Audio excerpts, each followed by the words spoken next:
cosmic mistake can't anticipate, and it makes you wonder above the thunder what we could have been. And the mad is endless, and we can't mend this under my skin.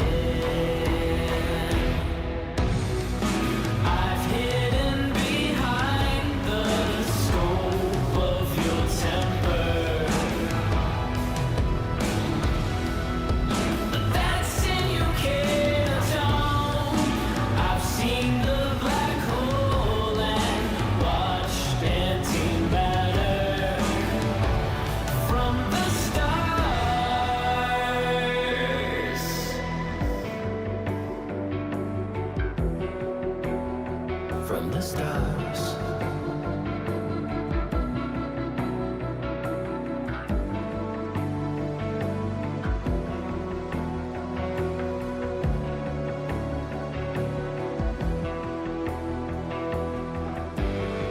And it makes you wonder above the thunder what we could have been. And the mad is endless, we can't mend this under my skin. I've hidden behind the scope of your temper. That sin you can't atone.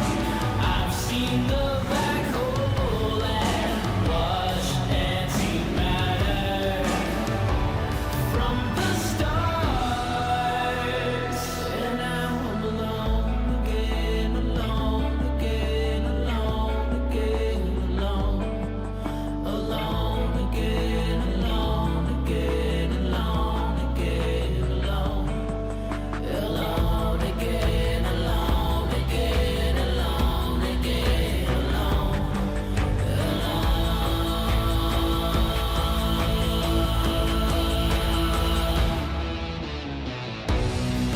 I've hidden behind the scope of your temper. But that's it, you can't atone. I've seen the black hole and watched antimatter from the stars.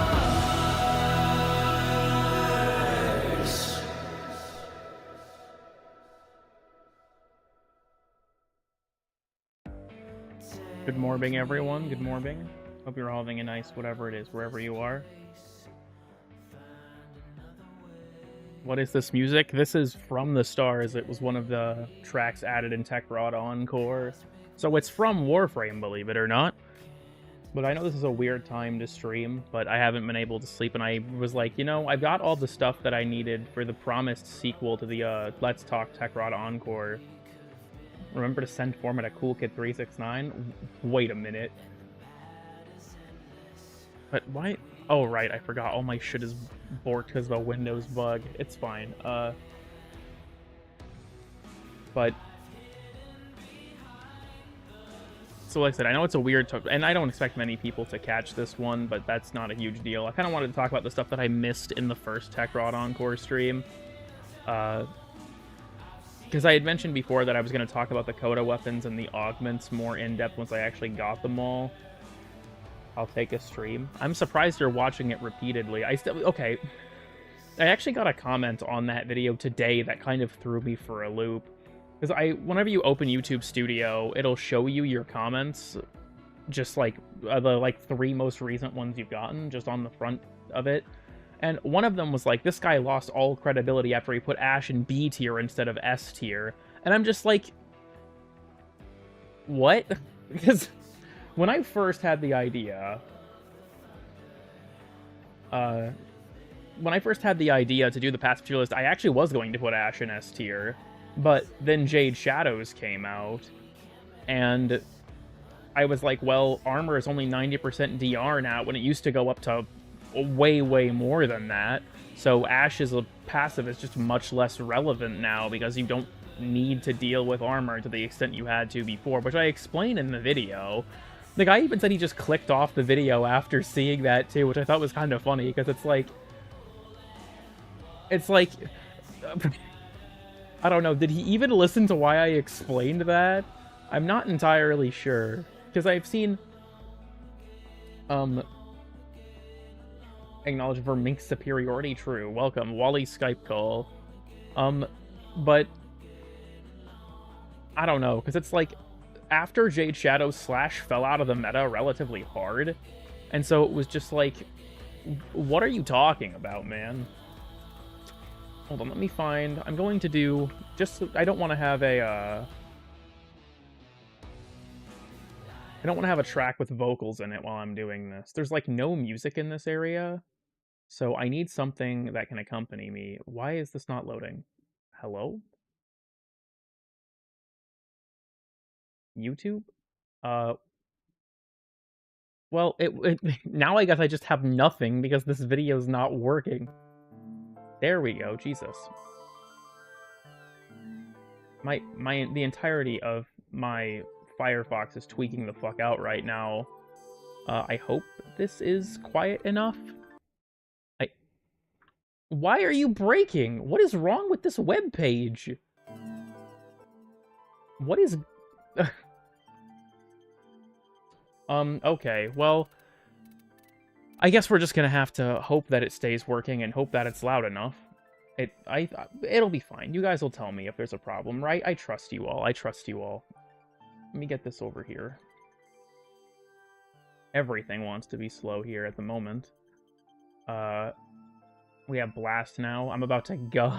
Thank you, B. Very cool. But... oh my god. Yeah, deadass. Yeah, but I feel like, I don't know. Side tangent over. We're gonna switch to the in-game stuff for a bit while we talk about some things. So... not water cat? That's a good question. So, on the last stream we missed a few things, right? Main things, of course, were the Coda weapons. Not all of them were out yet, and I didn't have them all. And then the augments. Now that we've gotten to that point, I do want to talk about them. I mentioned this on my stream the other day, but I kind of want to reiterate my opinion on this. I feel like the Coda weapons, just for me personally, overall, have been fairly underwhelming.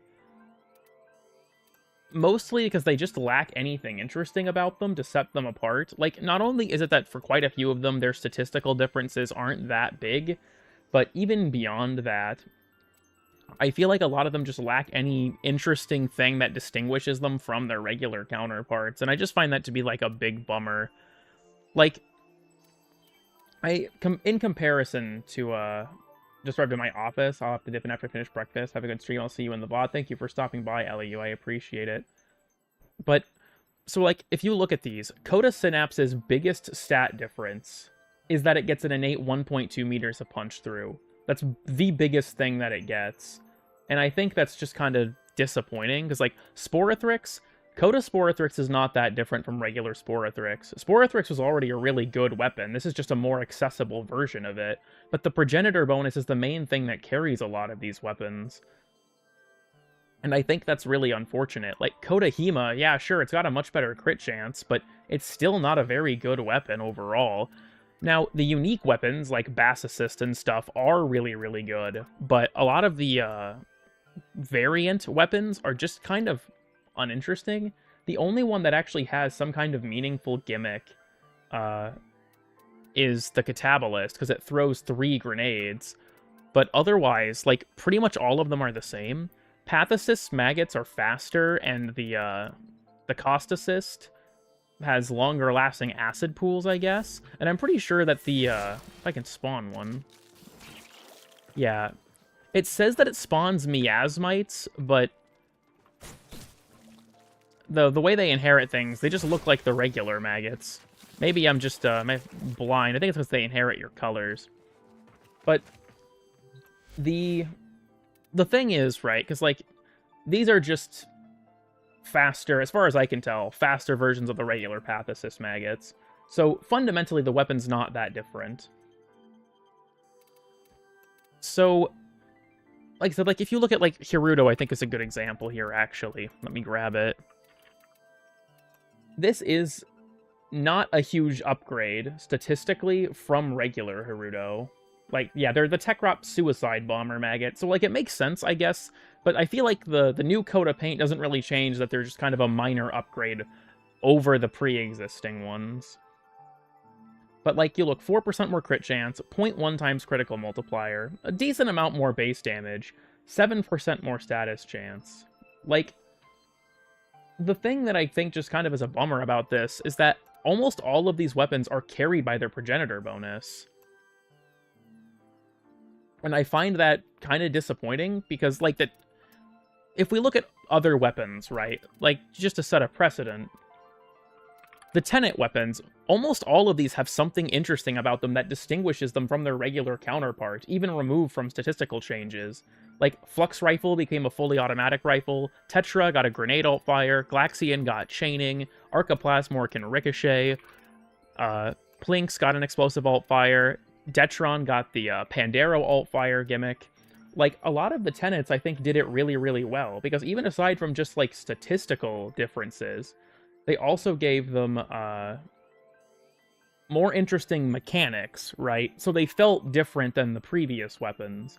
Whereas with the Kodas, these are just marginally better versions of the regular, you know, counterpart, and they don't change the experience of using the weapon at all, which I think is really unfortunate, because that was a big part of what made the Tenets and the Kuvas exciting, was not only were they buffing, like, bringing up considerably weapons that weren't very good, but they were giving you new ways to use them that were different from the regular experience. And the Koda weapons just don't give a shit about that. And I think it's unfortunate that the Koda weapons just don't care to do anything interesting with the canvas that they're using. Because, like, even if it had less of them, like, most of the Kuva weapons were just statistical upgrades, but there were some standouts, right? Heck got an alt-fire, for example. I believe Quartak has a different mechanic, if memory serves as well. So there were some that got some changes, but overall, they were mostly just statistical upgrades. But unlike the Koda weapons, they were significant. Like, you look at Sobek. Sobek, for the Kuva versus the regular variant, the Kuva Sobek had some really key changes that, also, yeah, Ogress isn't charge anymore. That's also a good one to point out. But, like, the base damage isn't that much higher, which makes sense because of the progenitor bonus, but the critical chance and critical multiplier, and, like, these went up significantly, and the reload speed went down significantly. So even if this doesn't have an alt-fire mechanic tied to it, they actually targeted specific stats that were weak on the original and deliberately made those good so that the experience of using and building this weapon were meaningfully different. I feel like, I don't know, overall, the Koda weapons feel like they rely mostly on their progenitor boost, or the elemental boost that they get, and I just feel like that's kind of unfortunate, because, like, all of these weapons have those, but that didn't mean that they decided to make these this boring. Also, yeah, the status bump on Hirudo is honestly a pretty good thing for it overall, but I still feel like it doesn't have the same punch to it, I guess, as, you know, seeing something like, you know, the statistical upgrades a lot of these weapons ended up getting. I don't know. Like, overall, a lot of these are decent weapons. You have to keep in mind this is no Incarnin, right? This is a mid-game weapon, so to speak. I mean, it's MR17, which is fucking ridiculous, honestly. That's way too high for how underwhelming these things are to me. But they're not Incarnin-level weapons. But I feel like even with that in mind, they didn't have to be this boring to, you know, because of that justification, I guess. I feel like these just felt like they were rushed, honestly. Like, Techrot Encore, despite the delay, overall kind of felt rushed with how unstable it's been and, you know, things of that nature. But these weapons just weren't what I was hoping. And I'm not saying that they're bad or that you can't like them or something stupid like that. because I think that these are weapons where if you liked the original, you'll like the Coda variant, right? It's a marginal upgrade to the original, and most importantly, you get a progenitor bonus. But I'm just feeling very underwhelmed because I was really hoping to relive the fun of discovering all the gimmicks on the Tenet weapons and the Kuva weapons and all of those things. And these just don't have that for me. Now, on the bright side, the unique Coda weapons are all actually very interesting. So we've got that going for us. I'm just going to catch up a little bit. Over the base, other than the progenitor. Yeah, it feels like all the gimmicks were given to Scaldra weapons. I guess that's fair, but I don't know. I can wish that they would have done something more interesting. But I'll go ahead and just kind of show how these work real quick. We'll just take, yeah, Arid Lancer. I forgot that I had a Corpus Crewman there because I was testing something.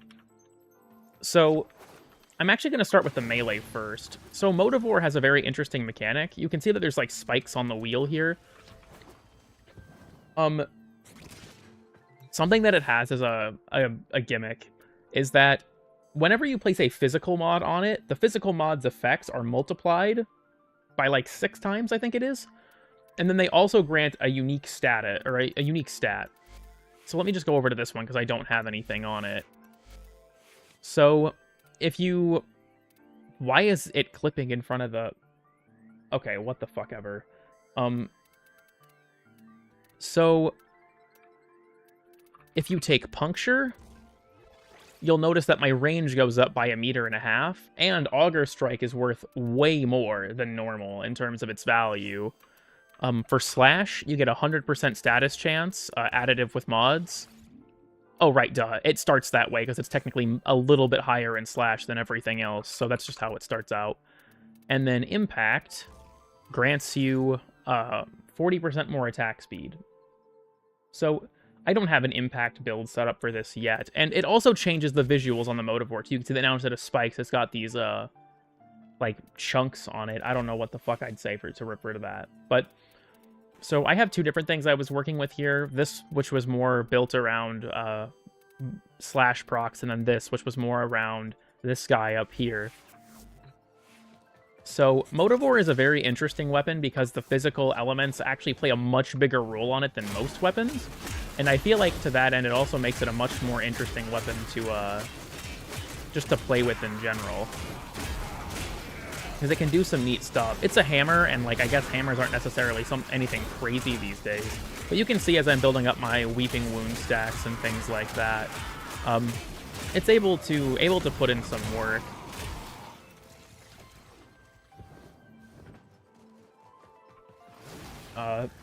So I think Motivore is probably the least impressive of them in terms of actual performance, but I still think it's I still think it's a pretty solid weapon overall, right? Even if it's nothing crazy. And I kind of feel the same way about Torxica. Torxica is kind of like if you took the dual Toxicist and instead of like the Incarnin, you know, where it spreads damage with ricocheting shots, instead the Torxica spreads a debuff. Because when you kill an enemy, it spreads these spores that will inflict cold, and enemies who are under the effects of the spores take 1.5 times more damage from the Torxica specifically. So it's kind of like I said, if you removed the damage spread that, you know, comes from hitting enemies with dual Toxicist, and you made it spread a debuff instead, which I think is pretty cool, personally. Again, this is another one of those weapons where it's nothing, like, amazing, but I also think that it doesn't necessarily need to be, and I find it to be a fun gimmick overall. And then the last one, the Basicist, I think is by far the best of the unique Coda weapons. It has an alt fire that spreads these mites that will inflict status effects on enemies. And then its primary fire is kind of like the Plasmor. But something really big about it is it has innate blast on the primary fire, which is a really big deal for a weapon with this kind of status chance.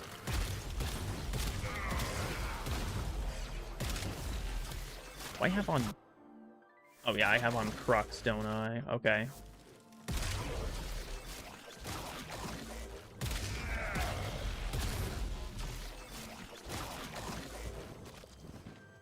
So, that's cool. I think that the Basicist is probably the best. But overall, I think that these weapons are unique and interesting enough that I think that they're the best of the Coda weapons by far. Can we see it on Mag? I can equip her if you'd like, and I'm trying to catch up a little bit. Most of the damage you deal would be the direct hit, not the slash proc. That's true, but it does increase the slash weighting, so you'll be inflicting a lot more slash procs, which still converts to more damage purely because you're inflicting more of them, right? It's kind of like a volume thing, but I get where you're coming from. The punch through the plasmor, it's similar. I don't know if it has the... I'm guessing it has the same infinite body punch through mechanic based on the way it's performed, but... it's a pretty solid weapon overall, if you ask me. Just blow up that bubble real quick. I don't want it no more. Now that I'm actually focusing on the chat a bit more because I'm through with that quick explanation, but...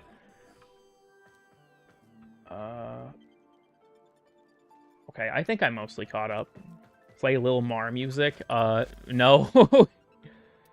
On Magpul is so dumb. Yeah, like I said, Coda Sporothrix is very good, but if you look at it compared to regular Sporothrix, it's actually statistically not that much better. It's very minor. Once again, this weapon is very much carried by its progenitor bonus, because Sporothrix, after the addition of Volatile Variant, was already incredibly good.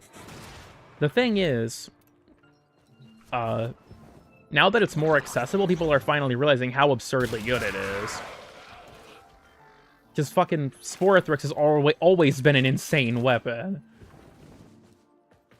Also, Bass Assist versus the Plasmor. I feel like, honestly, it kind of depends.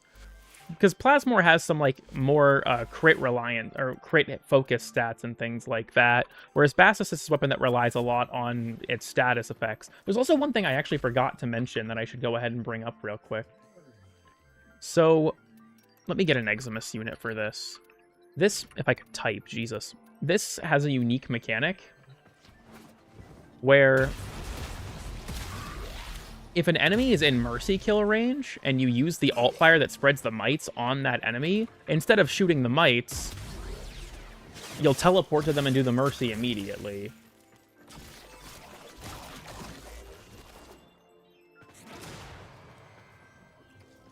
So that's an interesting effect. Oh, also, yeah, you need an enemy within 20 meters of you to actually launch the mites.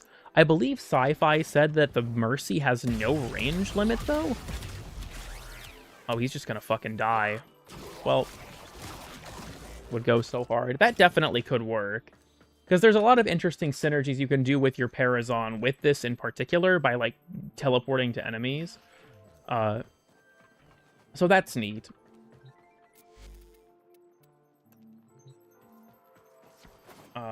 There's an actually good Parazon mod. I think there's a few that are definitely pretty good. Like, I don't actually think I have anything like that particular on my Parazon, but Blood for Energy is good. I think Out of Sight is honestly a pretty solid one, too.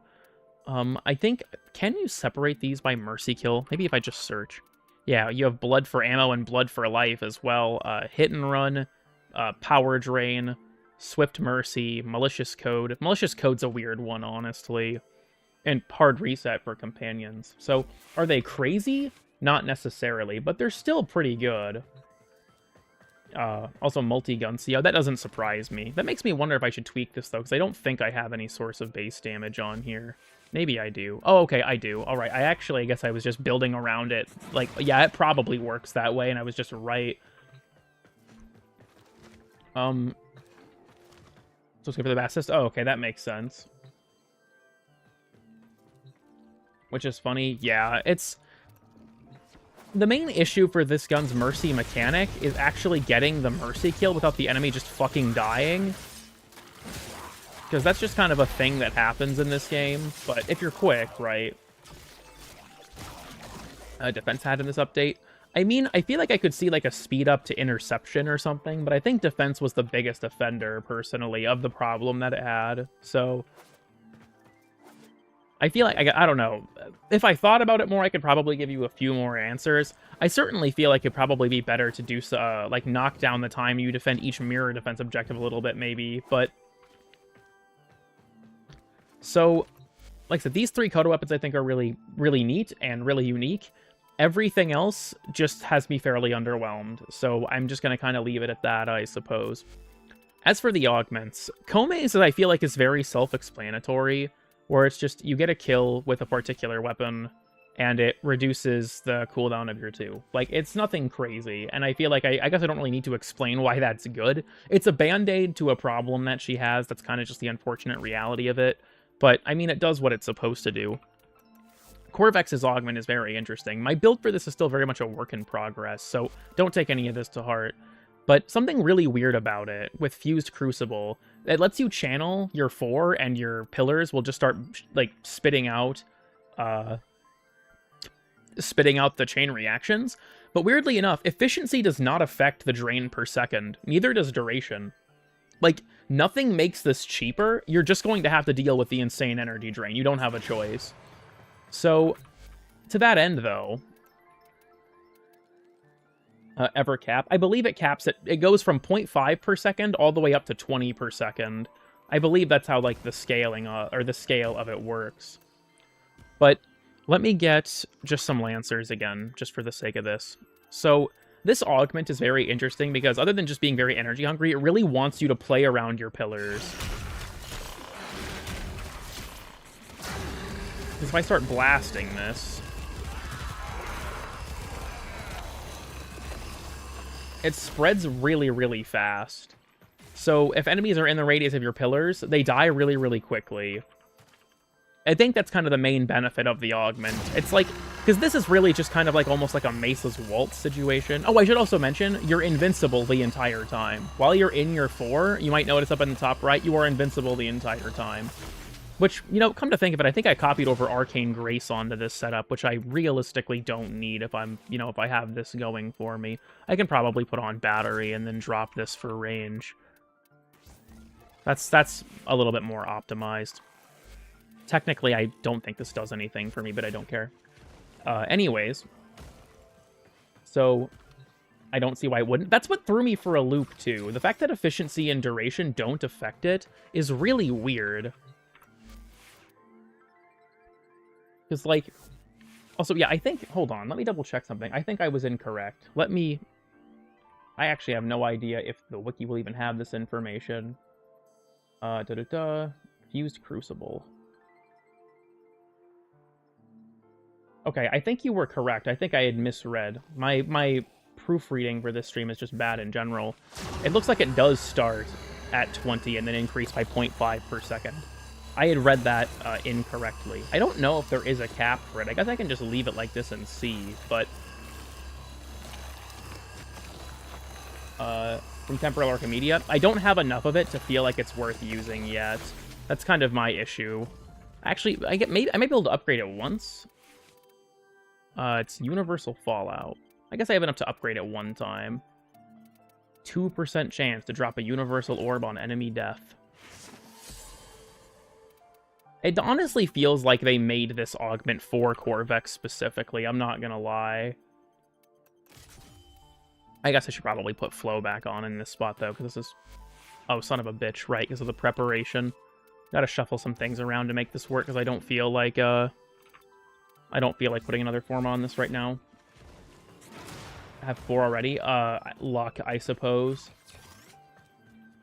But yeah, this is, and listen, I was mistaken. I had misread it. It starts at 20 and does increase gradually, but also, yeah, it is weird that they're not legendary. I agree with you on that. But this augment is very strong, but very energy hungry, so you kind of have to constantly keep in mind. Also, yeah, you can steal Formas from Exiles and Aura slots. The fact that you can swap them, I think, is really good, but I feel like the Stance Forma thing is probably going to get fixed. They might remove it from stance slots. But yeah, the augment's very strong. It does change your playstyle a decent amount. And like I said, the efficiency thing... Oh, sorry, I bumped my microphone there. The efficiency thing not scaling does seem like it might be a bug to me. It's definitely very odd at the very least. Wisp also got a new augment. This one changes her 4. So it hits you with an explosion that leaves this lingering sun. I expected this augment to be really mid, and I was actually pleasantly surprised that it was actually fairly... Oh, if my game wants to crash on me, maybe? We are hitching very bad. What the fuck is going on? Warframe?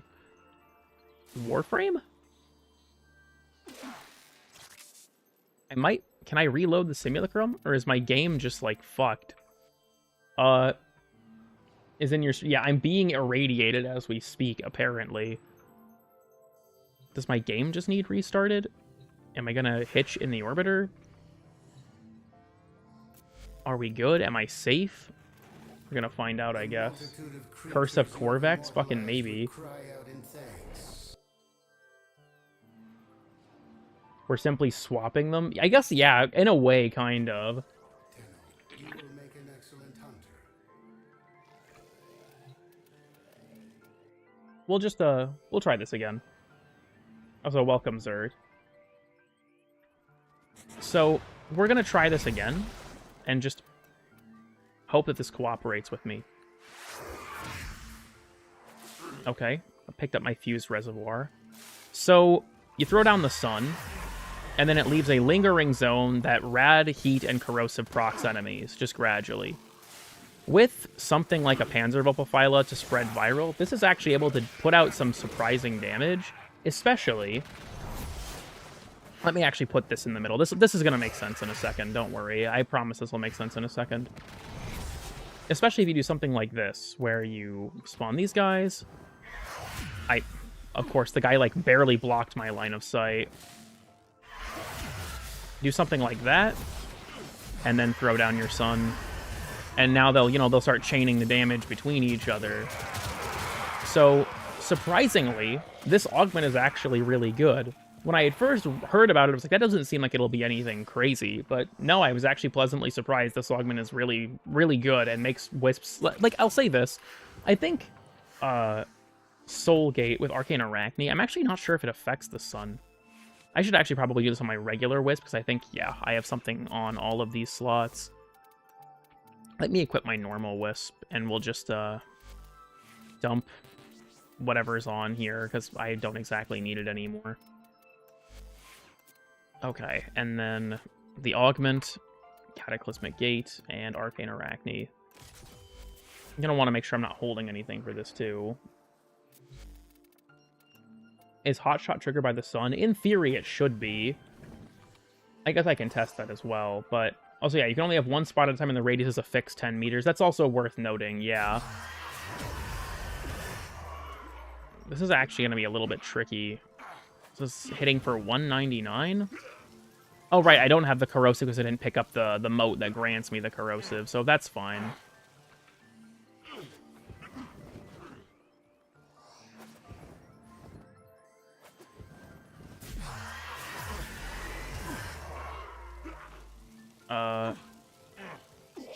It seems like it works, yeah. It does seem like Arcane Arachne works.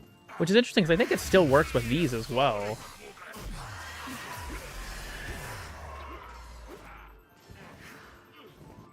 I think I have... If I go to my Wisp, I think I have Molt Vigor on right now, but I could probably drop that for this just to see how that works.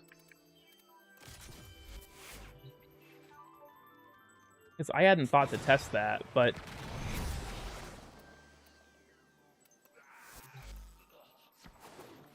Go ahead and throw this down.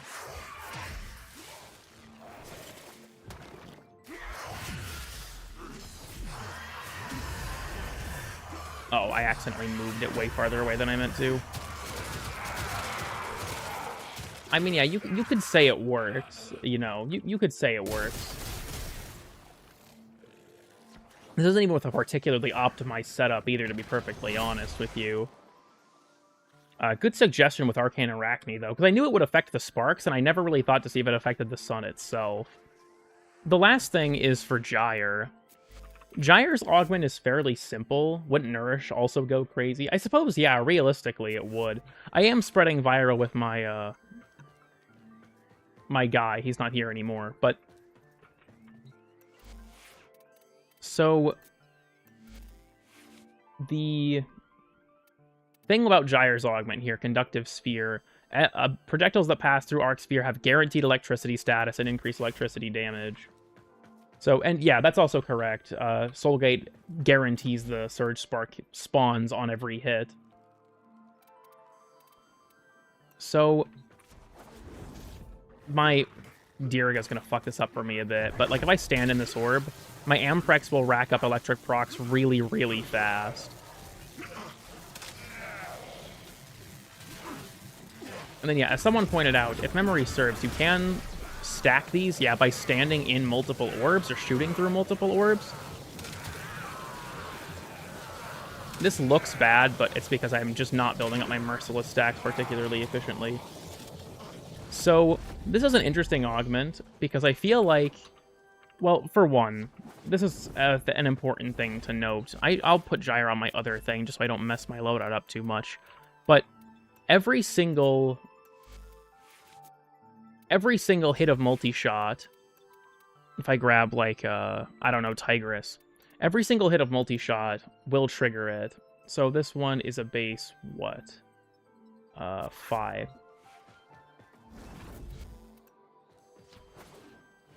So if you throw it down, right, every single multi-shot hit will inflict an electric proc.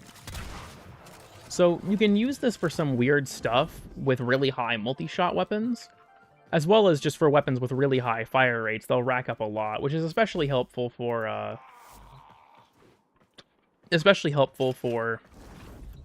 the Gyre's passive and, you know, building up a large amount of electric procs for that. It also works on gun blades, which is kind of neat, because you can, you know, inflict, especially with, like, Redeemer, for example, you can just inflict a shit ton of status effects by shooting something. I just spawn these guys again.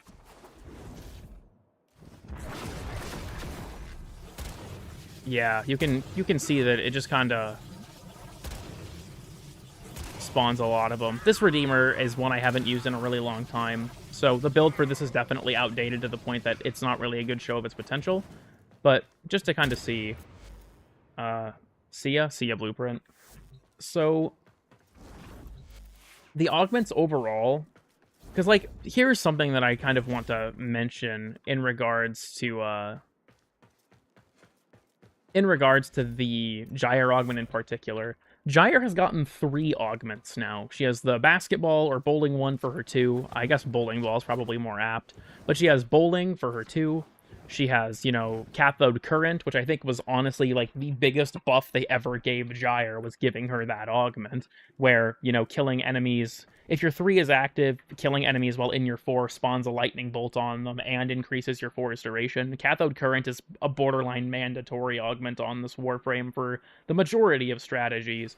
And now we have, you know, this guy here, where we can increase our damage further. The thing is, I kind of feel like these augments are all very good, but don't feel like they address the problem. Does it work on glaives? I believe so. I guess I can go ahead and try it out real quick, though. Let me just make sure I'm on a setup that... Oh, right. You know what? Whatever. Oh, yeah, that was for Mesa. Switch to one with nothing. That's fine. I would assume it would work with the way that the augment works, but... Oh, would you look at that? Huh, interesting. It does not. Well, fair point for that question. I assumed that it probably would. But here, my thing with Gyre, especially at higher level, is that I feel like, as some people might be able to attest, Gyre kind of struggles to not die without, like, overwhelming crowd control. And I think that, like, augments like this will encourage you to, you know, spam out your spears in order to kind of cover yourself with that. But I still feel like Gyre's main struggle is that pillage is so overwhelmingly good on her.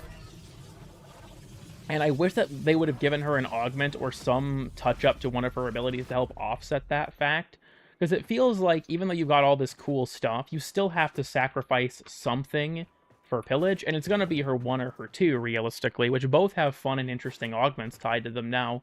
I wish, like, this is just my own personal take, and maybe it's complete shit. Maybe people will disagree with this, or maybe they'll agree with it. I guess it's entirely up to you. But I feel like one of her abilities should give her shields back on killing, kind of like Styanax's does with his 3, Maybe it could be your 4, maybe it could be your 3, something like that.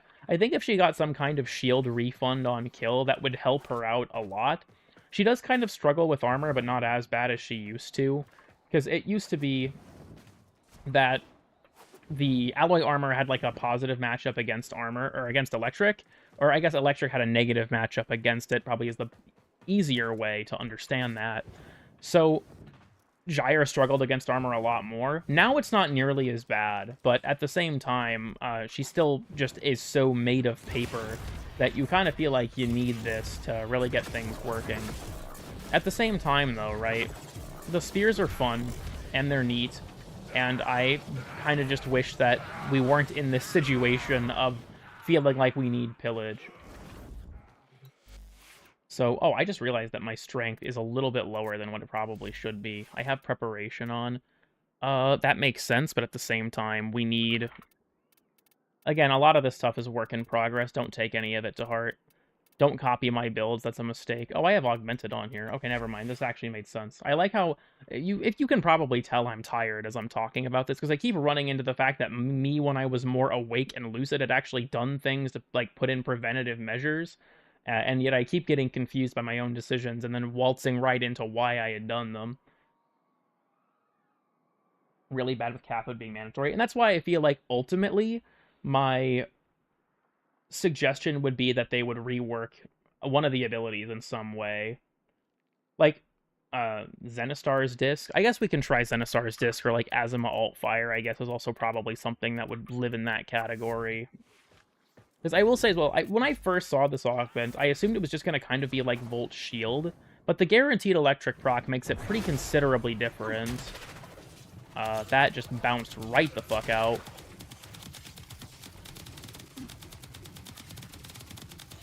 Yep, this disc seems like it's spreading it. That guy's not close enough to be in the radius, so that seems to work at the very least. And then Zenistar I can try as well. That'll be tricky to see, though, because... Okay. Can I just throw it through? What in the... Yeah, Zenistar does work as well. It's actually... There's some potential there. If you put Wrathful Advance on, maybe, there's definitely potential there. Yeah, this augment is very good. It very much feels to me like it's kind of like it's got the same idea as like Resupply and, you know, Lavos' Valence Formation Augment with the guaranteed status procs and stuff like that, but with the benefit of you can throw it down, so then you can just kind of like not worry about it, right? You throw it down and then it's not tied to you, I guess. Your teammates can take advantage of it, you can take advantage of it. It's more of an area control thing than like a buff you give to yourself. So I think it's a very cool and very good augment, all things considered. Does it proc Influence? I'm pretty sure it does. That's why it doesn't work on Glaives. I wonder if that's just a bug, honestly, but I can't say for sure. Let's just grab Aram Spinoza. I haven't used this thing in an eternity. Should... Actually, hold on. I take it back. We're not using Aram Spinoza. I think Quasis Prime... I think I have an adapter on here. I do. Let's grab Influence. I'm assuming that this would, at the very least, be able to carry the buff. Respawn these guys just for the hell of it at this point. With the orb here. So yes, it does proc melee influence. Which, yeah, makes sense.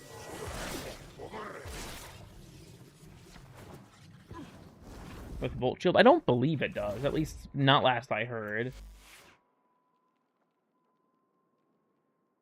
But yeah, overall, the Gyre augment is very good, especially being in, you know, in a post melee influence world, right? An augment like that is definitely a lot. But at the same time, it's cool to see Gyre get more augments that play into sort of like her almost like Gunzerker playstyle, you could call it. Because Gyre feels like she's a character that's kind of built around giving you buffs. for your weapons, right? With like zapping enemies with the lightning and things like that. And this kind of plays into her augments, giving her more of that identity, where, you know, she's giving herself bonuses that make her weapons more dangerous. But I just wish that they would give her something to help her not die, because it feels like the one massive gap in her kit to me. So those are the things that I missed last time, right? The Coda weapons, which, like I said, I don't feel like they're really even worth talking about that in depth other than the unique ones, because they're so similar to their previous variants. And then the augments, because I missed those. Like I said, Corvex and Wisp, I'm pleasantly surprised by both of them. They're both actually quite good. Kome is a total Band-Aid augment. I don't even know what else to say. And Gyres is one that's also quite good, but doesn't feel like it addresses like the issues that I feel like she has. Something that I had mentioned on a previous stream, and now it's kind of not going to happen, I imagine, because of the fact that it has an augment, but I had originally suggested that I wanted the augment for Arcsphere to be that it was like Pillage, like enemies in the radius of Arcsphere would have their like armor and shields drained and given to Gyre as shields and overshields. So it'd kind of be like a Pillage, but you put it in an area instead of like casting it out from yourself. You'd throw it in a doorway or something like that. I thought that could be a good way to kind of roll the necessity of Pillage into the existing kit, but that's just probably never happening now because this augment exists. Like, even beyond getting an augment that does that, they'll probably never give that buff to the base ability because the augment is so good. So, I feel like Gyre is just kind of stuck to using Pillage. You don't have to use it necessarily, but she just feels so much worse without it. The new frames need to have survivability because you can just use a helmet ability that does. That's the thing, though, is Gyre isn't even necessarily that new of a frame, because she's now 3 years old, I think. She's coming up for her prime relatively soon, actually. We have Ureli and Caliban are the only two in line before her. But if we look at, like, most modern frames, almost all of them have been built in with a way to survive. So, like, after Gyre, right? If we look at frames after Gyre, Styanax has the shield regen and now an Overguard augment. Varuna has invisibility as her method of survivability and health orbs through Lycath's Hunt. Citrine is a support. That one hardly fucking counts, because that's part of their thing, right? Is healing things. But Colorvo has Overguard. Corvex has a bunch of armor, but I don't even think he's very good at surviving, to be perfectly honest with you. Oh, what else? Daggith has her Ghost Mode, which was made much better as a survivability tool with its augment. Dante has Overguard. Jade has the ability to self-heal. Cyto9 has his invisibility. Shield gating is really good on Kome. Temple has an invincibility ability. Like, it just feels like they forgot to give something for survivability to Gyre, and I think it's because they wanted you to rely on her crowd control in the same update that made it much worse. So, she's at where she's at, I guess. When community will figure it out for you. I guess you could see it that way. Also, I have heard of the Coda Meyer Affliction Slam stuff, but I haven't done much with it personally, and there's a pretty big reason for that. For those who don't know, Pablo posted on Blue Sky that in the next major update, slams are getting nerfed. Most likely, the solution to the problem for them is going to be that range will scale with slam height. So how high you fall from will scale your range. So I'm not going to, like, I don't want to mess with the Meyer and do the slam build, because one, I personally think slam builds aren't very fun, but they're also about to get a sizable nerf more likely than not. So did this track actually end? Jesus, I didn't even notice the music was gone. But the thing is going to change, so I don't really want to mess with it at the moment until we find out for sure what the future of that looks like. I personally think it's a necessary change because of, like, Sancti Magistar spam, or Incarnate Magistar spam and stuff like that. But I think it would be, like, it's honestly, to me, an opportunity for them to actually make slams way more interesting. Because it's like, is it a nerf? Yes, but at the same time, if the range could theoretically get higher than what it is currently if you fall from high enough, it could be an opportunity for some really cool stuff. Like, it's a nerf, but it's also a buff under the right circumstances. I think that kind of thing could be very, very cool. AK Overguard was completely unwarranted. I mean, aside, like, I have 2 videos about this subject now. I'd like to think I'm fairly well read on the topic of Overguard, I guess. But Overguard was introduced to solve a very real problem, which was that new Eximus units with special abilities functionally didn't exist if you could just crowd control them before you ever even saw them. So I feel like Overguard, it makes sense that the mechanic was added because it was done to solve a very real issue. The problem is that they just keep expanding it into more and more parts of the game where that issue doesn't exist. Because, like, the goal of Overguard, right, is like, oh, we added these enemies with unique abilities. We want you to actually have to fight them, so you can't crowd control them. You have to fight them. And I think that made sense, right? At first, that made sense. But now, it doesn't, because they've just continued to expand Overguard to everything, right? You have Protector Ancients, even post-nerf, I think that conceptually they're a bad idea. Bolstered Belligerents, just boosting Eximus spawns in areas instead of keeping their spawn cap. They've just made it everywhere. We got Insane DPS as a replacement. That's true, but, like, think about it this way. When it comes to crowd control versus DPS, overall, like, there are frames that break this rule, but overall, it is much easier to crowd control a massive area than it is to kill it. Like, if you look at, like, Frost, for example, right? Frost has this massive radial CC with one button press. If an enemy spawned in the radius of this, like, say I'm doing a fight in, like, a room or something, and say an Eximus spawns, like, in an adjacent tile, so it can't fight me because it can't see me, but it's moving towards me, and I do this, it's just stuck. It can't do anything. Generally speaking, most damage isn't you press 4 and everything immediately dies in a massive radius around you through walls. Now, granted, that was also more of a thing at the time that Overguard was added, and that issue has gotten worse, too. Because ever since then, right, when Gyre came out and they first introduced the mechanic, the power ceiling was not as high, because now you have things like there were things like that already, like Saren Sobek will literally clear out entire maps for you, it is so insanely strong. But now with the way the game has moved, there are so many frames that can just blow up enemies through walls or in massive areas that the Eximus don't even fight you to begin with. So I feel like, I mean, I don't know, I have multiple videos on the subject. I don't think it's ever changing, to be honest with you. So I don't know, I'm gonna hang up my hat on it for now. It's funny because a comment I had received a couple days ago now, I think, it might have been yesterday, actually. Because I was looking at my YouTube studio, and someone left a comment that was just like, they're never changing this, so drop it. And I'm sitting there like, okay, like, whenever I receive a comment, I usually have a lot of things that I think in regards to it, because you gotta try and put yourself in the thought process of the person who left the comment. And, like, first of all, they're never changing it. Okay, that's ultimately up to the devs. That doesn't mean I can't give my opinion on it. But beyond that, just the, like, just drop it thing, like, no, you can just not watch my video. It's like, why am I not allowed to make this? But yeah, and I will say as well, you specifically pointed out Sevagoth.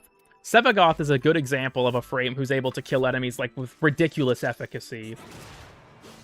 The addition of Dark Propagation broke this fucking Warframe through the roof.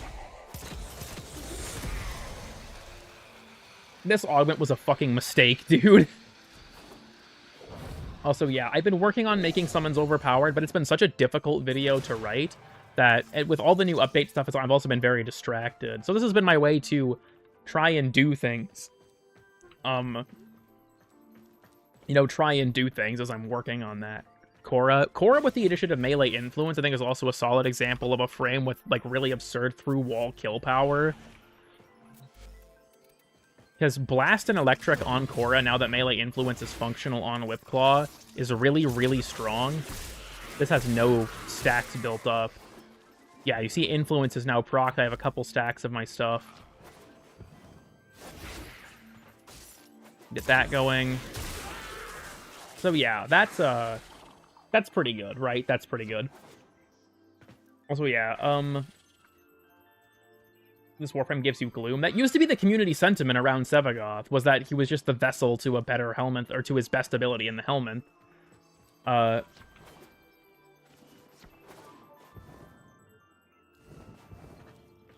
Because, like, with... I don't know. Like, overall, the augments did help out Sevagoth a lot, and he definitely needed the help. Because Sevagoth's main issue was that, I don't know, his best damage option was the Shadow, and it was just kind of mediocre. Dark Propagation and Shadow Haze made that a lot better, but in exchange, they made Sevagoth one of the easiest, like, borderline AFK frames in the entire game. The reason I have both of these augments on, I shit you not, is because they do things to the Shadow, and I want to use them for the Shadow, because that's how I play Sevagoth, generally speaking. Just do something like this. And now ditch his gimmick nuke instead. Functionally, yeah. Because if memory serves, Dark Propagation will spread the effect of Death's Harvest, and you also get Shadow Haze's critical chance bonus in Death's Harvest as well. So, stuff like that is why I took it, because I like the Shadow mechanic. But goddamn, you can just ignore that shit entirely if you want to. No one's asking you to give a single fuck about the Shadow with these augments. Are the videos going to stay? So here's my current plan for the existing Exalted videos. They will stay up until they get remade. When will that be? I don't know. Because not only is it just like, there's a lot I have to remake, but I'm not going to lie. It's really demoralizing to have to remake them. Catching up a little bit. From CC and Electric Procs. I like Sevagoth because he's gay. I respect that. Is where do you want the bar to be? Like, I think here's the thing. When it comes to the power level of things in Warframe and where it should sit, I think that the developers have a fairly good philosophy on it. Which is, if something is so powerful that it harms other people's experience, then it shouldn't be in the game. And, like, the truth of the matter is, there are things that are in this game that do that, like Sevagoth, where I don't know if they'll ever get changed, because people like them to an extent that, like, it's hard for them to nerf them without causing a lot of problems. Another example of this is good old Saren. Because Saren with the Sobek especially, after the addition of Kuva Sobek and green shards and things like that, this is genuinely, I think, the best way to play her. Like, Sobek Saren is ridiculously strong. This is the type of shit that is genuinely disruptive in public lobbies. So, like, this is the kind of thing where maybe one day they're going to nerf stuff like this, but I feel like it's almost always like a play it by ear thing, right? Like, they wait for the community to complain enough before they step in to try and, like, test the waters of, like, are people going to receive this positively, or would this come off as an unwarranted nerf because people weren't asking for it? Like, I feel like that's kind of the main thing when it comes to whether or not DE nerfs something, is the question of, like, do people want us to? And then testing the waters of that, complaining about it. Yeah, Thermal Sunder Harrow and Titania, well, they actually did get nerfed, because Thermal Sunder got changed in the Helminth. Platoon SP Survival. Yeah, you know what? Actually, just for the sake of argument, we don't need to be here anymore. Just for the sake of argument, I'm going to show you guys the crazy fucking shit this can do. It didn't affect them at all. As far as I've heard, it did definitely affect them, but their power level was already so high that it wasn't, it didn't matter as much as they probably had hoped. Play solo or in a non-public group. I think, yeah, because, hold on, I guess I'm going to show this real quick. I don't want to get super sidetracked quite yet, but let me go ahead and just activate this. Yeah. Untraceable, my beloved. Life support has been cut off. I genuinely think that Sobek with Toxic Lash is the best way to play Saren, and you'll all see why fairly quickly. This plays the game for you, and I'm not joking. This just plays the game for you. You guys see how this chain is still going? It made its way into this room before it stopped. It just keeps going because of the propagation.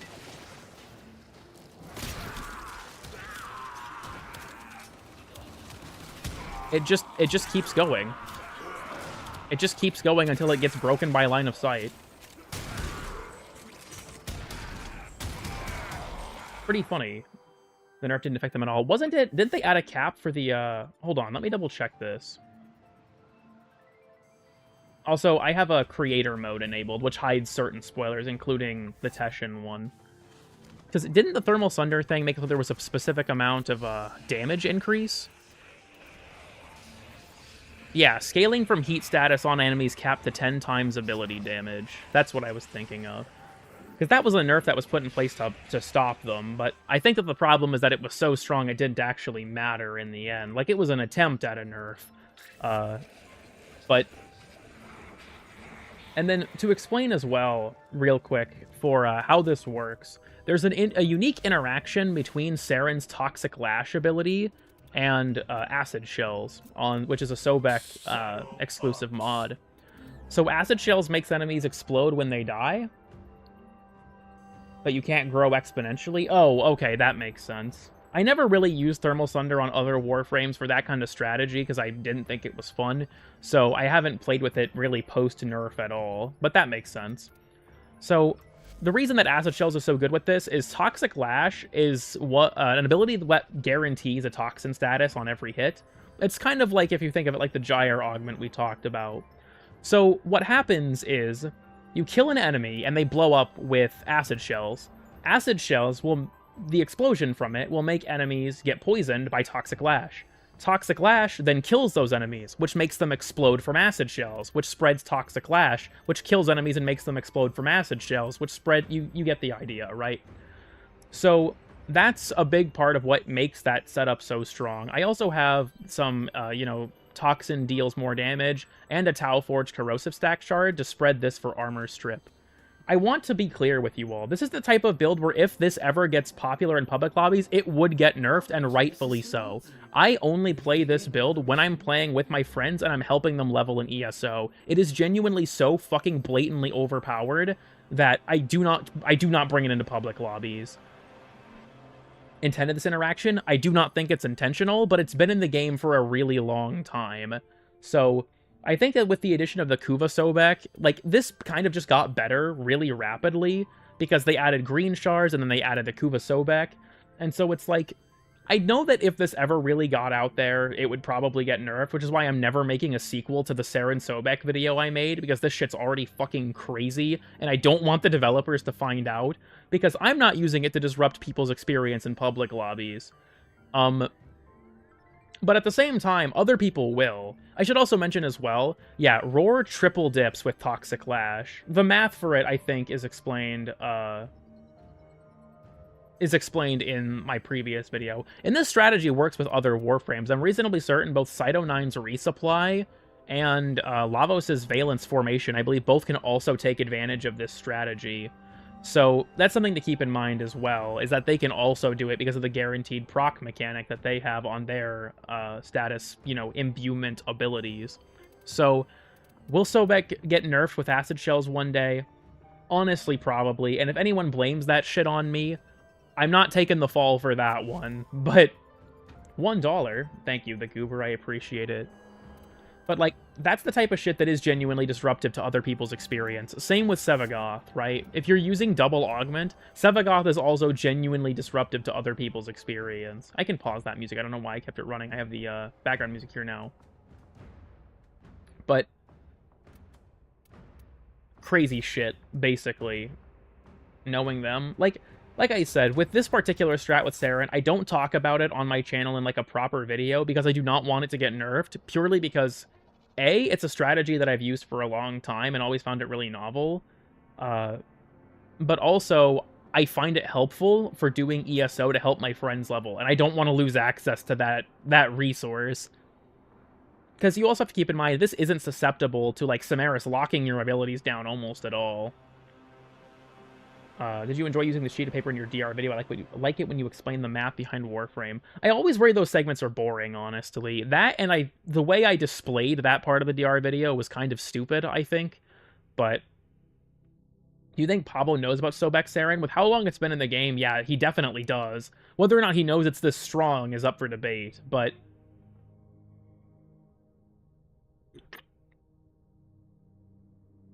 So, with her buffs, Gara is incredibly strong, too. With all of the things. I talked about her Exalted more in-depth in a prior stream and all the stuff that happened to it, but that prevents attempts at killing. Yeah, because, like, that's the thing. When it comes to this... kind of to wrap this all back around, right?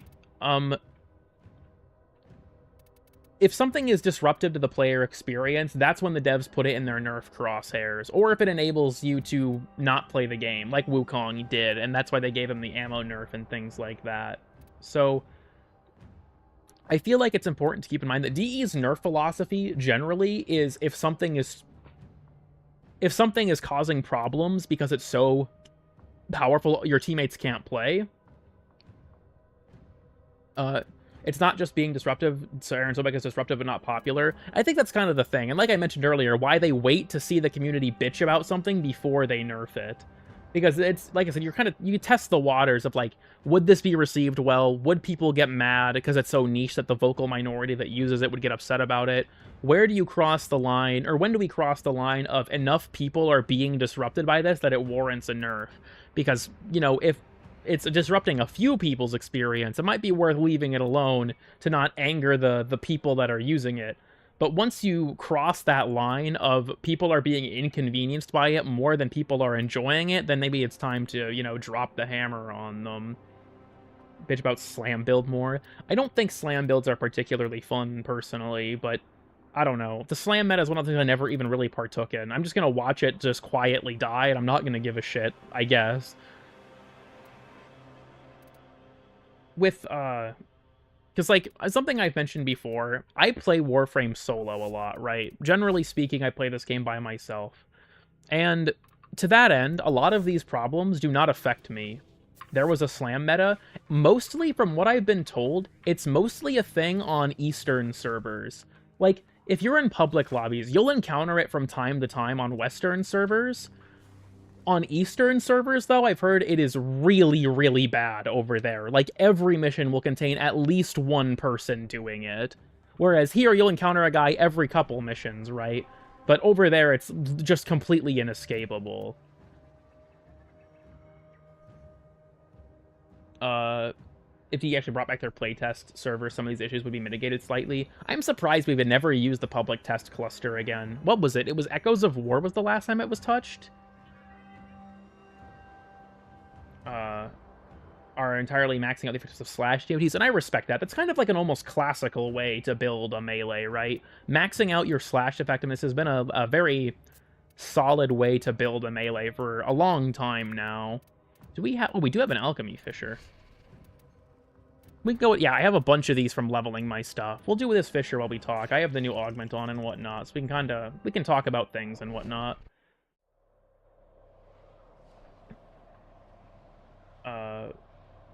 Hildren has infinite ammo. That's true. I also just really like Aegis Gale in general, honestly. Heat, cold, toxin, and electricity.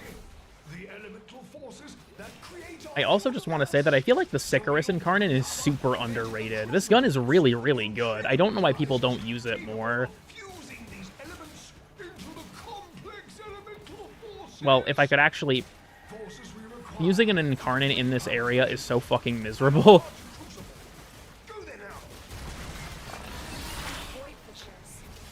Because of the bug fix. I wouldn't be surprised if people just were like, oh, it got fixed, so it's bad now.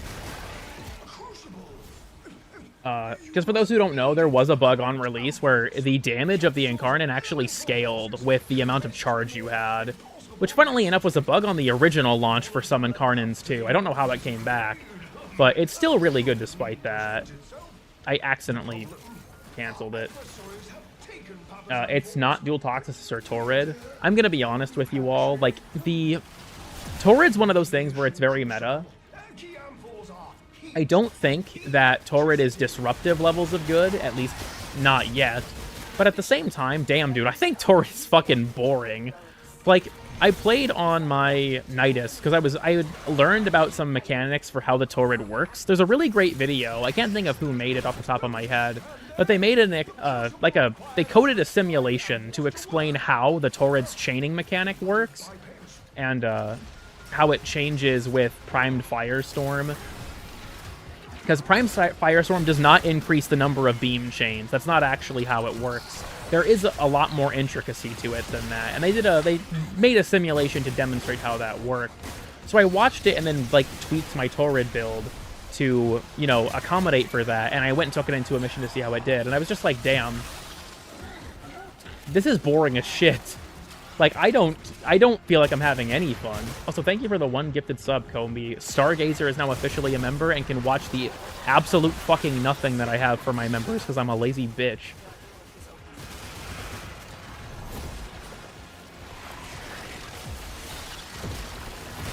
So I'm trying to catch up a little bit. One of the best incarnates in the game. Prisma Angstrom's with the adapter is very, very good as well.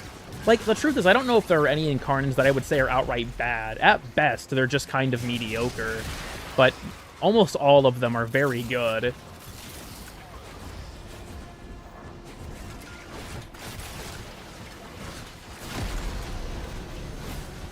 Haven't looked at it again. Yeah, like, I don't know. For me, Torrid is just boring. I don't... Like, I get why people like it, but it's, I don't know, just not for me, I guess. Because it's something like... I've talked about this before in regards to Revenant specifically, but I feel like a big thing with a lot of things that are meta in Warframes that they're not necessarily, like, not just powerful so much as that they enable you to be lazy. Like, with Revenant in particular, he has some builds that are cool, let him do cool stuff. You can build around his disco laser, you can build around one-shotting enemies with his 3. There's some cool stuff Revenant can do, but he's massively overshadowed by Mesmer Skin. And don't get me wrong, Mesmer Skin is a very good ability, but at the same time, there are plenty of Warframes, not even just plenty, I'd say virtually every Warframe has some way to survive on Steel Path just fine. Like, to put this into perspective, I've soloed EDA with a no-helmet Excalibur. You don't need things like Mesmer Skin and endgame content. But at the same time, it's easy. I think that's the thing that makes it so popular, is you don't really have to give a shit about what's happening to you. You can just use Mesmer Skin and not have to think about it. So I don't feel like Revenant is dominant in the meta because he's overpowered. It's because you don't have to give a shit about dying. Most people who play Revenant don't even use his other abilities, or put something like Roar on him with the helmet. So, I don't know. Just my personal opinion, I guess. Is Revenant a good frame? Yeah, overall. But at the same time, I don't feel like he's overpowered, so much as that Mesmer Skin just enables you to play lazily. And whether or not that's... Because, like, when it comes to nerfing things, right? Is that really disruptive to other players' experience? I don't feel like it is. I think that, like... Because there are some people that tell me... Like, I've seen this before on, Is DR Dead? Is that there are people that are like, you know, I feel like I have to play Revenant to survive on the Steel Path. And this is going to sound really mean, and I don't mean for it to come off that way, but the truth is if you have to play Revenant to survive on the Steel Path, you just don't understand what you're doing. Because there are plenty of ways to survive on Steel Path that are completely removed from Revenant. I also swapped Dance Macabre, or, why do I always pronounce it wrong? Macabre, Jesus. For Roar, so I'm offended from your comments. That's a pretty big L if you ask me, not gonna lie. But real talk, EDA is elite deep Archimedia. It's one of the game's, I would say, one of the only official, actual pieces of endgame content Warframe has.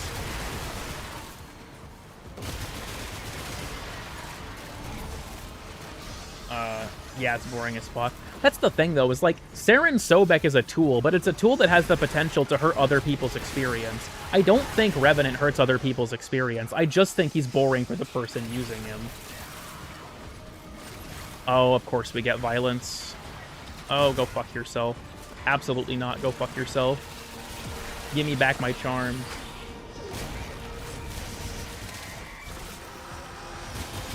It's also funny, because, like, I saw this meme, and I honestly think it's just entirely accurate, where it was, like, the Revenant, and it was like invisibility or immortality, and it was like the, you know, you're so sweet, and then Limbo immortality, and it was like hello human resources. Obviously not a one-to-one comparison because the Rift is an annoying mechanic to deal with and disruptive to other players a lot of the time. But I just thought I thought it was a funny image because, yeah, Limbo, I've talked about this before. Limbo is a Warframe who's in a weird spot because if his gimmick works, he's blatantly overpowered, and when his gimmick does not work, he feels awful to play. Megan did say we're getting some love for Limbo, though, on one of the dev shorts. So Limbo is actually seemingly getting something at some point in the near future. Maybe they'll bring him up on the next dev stream. I guess we'll have to see. But the return of raids to Warframe. As far as I'm aware, it's been stated by the development team that they do not want to bring back raids. And honestly, I don't think they should. And play race, find SP is that much of a challenge. It's honestly something that I think you could make an interesting poll about that if you ask me. Sudden toxin damage spikes, yeah, those are rough. Limbo intimacy, perhaps. Just watch Sci-Fi Freak. Yeah, he's basically the Limbo guy. I agree with that statement. Just watch Sci-Fi if you have anything Limbo-related that you want answered. For us of a team-based game now, I feel like Warframe was always a game that you didn't necessarily need to have a team to play, and that, like, okay, let me think this through. So early on, back when I first started playing in 2014, team play was a much bigger thing because Warframes weren't as self-sufficient. So, like, you didn't have access to easy energy regen, you didn't have access to easy healing, things like that. So there was a lot more of a split with, you know, using teammates to help you. But I think that part of what makes Warframe so good, to me at least, is that you don't need them. And what you could argue that Warframes do too much nowadays. But, like raids, I mentioned I don't think that they should come back, because I feel like this game shouldn't have content you need other people to do. Like, sure, in EDA, for example, or, you know, Temporal Archimedia or anything like that, it's much easier to have teammates with you, but it's not necessary, and that's what I think is important. Because, like, look at Destiny, for example. If memory serves, Destiny does not allow you to play almost any endgame content without a group. And there's also a lot of even just regular content you can't play. It will forcefully matchmake you into strikes and stuff. So I think the stats say that like 70% of the community for Destiny does not raid. They've never done a raid. And like raids are a big fixture of Destiny. But most people don't do them because they don't have the groups. And I don't want Warframe to fall into the same problem. Like if it ever happened, right? If we got raids that you needed other people to play, then I would be, you know, I would be fine because I could find people to do them with. But I think it's one of those things where the wider player base would suffer for it. We'll have to be very careful when reworking Limbo. I agree. I'm curious to see what they'll do with them, because it's going to be a very touchy thing. Vent struggle going on. I'm trying to read and look for the vents at the same time, and it's, you know, it didn't go very well. Don't do any Archimedia. And while that's definitely true that they might not, I think that the important thing is that they have it's accessible because it doesn't require people to do. And I think that that's important. Even just aside from the bias of I generally prefer to play the game alone, it allows you to play the game much more at your own pace. Because, like, I did an LFG to Destiny raid, a Vault of Glass, to teach it to Nitro, and it was genuinely fucking miserable, because there were 2 people in our raid that knew all of the speedrun strats, and were just ignoring the fact that there was 4 other people on the team. It was just 2 guys that were basically trying to duo the raid. Like, at one point, it was at Atheon, the final boss. One guy asked us to not start the encounter because he had to get up, and someone did start it. So we decided to, you know, wipe the team to reset. And those 2 guys were just trying to duo the boss. They weren't listening. And it's just like, dude, don't be a dick like that, please.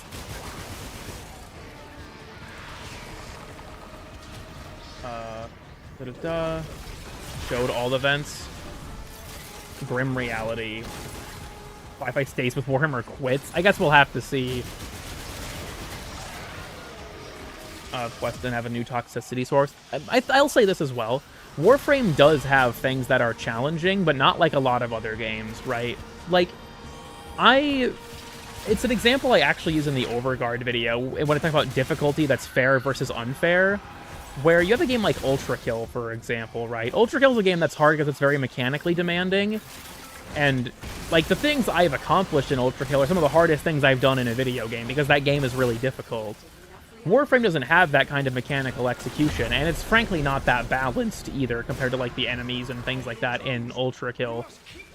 But at the same time, there's still ways that they've made content difficult. Like, I think the Apex bosses, the Apex tank and the Fragmented one, are both great examples of difficult content in this game. Like, can you cheese them? I mean, yeah, I guess. But if you're fighting them the way that they're intended for, like, the accolade glyphs and stuff, they're actually fun and decently challenging bosses. And even beyond that, in a game like Warframe, I also think that if you want to, like, if the game is too easy, you can always adjust the difficulty by just taking things that are easier, or that are worse. Because, like, that's one of the... Like I said, balance in a PvE game matters, because if it starts to affect other people's experience, then there can be a problem. I don't subscribe to the opinion that balance in a PvE game doesn't matter at all, which is something that some people do think. However, I do think that it's not as big of a deal, and that if you're struggling to find enjoyment because something is too powerful, and it's not because your teammates are using that thing, but because you're using that thing, just take it off. No one's making you use the best stuff in the game, right? You can customize your own difficulty if you want by taking things that are weaker.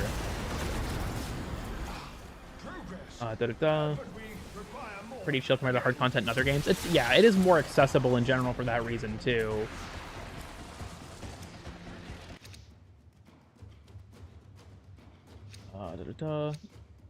Really fun to try and dodge everything. Yeah, I actually did it on Ember, and I didn't use my 2. That was my gimmick. I didn't use my 2 when I did it on Ember, and I had a lot of fun. I no-hit it on Mesa as well. I did no-hit for the stage attacks. Personally, I actually really like the Coda boss fight. I think it's really cool. They're pretty fun, like, to see more of them. Yeah, I do think they have their issues. The big one for me with the Fragmented one is I don't like the existence of cascading fragmentation. I feel like it's a mechanic that doesn't need to exist. But they're still very good fights. And the boss fights in this game have just generally trended better over time. Like, I think the Coda boss fight is great. The Fragmented one and the tank, I think, are both great boss fights as well. Like, we've gotten better over time. Does it love to break on squads? Yeah, welcome to Techrot Encore, unfortunately. Oh, it's my primary. Well, that's rough, because my primary is garbage. I'm going to be honest, I haven't been paying attention to what buffs I've actually been picking up. It just hasn't... The door just blocked me. Hasn't occurred to me that I should be doing that. It's straight up cheating. There are, yeah, other abilities, like I believe Overguard can do that as well, if memory serves. I might be misremembering. Trinity can basically ignore it, because she can use her 4 and Link, and just ignore the attacks, too. Like I said, though, like, you can cheese it if you want to, but the game's not making you. If you want to take on the challenge of doing it properly, you can. If you don't want to, that's fine, too. Acuity on Hagasa. I think I currently have on multi-shot. I messed with Acuity and didn't like it enough to stick with. I have returned. Welcome back, Blueprint. Also, welcome. Thank you for stopping by the stream. Trying to... The chat's difficult to keep up with, and I'm trying to play the game at the same time, so my apologies if I miss someone's message or anything like that. Also, headshot challenge. That fucking sucks.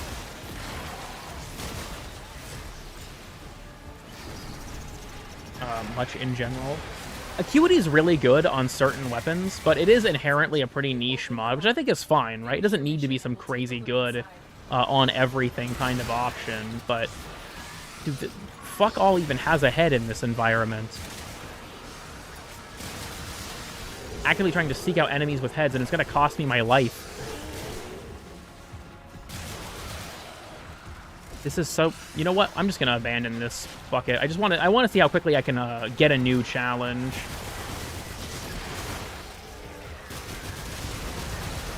I had 70 seconds on the timer, and I'm already almost back. That's impressive. I hadn't really decided to put it through the ringer like that, but... I think of Komei's new augment. It's quite strong. Kill enemies within 10 meters. That's fine.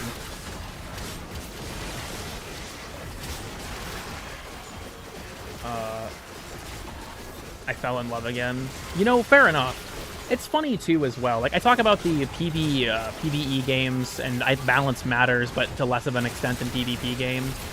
Did anyone here play the game when Catch Moon first got nerfed? Because you guys might remember what I'm about to talk about, but for those of you who didn't play when Catch Moon was first added, I'm going to give you a little bit of a history lesson about it real quick.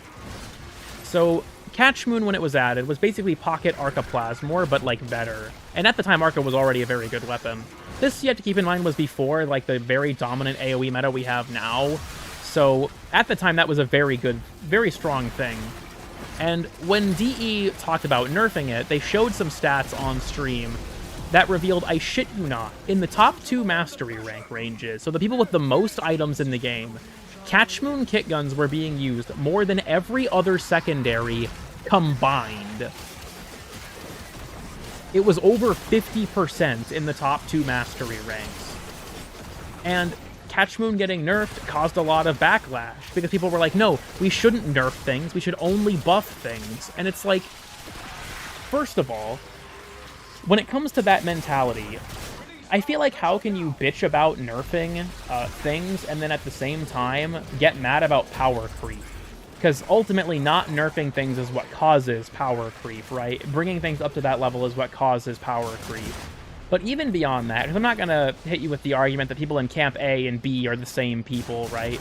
You can be anti-power creep and, you know, disagree with that philosophy, or you can be pro-power creep and agree with it, right? So yeah, the challenge graphic is clipping into the mission assets a bit, but so, like, but at the same time, right, it causes power creep. That's the point I'm fundamentally trying to make. But more importantly, what does it take for a community to realize that something needs nerf? Can you realistically take what at the time was, I think, nearly 100 other secondaries and make them all as good as the one overperformer? Like, when do you get to the point where you have to accept that you just need to nerf the overperformer, right? Like, when do you get to the point where you accept that, yeah, this is not working out, we just need to do something about the one that's causing problems? Both from, like, a logical effort standpoint of, you know, buffing 100-odd individual items or nerfing one thing, as well as from the game balance standpoint of, should we have a weapon, or should we just constantly chase that bar? And it's weird, because video game communities do this all the time.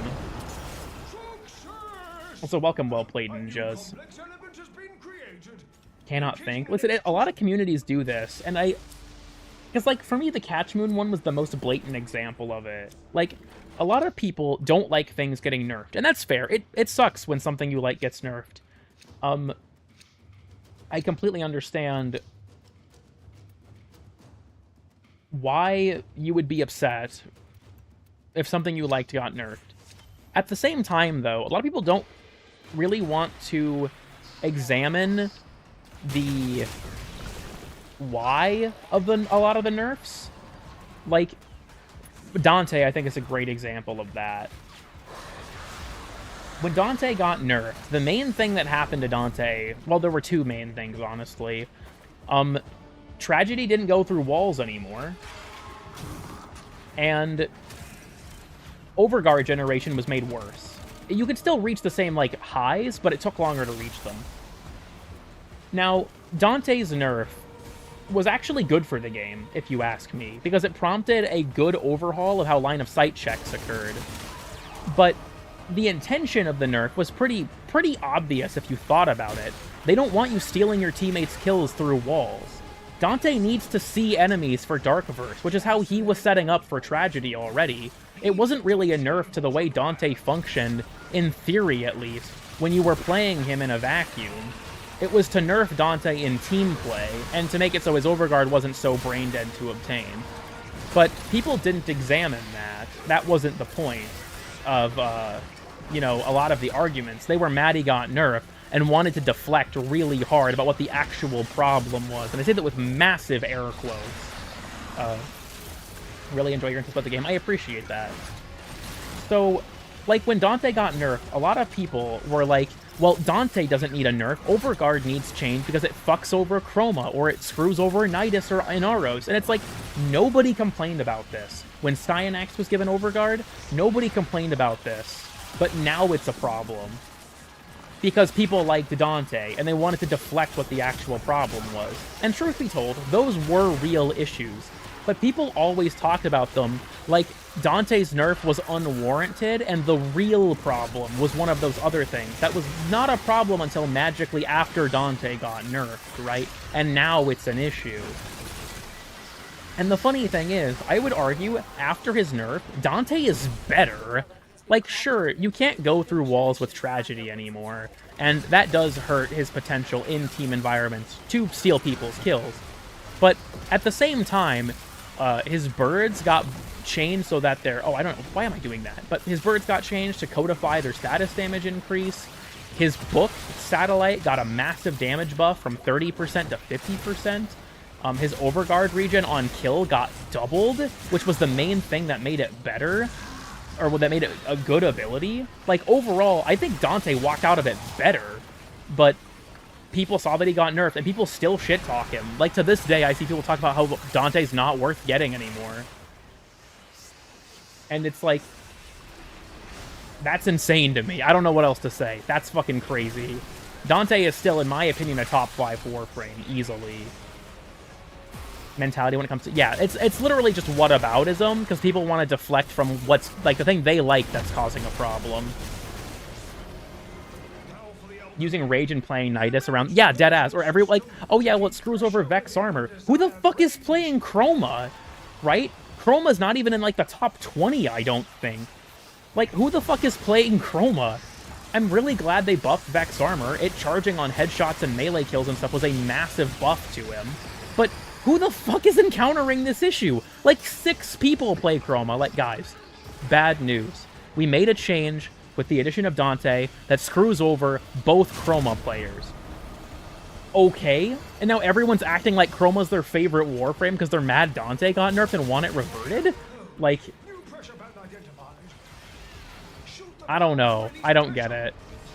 Like, even as someone who does enjoy playing Warframes like Chroma and Nidus that aren't popular, people suddenly acted like they were everywhere because they wanted to justify the outrage about Dante's nerf.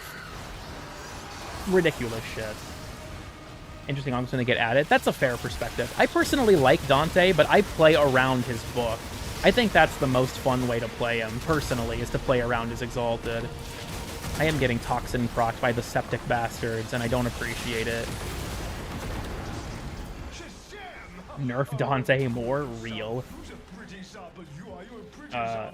He is shit, which is wrong. I shit you not. As a proof of concept, one of the game's level cap runners, I can't think of who their name was, because I saw this on Sab's Twitter. Someone went to level cap on Dante with no Forma. Like... Also, yeah, Chroma doesn't need to be damaged anymore. That complaint resulted in Chroma getting a buff where gun kills give him Fury, his Fury buff, and then whatever the armor one is called, he gets from melee kills. Should be nerfed more. Personally, I don't think a further nerf is necessary, necessarily, but how does Dante screw over Nidus and Chroma? So here was the problem.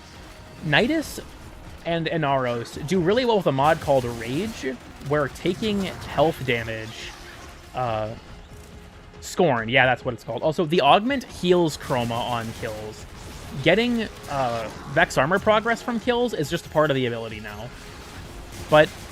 So the issues for Nidus and Inaros were that they relied on Rage a lot, because that's on health damage hit, you gain energy. Well, you can only take damage to your health, so it was basically free infinite energy. Dante's Overguard that he shares with his whole team blocked this. So if you were playing Inaros or Nidus, and you were given Overguard by Dante, you couldn't use Rage anymore. It just locked you out of it, essentially, which screwed a lot of builds over. For Chroma, in order to build his Vex armor buff, he needed to take damage. Shield damage gave him armor, and health damage gave him more damage.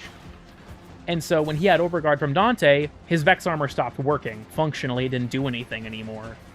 So the solutions to that were Chroma, like I said, melee kills can build his armor buff, and so melee kills build his armor buff, and gun kills build his damage buff, with headshots counting double for the damage buff. Really good change. And then for Nidus and Inaros and all of them, they made a change where Rage still works if you were given Overguard by another player. If you were given Overguard by yourself, by Fortifier, by even a Spectre you spawned, it does not work.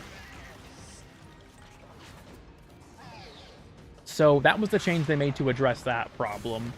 And I think that worked out great. Like I said, overall, Dante's nerf was actually very good for the game, because he also prompted a huge overhaul to line-of-sight check abilities that made them much better.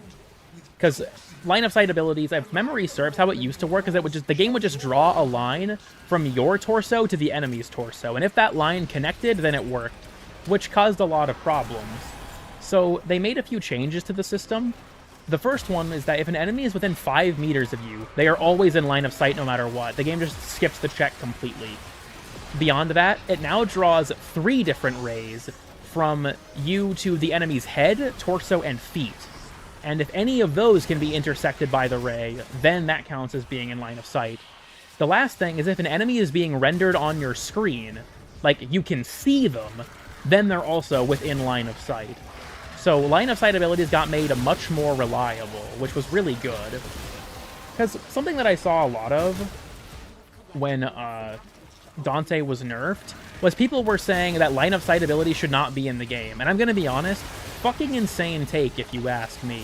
Like, line of sight abilities, I understand why people wouldn't like them, but think about the consequences of a change like that. Removing all line of sight checks and letting every nuke ability work through walls would be kind of nuts. I think that just making the system better was the way to go, and I think they did a good job with it. Line of sight abilities like Fire Blast and Radial Javelin and stuff feel night and day more reliable than they used to be. Especially Fire Blast, dude. Fire Blast would get shut down by the most random bullshit. It was complete nonsense. Having LOS still sucks, though. Yeah, I don't know why that's a restrictive measure on them, but it is what it is, I guess.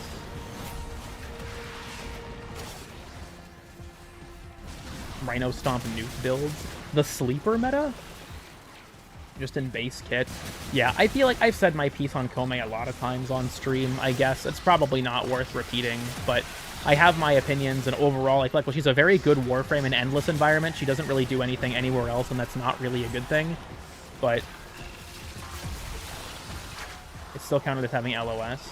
I don't know if that's still in the game, but I do believe you're correct. Jade actually has a similar mechanic. Jade has to have seen an enemy or have LOS to an enemy for them to be blown up by glory. Like, if they have a judgment but aren't seen by her, it doesn't work. But she has to at least see them when they get the judgment or after they get the judgment. So if an enemy gets a judgment and she doesn't see them when they pick it up, then it doesn't work. But then, if she does see them after that, and they walk around a corner, you can still kill them, even if they're not in your line of sight anymore. You just have to LOS them having it, basically. Really weird that it works that way.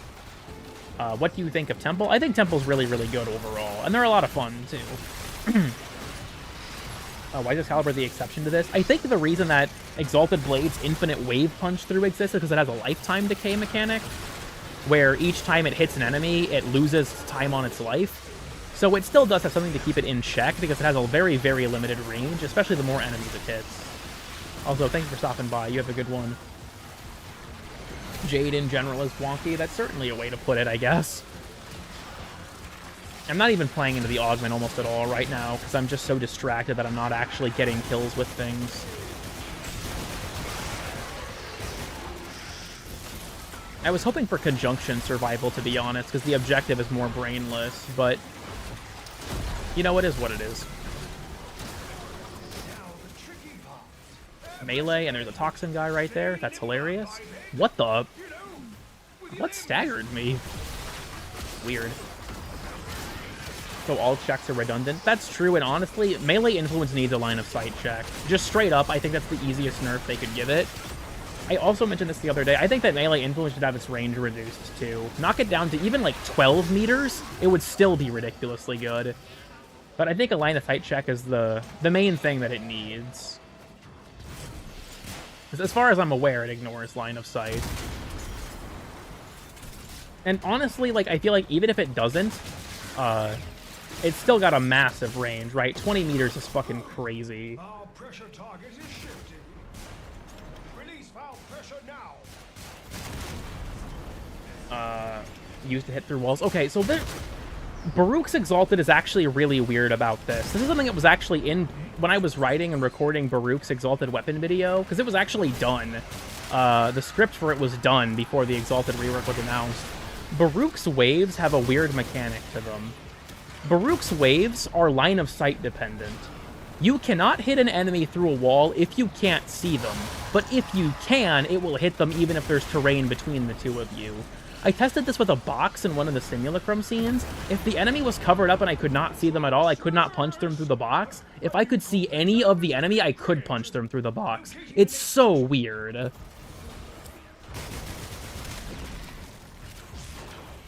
It's not like Excalibur, where it's just infinite wave punch through, and it's easy and makes sense. I don't know why Baruch works like that. Very strange mechanic, though. Very strange mechanic. Which doesn't help. I feel like Corvex's thing for me is that I feel like he just kind of feels unfinished. Doesn't seem to be worth it anymore. I still like using it for Blast, because Blast on the Fist is really good, and the status chance helps with that. But yeah, Jade Shadows nerfed the ever-loving shit out of Reactive Storm. I was hoping that they'd fix it, but I don't think they ever will at this point. Just arrived, welcome. When I acquired it, you know, fair enough. I don't know, I think with the amount of discourse, like, slams are probably next on the chopping block. I don't know if they'll get around to influence in the same update, but the Exalted Weapon overhaul has caused a lot of discussion about influence and its place in the game, and I think it'll probably get a nerf sometime this year. So you don't use Reactive Storm? Personally, I do, and it's for the status chance. Like, the damage types it gives you hardly matters at this point, in my opinion, but, I do appreciate the status chance for Blast. I might switch to a different frame. Like, I wanted to play Kome just to get a feel for the augment and whatnot, but I don't know. Like I said, the benefits of it are fairly obvious, and at this point, I'm just, like, getting a little bored over it. Give armor. I don't think it... In my opinion, Corvex just needs a way to heal himself. Like, I said in Is DR Dead that he needed a DR ability, and I think he could still work with one, but not 90%. That would give him an insane EHP multiplier. The main thing he needs is a healing ability, maybe like 50% DR at most, and I think he'd be really good for tanking. But that's not how it be. Well, it would be good for Baruch's melee. Baruch's melee is just like a really strong crit weapon, so I think that's just kind of the way you end up building it. Still the case with Reactive Storm. It just lets you also take some other, you know, stuff like to build more into proccing things like Blast. Because the main thing is Reactive Storm is helpful with that, because oftentimes the fists just kill an enemy outright. And the bitch of that is your status effects don't do anything if the enemy just dies, right? The effect doesn't do anything. But Blast doesn't work like that. So, okay. Niche mechanic I need to explain real quick. So, I'm pausing this so you all can hear me when I say this clearly, because there's so much noise going on. So, if you inflict a status effect on an enemy naturally, so like through a weapon status chance, and that hit kills them, it will still trigger the status effect. Normally, this doesn't do anything because the enemy fucking died, right? That should be fairly obvious. Here's the thing, though. Blast damage has a mechanic where whenever a blast proc is inflicted on an enemy, it stores 30% of the base damage of the hit that inflicted it, and then one of two things happens. The blast proc explodes after 1.5 seconds, and it deals that damage, or it gets another blast proc added. Every time you add a new blast proc, it resets the 1.5 second timer. So, keeping that in mind, once you reach 10 blast procs, something important happens, where all of the blast procs are consumed and detonate instantly, but instead of 30% damage, they are 300% of the damage of the hit that inflicted them. This also happens if an enemy dies while they have blast procs. Even if you don't hit 10, every blast proc on them is consumed and deals that 300% damage. And that's in a 5-meter radius, which is pretty big. For reference, electric is a 3-meter radius, and max stat gas is a 6-meter radius. So, keeping that in mind, if you trigger a blast proc on a hit that also kills an enemy, not only is it going to get a shit ton of base damage because your hit was strong enough to kill the enemy outright, but on top of that, it will immediately explode, which deals a lot of radial damage. So like Blast on Daikyu, for example, is a really, really good take because Daikyu has high status chance and hits really hard. So there's a good chance if you headshot an enemy with the Daikyu and it triggers that blast proc, it'll kill everything near that enemy in a 5-meter radius. So that's the explanation for me as to why I like Reactive Storm, because it lets you play that strategy on Baruch a lot more effectively because you can reliably proc blast on kills. Is it necessary? No, Baruch's Exalted is fucking insane, and it has been since he released, to be honest with you. But that's the reason that I take the augment. I didn't know Blast was that good. Blast is an incredibly good element. I would argue at this point it's an S tier. Like, I would consider Blast to be a top tier element. It's one of the only combo elements that I think can actually go band for band with Viral very, very easily. I should mod Blast onto my penis. I mean, that depends. Are you killing people with it? Or is it just because you're finishing quickly? Look, not important. What's the point of gas anymore? The main thing that distinguishes gas from Blast is that it lingers. If you kill an enemy, the cloud will stay, and enemies will walk into it. I personally think, though, that gas does actually need a buff. Gas is a good element in specific niche contexts, but I feel like overall... Oh, I got the bug where it... I think the pause menu fixes that? Yeah, it does, but I still die. But gas is really good in the right circumstances, but it's very niche. For me, like Kaz, fair enough. Decent status with Blast. It depends. I feel like the main thing is it's consistent. It's a consistency problem, right? Can you reliably proc Blast? I think it's the thing that will make it, like, determine your fun, right? Gas Electric is good, though. It is, but more specifically on high damage weapons. You know what? Let me finish this mission so I can explain this, because I feel like there's so much noise going on that it'd be better for me to finish this so I can explain this more easily. No matter what they nerf, people will be upset. Yeah, that's true. I think influence is the thing that needs to get whacked, personally. It's the problem. I'd rather rub my balls on sandpaper. So...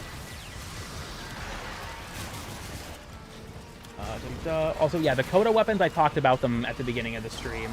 Thoughts on slams? I don't use them that much, and I think that their nerf is frankly warranted. The upcoming nerf. We'll have to see how that goes, though. But, because when it comes to gas, there are a few things that hold it back that I want to explain. But it's going to take me a second, because, the thing that worries me, though, is I do think that gas deserves some benefits, like some buffs. But Pablo said on a stream, like a dev stream, that gas is, quote, very powerful if you know how to use it, which is not inaccurate. But I also feel like that's not the whole story, I guess. Whatever, it's worth it for the nerf. I honestly think that, yeah, I agree with you, it's worth it for the nerf.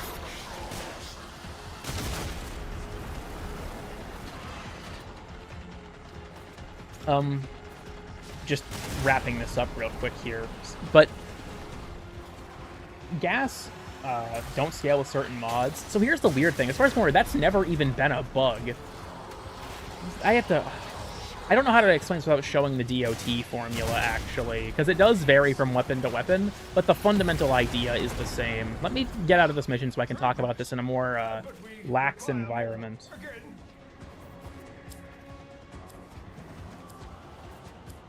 I don't give a shit about that Voca. Yes, I did hear it. No, I'm not picking it up. So, get through this real quick. I'm trying to get to a point, and it's taking a fucking eternity because the game is just dragging this out. Okay. So, You exist to strike. You strike to win. let me kind of talk about gas for a second and why I think it deserves some changes. So shut the fuck up, Fibonacci. Can we get the Wally wall? We can talk to him in a bit for sure. Let me put the music back on. Actually, my Orbiter music's loud enough. Never mind, I don't need it. So here's the thing with gas. If I look at I can just hover over this real quick. So you'll see it says this. Yeah, gas produces gas clouds that deal damage to all enemies within a 3-meter radius for a short duration. This description fucking sucks, because there's a lot of important things about gas that are not mentioned here. So, first of all, most status effects have a cap of 10. DOTs, like Slash, Electric, Heat, and Toxin, ignore this limit. And I know there are some, like Puncture is 5 and whatnot, but generally it's 10, but DOTs ignore this limit so you can keep stacking your damage. Gas doesn't work like this. Gas has a limit of 10. If you try and trigger another gas proc when you are already at 10, it replaces the oldest gas proc on the enemy, which means you can actually hurt your own damage if you dealt less damage on the hit that triggered that gas proc. And because it also has this cap, gas is effectively a no-go on any weapon with a high fire rate, because it's not going to work out, because you're gonna have a ceiling that's very low for the amount of damage that your gas can actually deal. The other important thing about gas, because like part of why it's capped at the 10 stack, is because it actually increases in radius the more gas procs there are, up to 6 meters at 10 stacks. So, and like they linger when the enemy dies. That's the main thing about gas. If an enemy dies with a gas proc, it'll stay, and enemies can walk through it and die, which is a pretty valuable thing. So here's where the main problem comes in. For most DOTs, specifically Electric, Toxin, and Heat, the way they calculate their damage is they use a stat. First, they figure a stat called modded base damage. Modded base damage is your base damage mods, and faction damage mods. That's the easy version of it, essentially. It's those 3 things. And then after that, it will start to consider other things that are multiplied by your modded base damage. So that's things like faction damage, again, for some reason. If your hit was a critical hit, if it was a headshot, things like that. The other thing that it multiplies by, though, is mods on your weapon that affect the damage type of the DOT. So electric mods will scale with, for electric proc damage. If you have an electric proc and you put an electric mod on, that will contribute to the damage. Same with Heat, same with Toxin. Slash does not do this. It's a unique one in that case. Slash does not scale with slash damage at all because it deals true damage. Gas, on the other hand, is tricky because the way the formula is set up is Gas wants a gas damage mod to be on your weapon. That's not a thing. There are no gas damage mods. It does not scale with Heat and Toxin mods. Those things on your weapon don't mean shit to gas. It doesn't care about them. All they really affect is A, giving you gas, and B, your proc weighting. So that part of the equation, that multiplier, is effectively gone from gas damage. You just don't get it. So there are some ways around this restriction, because there are some things that are treated like an elemental mod that can boost your gas damage. So leaded gas on the Vesper increases proc damage like an elemental mod. Valence formation on Lavos increases the proc damage like it's a mod. And on top of that, Resupply, that's the word I'm thinking of. Resupply also is treated like a mod. And from what Nova told me, it double dips on DOTs for some reason too. So those are the things that can actually boost it, because they're treated like gas damage mods. But otherwise, that's a very big limitation of gas. So the 2 biggest weaknesses of gas, by far, 10 stack limit, and it doesn't consider Heat and Toxin mods on your weapon. So to that end, I think that gas is a good status in certain contexts. Namely, if you can hit an enemy really, really fucking hard in one shot, and you want to leave a lingering zone behind. Like, for example, Lavos and Lavos' 4. Lavos' 4's damage scales with every unique status effect on the enemy. So gas damage is very good for that because it uses that damage, and it'll leave lingering clouds that deal a percentage of that damage. I think it's 50%. So it's good for Lavos' 4. It's also good for weapons like Daikyu is decent with gas. There's also Spear-X. Spear-X is good with gas. Things that have a high status chance and are able to deal a lot of damage. And then obviously the recent edition of the Purgator 1. The main thing with gas is if you want it to actually deal damage, you have to hit enemies in the head, and you have to land critical hits. And you also will need to use things like faction damage mods and Elementalist, because throw elementals out the window, right? They don't mean shit. But then there's this weird friction with gas, because, like I said, it starts at 3 meters, and it goes up. It goes up in range the more procs of gas you have. But at the same time, you can't stack it past 10, so you don't want to ramp up your procs that much. So you have to find this weird, finicky balance of getting enough procs that they're big, but not so many that you're fucking yourself over. And it just feels like it's conflicting design to me. Like, what do you want from me? Also, look, I've been told that it's a Purgator and a Purgator, so I'm just saying it both ways to annoy people, because I don't fucking know what it is anymore. Beyond that, though, Gas's struggle, really, to me, is that it just feels like everything it was good at was basically stolen by Blast. The only thing it really has going for it is that it lingers. Like I said, one gas proc is a 3-meter radius. Blast is a 5-meter radius. Sure, gas can theoretically get 1 extra meter, but the only way to really reliably do that is Sickening Pulse. Generally speaking, otherwise, you're just kind of fucked. So, what I wish they would do to gas, personally, is A, make it so that it has no cap. Just uncap the stat count. Cap the radius at 10 meters, or at 6 meters at 10 stacks if you want. I think you could honestly let gas get even larger than that to a point, but cap gas to so many, so much range, but let the stacks go on forever. And then beyond that, make it so that there are gas damage mods, just straight up. Like, we have magnetic mods, we have radiation mods. I don't think corrosive, viral, or blast need their own mods. They're good enough as is. They don't need mods to give them, to make them built in without comboing anything. Gas, I think, could actually have its own mod set, like magnetic and radiation do. Then that would help the element out a lot. Also, melee afflictions is really good with gas. That's something I actually probably should have mentioned. Gas is good for afflictions because you have a lot of control over your proc count, right? Ember Shock or Shock Trooper also behave like Elementalist mods instead of basic elemental damage percent. I believe it's handled like mods are, so like additive with elemental mods, but I might be wrong about that. I don't know how the math shakes out after they got changed. So, could be different. I'd recommend checking the wiki. It probably has information for you there. But, and Gas Gara, you could. Genuinely, you honestly could. But I feel like those are the two main things I do to Gas. Give us a Gas mod set and uncap the stat count so rapid fire weapons can actually use it. But that's just kind of my thoughts on it. Like I said, Gas is useful in certain contexts, but at the same time, its bug, Shock Trooper's Elementalist Lavos Augment, just doesn't scale DOT damage. Oh, okay. Because I knew that bug for the scaling DOT damage was a thing, but I wasn't sure if it affected more than just Lavos.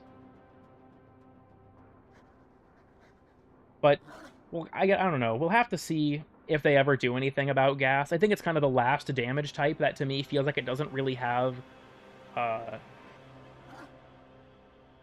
like, it feels like its niche kind of got stomped on by Blast to me, and I hope that they do something about it in the future. Because, like, I think every element in the game currently has a place, and I think Gas still does, but it's just not a very strong one. And use cases. Maybe if I was a good YouTuber, I would make something like that.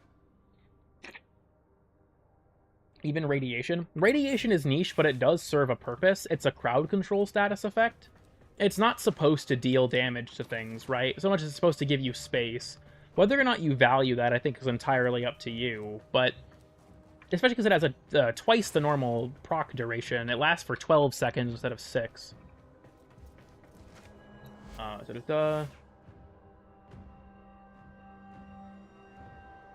Also, Magnetic does a couple things. Enemy shields and Overguard take more damage, and when they break, they deal an radial electricity proc. Or, well, an electricity proc on the enemy that deals radial damage. And then Impact and Puncture, the purposes that they serve. Puncture makes enemies take more critical chance and reduces their damage output, but there's also a lot of synergy with, you know, things like melee Dodie and whatever. And then also beyond that, Impact allows you to get mercy kills much more easily. So if you're playing around mercy kill mods, like now you have Arcane Escapist or something like Out of Sight or what have you, well, it allows you to play into that better. Like, they are very niche, but I do think that they feel like they serve a solid purpose. To me, a lot of what made Gas good has kind of been taken over by Blast. On top of its CC effect. I feel like Radiation could definitely use something extra, but I can't say for sure what I feel like it would be. Always playing in airshots and grouping mobs together, so I find it really fun. And that's fair. Like, that's one of those niche use cases where Gas is helpful. I know Gas Nadaruk is a pretty popular strategy for that reason. They patched it, though. That doesn't surprise me, to be honest. With all the, like, removal of, like, truncation of slam attack and animations, they did the same thing with heavies back in the day, where you could roll out of the heavy animation. Genuinely feel useless. And I think that that's completely fair. Like, I don't think that Gas feels useless. I think that it does have some things going for it. But I also still feel like, at the same time, a lot of the things that used to make it special have been taken over by Blast. And I wish that they would, you know, shift more towards making it have that niche again, I guess. Giving it more meaningful difference from Blast than where it is currently. Saddle up. If they never buff Gas, it's kind of whatever. It's still fairly good in the niches that it exists in. I just feel like a lot of its old niches got taken over, more or less. What is the current Fissure? We're just hanging out. Void Flood? I do not want to do that. Would really go for. So here's the thing. Radiation kind of does. Because, so there's a thing about Overguard that I think is worth noting, but it's kind of admittedly niche. Also, this Zeke is ugly as fuck. My PJs. Now, it's like not a chance, buddy. Fucking weirdo. Anyways. Actually, Loki will be a great example for this. Actually... maybe? Let me think about this. Yeah, Loki's fine for this. I'm not going to pick this, though. We're actually going to pick Exterminate. So, most forms of crowd control don't work on overguarded enemies. That should be fairly obvious. And some do, like cold damage, right? Cold scales up to 4 stacks before it stops working. But there is something really important to note about a type of crowd control that doesn't actually affect the enemy, and that's AI manipulation. AI manipulation still works on enemies that are overguarded. If I can find an Eximus here. Might not be able to find one in this area. It might be a little too early in the mission. But manipulating the enemies into attacking something like this works through Overguard. They'll still do it. So radiation doesn't affect the enemy necessarily like an overguarded enemy, but they will still attack other nearby regular enemies that are affected by radiation. So if you have something like a decoy or a rad proc or what have you, it's actually solid crowd control against overguarded enemies, because enemies will attack things with high threat levels. That's also part of why Razorflies and like Shadows of the Dead and things like that are actually surprisingly effective CC, because enemies will prioritize trying to kill them over fighting you or defense objectives or things like that most of the time. Like, I did a EDA mirror defense with bolstered belligerence with Necros because I could use his shadows to distract the enemies and they wouldn't even try and fight the objective. Yep, see? There's a Shock Eximus. He has his overguard and he's still going for it. So that's a big thing to keep in mind. Enemy AI manipulation works through overguard. His ability is still targeting me. That's just how they're programmed to work. They'll follow players. But if you can manipulate an enemy's AI, they'll do... And I know I'm invisible right now, so that kind of makes that a bit less clear. But I've gotten, like, none and killed 5. Their drop chance is much higher than normal, but I don't know what the specific drop chance is. What blew up that bus? The fuck? Oh, that wasn't even a bus, was it? Anyways, so yeah, that's something that I think is very valuable to know, is enemy AI manipulation effects like that work through Overguard, which is a very powerful effect. My operator is male.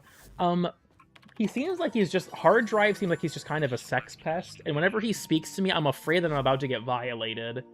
That's the long and short of it. Hard Drive scares me. For that reason. If I'm gonna work on this code, I'll just play Temple, right? Temple's new. I guess that's probably what you all would want to see the most. Because of Loki's piss filter. Fair enough. It's 5 a.m. here, damn. Is it already time for Steel Path 2? I feel like they're much better and much more relevant in modern content, but they really highlight how big of an issue influence is, basically. That's kind of the long and short of my opinion on that. Okay, I need to get up for a second, so you all are going to look at the slideshow for a bit. It ended, didn't it? Okay, we'll just jump to another, like, random spot. Okay, you all can look at the slideshow for a second. I will be back in a minute or two. You know, don't plot my downfall while I'm gone. You guys don't have permission to this time. But I'll be right back. If lost upon the plains outside Cetus, you may derive sustenance from mineral-dense termite droppings, which the Ostrons call Ito Da. You may also never form a consonant again, but at least you will not be dead.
Okay, I'm back, and I see people are trying to be quiet again, which is, I think maybe the gimmick works more than once. I guess I'm not really sure. Let me get situated here again, but...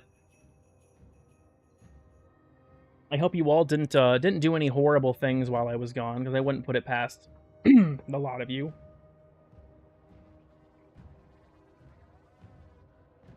Okay, anyhow. Too late. Oh yeah, it's starting to catch on now, isn't it?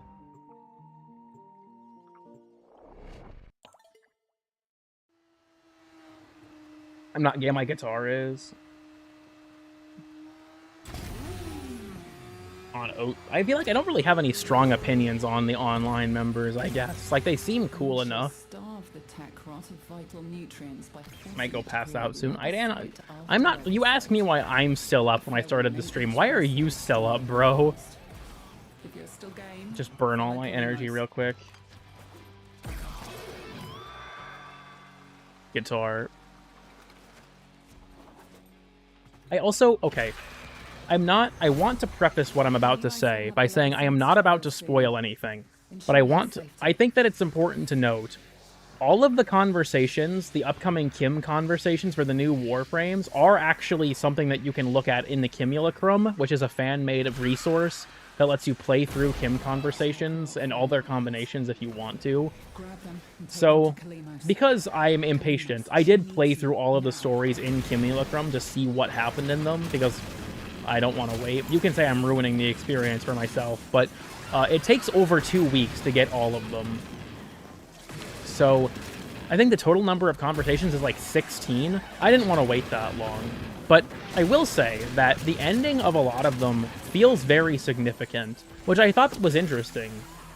Because, like, there are certain things I can spoil for myself and know they exist, but the impact of them isn't something I can fully feel until it happens in-game, if that makes sense. But especially in particular, like, Flare and Kaya's stories have very interesting endings if you get the good ending.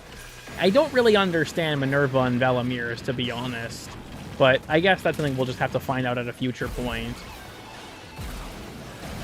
But yeah, they're all very interesting and very good. I like the way that their arcs progress. Why people find the guitar hot? Dude, I've got no fucking idea.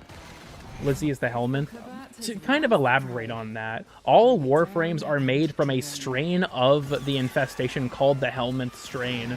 Different strains of the infested are all connected via a hive mind. So Lizzie is the Helminth because all Warframes are the Helminth. They're all made from it, so they're all connected. Because of the infestation sharing information through hive minds.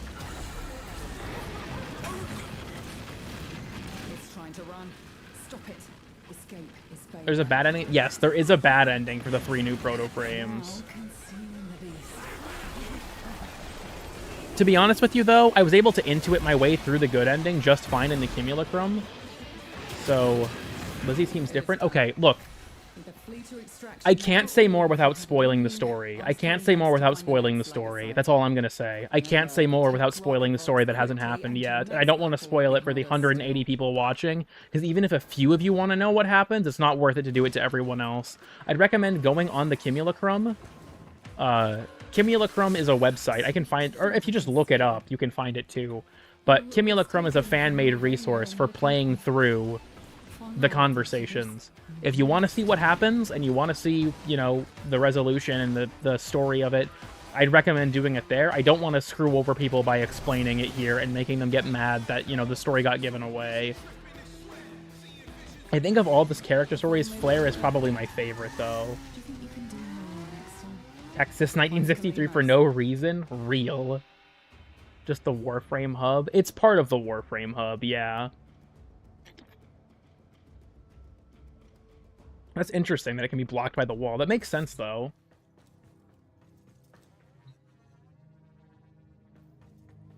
Will affect Rusalka. Yeah. It's I don't know. I'm gonna be honest with you all. I feel like Rusalka just kind of got dropped from the story, and it kind of makes me sad.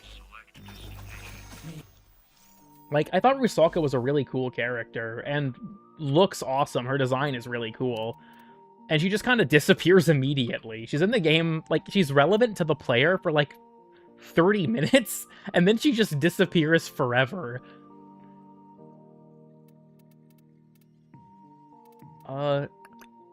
Rusalka gotten armored? I mean, maybe? Obviously, Minerva and Velemir bring her up, but take Hildred, actually. Why not? But, yeah, I hope she gets brought back at some point. Grieving parents. True. Literally a node called Rusalka. Like, in Holvania or in a particular planet? Because I'll be honest, I've never noticed it. You may yet avoid it. Trust in your training. Favorite Warframe at the moment? Lavos, I think I can probably comfortably say is my favorite. On Ceres? Oh, yeah, that makes sense. Ceres or Sedna, but I'm guessing... I think Ceres sounds right. While they do some trolling. You know, maybe. Vector Void... Yeah, that... I'm not even going to try and pronounce it, but yeah. Gotta nurse these scrubbers. Keep them clean. Too much spore buildup and... From a gameplay standpoint, they've actually been making changes to the early game quests a lot. I don't know if Nata has ever been changed to be, like, not as bad, but... It's Sedna? Okay. Sabotage on Sedna. Right, I was probably thinking of Ceres because they share a lot of tile set overlap.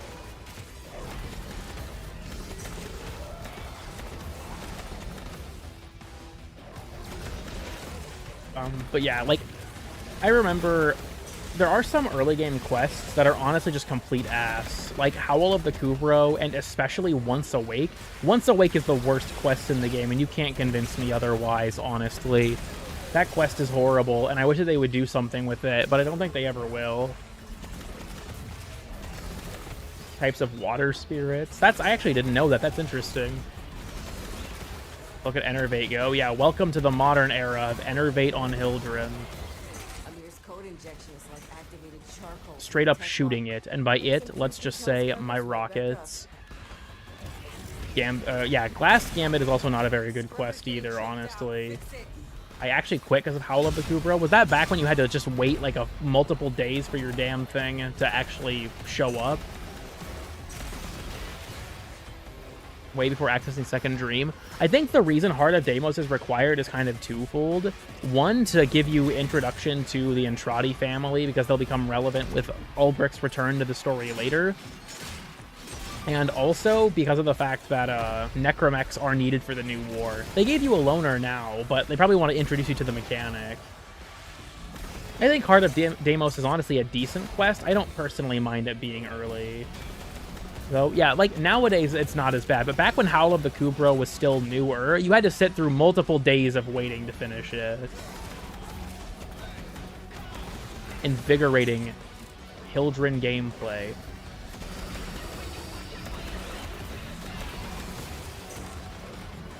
Should have been better explained. I agree. I think it's very lost on most players that the Arcwing quest is the beginning of a civil war between the Corpus and Grineer.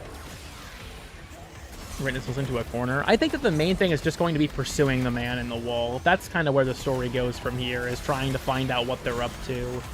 How they're going to accomplish that, who knows. But also, yeah, Heart of Deimos not being replayable still makes me mad. I don't get why, of all the game's quests, Heart of Deimos is not replayable. Also, I'll say this. I don't have any faith that Tau is going to be the next location. Would it be cool? Yes. But people have unironically been saying Tau is around the corner and is the next the next peak to climb for, like, a decade now. People have been saying it since the Sentient era when they were introduced with Uranus. I don't remember what that update was called. It was, like, update 16 or something. But, like, people have been saying for ages that Tau is the next thing. Will we get there eventually? I mean, probably. It's been so requested, and I would be down to see it be the next thing. It would also be a great opportunity for them to bring Narmer back into the story because we're going to their home turf, right? But at the same time, I don't have confidence it'll happen just because it's been the next thing for fucking ever. Tau after New War, Tau during New War. Yeah, there's so much shit there. With, like, we'll go to Tau next time, guys. That's the only logical place the story could go. And then you just make some other bullshit up. This time for sure, true. Isn't, like, Hunhow chill as fuck with us now? Debatably? Like, let me put it this way. Hunhow tried to assassinate us very recently. Like, if you think about it, it's been years since the Second Dream for us, but in the in-game story events, the Second Dream wasn't that long ago, and Hunhow tried to kill us. He also tries to take over Suda. So, like, yeah, post-New War, he seems like he's kind of reformed. I wouldn't fucking trust him, though. Like, Hunhow, he can say that he's good, but he's the literal sentient destroyer of worlds. Like, he is, like, the big bad of the sentient faction. I would not trust him with a fucking thing. Like, all I'm saying is Hunhow is still incredibly dangerous, and at the bottom of the ocean, that's where it's safest for everyone. Can you really trust effectively sentient Hitler? I don't think you can. We talked to a Hitler, he's good now. True. Watch out for the belt. Cool Kid hates Unk. More of a backstabbing bitch. I mean, I agree, but yeah, funnily enough, you can do Octavia's Anthem after Jade Shadows, which makes no sense. When he destroyed a total of 0 worlds? Who knows, honestly. Still working with Stalker? The Stalker fled after the end of Jade Shadows, so he's not there in his lair with Hunhow anymore. Rift Guard? Yeah, the Rift Guard terminology honestly was really interesting, because they have the Rift Guard Syandana and like a Rift Guard emblem or something. I don't know what that stuff means, but it's definitely enticing.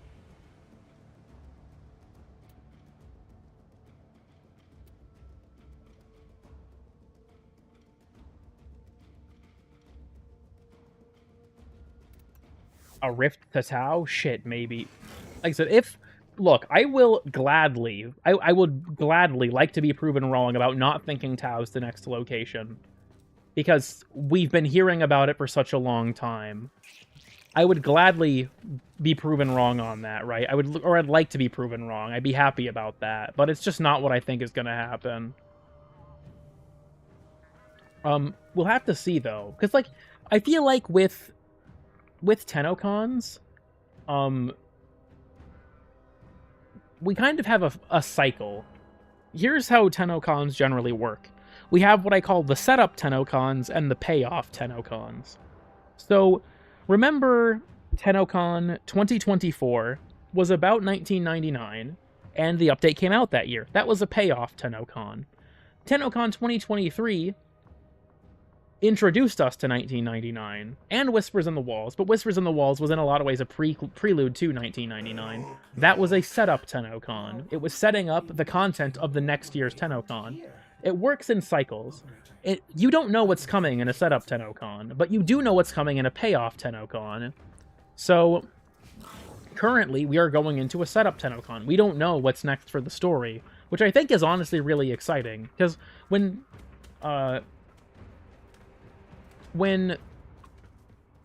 2024 happened, we all knew it was going to be 1999 themed, even before they, said it was, because it just made logical sense.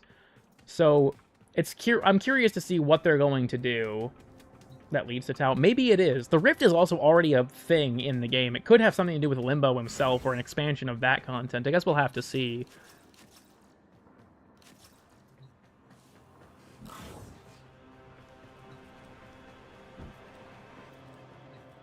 A clear travel through the void. I feel like, I don't know. To me, it depends. Like, I think that it'd be cool to go to Tau. It's not what I'm expecting. Frankly, I have no expectations for future content. We'll just see what happens, right? We don't know what's coming next, necessarily. Quest that can only be accessed through Steel Path. Maybe that focuses on Acolytes. That could be interesting, but I guess I don't know. I don't feel like it's necessary, but I see where you're coming from. Deimos Grand Boss. Yeah, keep fucking waiting.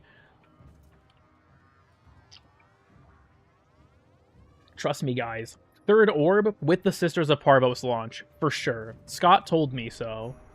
Scott said so on a dev stream that it would be happening.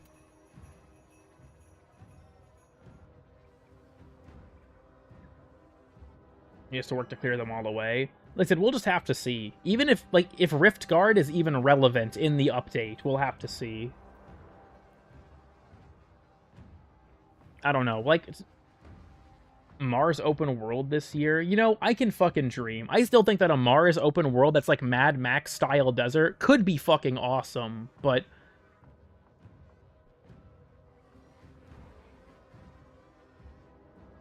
what is Rift Guard? We don't know. That's just what's in the here.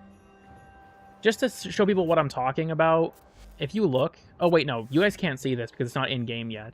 Just the... Motherfucker. Not that. This.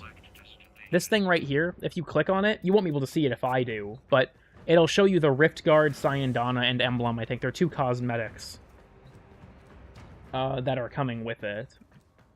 You want to upgrade to cars? I think it'd be cool to have a vehicle that has, like, a mounted gun or something on it, or that multiple players could, like, take control of, like a Warthog-type thing. Could be content with Wally, maybe? As in the Vermink? I think so. They arrest the limo players for touching children? True. Look, I have a lot of crackpot ideas about this game, in terms of things that I would love to see in it. A Mars open world desert area is absolutely one of them. I'd also really like to see, this is going to be considered a shit take, but hear me out, underwater railjack. I think submarine railjack, if handled correctly, could be fucking awesome. Thing is, DE doesn't give a shit about railjack, so that's never happening. Wetjacking it? True. Real and true. Subnautica Warframe. Like, I'll say this, I actually think that Sharkwing is a really cool idea. It was executed really poorly because all of the tiles are intentionally confusing. That's the thing that I hate about Sharkwing, is the tiles intentionally try to confuse you so you don't know where to go. That's the problem with it to me. And it breaks up the pace of gameplay a lot, too, right, when you're suddenly in Arcwing, but... game without spoiling the main story. Subscribe for Wally, thank you, I appreciate it. I hope that one day we go back to storied Night Waves, but I'm not gonna hold my breath. It's been such a fucking long time. Massive Leviathan creatures. Like, yeah, think about, like, you have, like, a giant, like, worm thing boss fight or something. Or you fight, like, you fight the Giga Lanx. You have a giant Lanx down there, but he's still object health, so he dies in one shot. I think it's a cool idea. like, I don't know, I've mentioned this before, that I have a lot of things that, like, I wish were in this game, but that I don't think ever will be, because a lot of them are just not the direction the game is going. Also, yeah, D2 Titan Atlas. You know what? We'll take him. Like, another one, some of you were probably here for my giant space nerd rant thing that I did for, like, an hour at the end of one of my streams, but I wish Warframe remembered that it was in space more and gave us more unique locations for it. Like, I talked about, my ideas in regards to that of, like, what if we put a Corpus City on Pluto and had urban combat there? What if we put an alternate version of the Gas City on Neptune that, you know, wasn't broken apart and didn't have amalgams but had some other mechanics to it? What if we reworked Mercury to be like a manufacturing planet where it's so close to the sun that the Grineer are using it to melt and process things by using the sun's energy? Like, there's so many cool things we could do with a lot of areas that don't have unique tile sets, and I would love to see that. Not even just that, but you could add new areas as well. Like, what if we released an alternate version of the Grineer Sea Lab tile set on Titan in the methane ocean there? That could be really cool. What if we released some, like, Io tile set, or maybe they use the volcanic activity there to do something? There's so much potential for Warframe's canvas as a game that takes place in space, but the game just doesn't remember it takes place in space anymore. And I think it's kind of a bummer. Like, I like Hulvania, I like the labs, I like the Zeramin, all that stuff is still super cool, but at the same time, I just miss, you know, exploring space and Warframe's sci-fi twist on it. It's just not a focus of the story anymore. When are we going to Tau? Who fucking knows? According to people that I've, like, from as long as I've been in the Warframe community, we went to Tau fucking 5 years ago, bro. Want to find a giant enemy in the sun. So, something that was a really cool idea someone brought up in a stream that I actually totally agree with is the idea of having a Remains of Pragasa tile set near the sun, because she died there, where we would have, basically how it would work is it would be like a modified version of the sentient ship tile set. That's all that has, like, areas where the sun is leaking through and things like that to kind of tie into, like, you know, Pragasa died in that area. You gotta scale the tower. That would be really cool. I've always found it to be a really interesting detail that that tower is there. Where? There he is. Rust thing. Just 1v1 this guy. I don't give a shit. I'm literally invincible. It's none of them. Damn it. Zip it, Amir. I'm working on it. You want to pillage our grandmother's corpse? I don't think that's what I was advocating for necessarily. Title card, true. I really like Venus's new skybox. Yeah, there's, like, Warframe has so many cool things. I'm gonna go on the rant again. I'm sorry. This is about to devolve into another hour of me talking about astronomy. So everyone's gonna have to. You're gonna have to brace yourselves for after this mission. But I can't handle another Unum. Megan did imply in the Tactical Potato interview that we are going to be seeing more of the Unum eventually. So this will be too much. Like, I don't know. If I was the person who made this game, it would suck, first of all. But I also would, you know, have a lot of different opinions on where the game would go from, like, an environmental standpoint.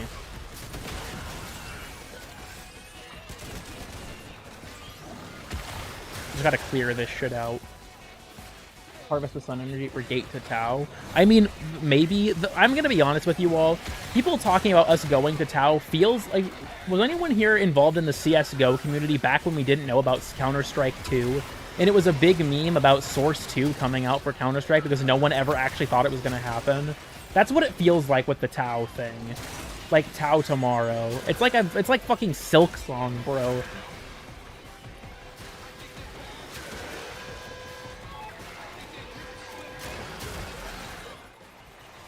Delta Rune tomorrow. Deadass. I am curious to see what's going to happen with the future content, but time to cry, true. Oh, I'm sorry, dude. One-shotting Acolytes with Atlas is very funny. The things we want to align with the next updates. Like, here's the thing. what I want as a massive space nerd is I want more space. I want to explore Warframe's interpretation of the solar system. DE, for the past several years, has not given a single shit about that. That's not where they want to take the story, and that's fine. I like where the game is going, but I can't deny that I wish that we remembered in some sense that we're in a science fiction game in that regard, and that we have this really interesting canvas to work with of all of the planets throughout the solar system, and that's just kind of ignored at this point by a lot of the game. Like I mentioned, Neptune is just a rehash of like 3 other tile sets. I want to say it's Corpus Ship, Corpus Outpost, and Crashed Corpus Frigate. But we could put Gas City tiles there. We could make a Gas City on Mars with a different skybox and tiles that aren't broken apart, and maybe some other unique gimmick to it, right? Maybe you could be like when in the outdoor tiles you start to freeze or something like that. Like, there's cool stuff you could do on Neptune that would make it distinct and honestly probably not be that difficult in comparison to making a whole new tile set, right? But it's just this rehash, and I think it's also so lame if you're a new player. When you get to the last few planets, after Uranus, the only one with a unique tile set, like, of the regular star chart before you get to post-quest areas, is Eris. Like, you go from Neptune to Pluto, and it's the same fucking place, basically. It's like, what? I don't know. Also, outdoor areas make you freeze. I mean, yeah, with Europa, you take some damage over time and stuff, but I think that you could do it in an more interesting ways, and it's more of me just spitballing. I wish that there was something interesting that we did with that stuff. Which inspired 1999. I don't like... Okay, we're gonna talk about something real quick. Also, this Pluto skybox I adore for one particular reason. So, for those who don't know, Pluto here, first of all, is no longer a planet. It's been that way since, like, 2006. I'm sorry if you're finding out now. Spoiler alert for something that happened 20 years ago, but... So, Pluto is actually a very interesting little dwarf planet, because it actually has 5 moons. And you might notice there's this, like, ring of debris around Pluto, which doesn't exist in real life. And that's because of this. So Pluto has a moon called Charon, and Charon is interesting because it is so large relative to Pluto that it doesn't actually orbit Pluto, they orbit each other. This is something that works with the moon and the Earth too, actually, but to a different extent. So, like, objects orbit each other on some level, and what they're really orbiting is what's called a barycenter, which is kind of like the average center of mass between the two of them. Like, technically, the sun orbits every planet in the solar system too, kind of. It's just that the barycenter is so deep inside the sun it doesn't fucking matter.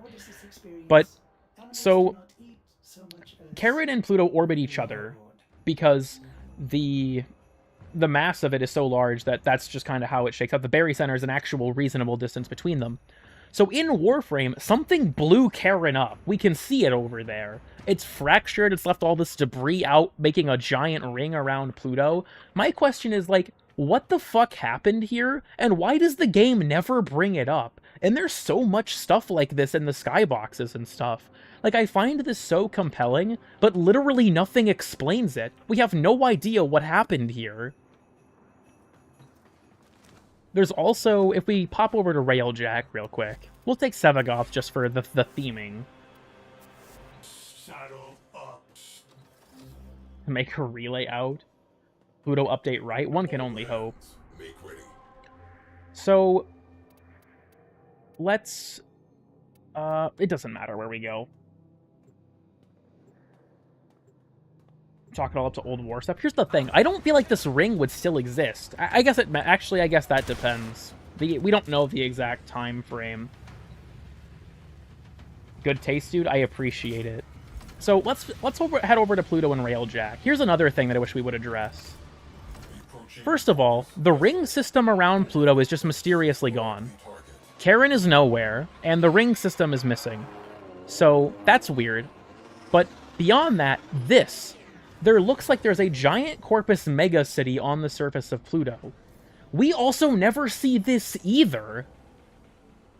Like, this looks like such a cool environment. Wouldn't it be awesome if we had a unique tile set on Pluto that was kind of like Holvania, where it was urban combat, but it was a Corpus city? I feel like that would be awesome, but for whatever reason, we just never go there either. I don't really get it. Because I think you can make a very good theory. This is Corposium, the planet that Parvos refers to in the Tenets, where he talks about founding the capital city of the Corpus. That's probably it, and it's fucking huge. But we never go there. It's just like a thing you see in the distance, and that's it. That's the extent of your interaction with it.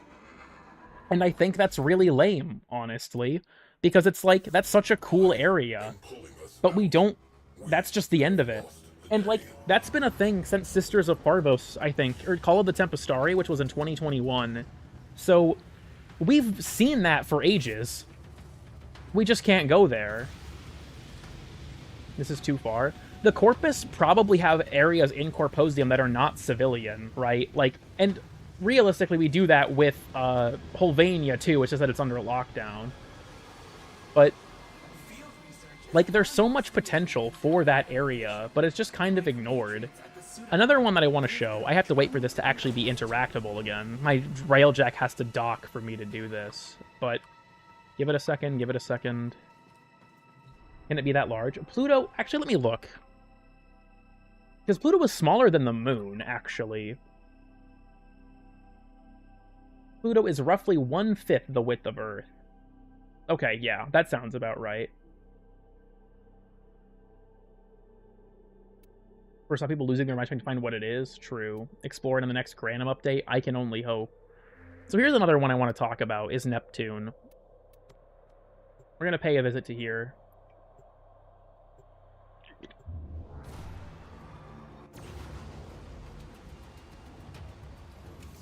So, I have several things to say about Neptune.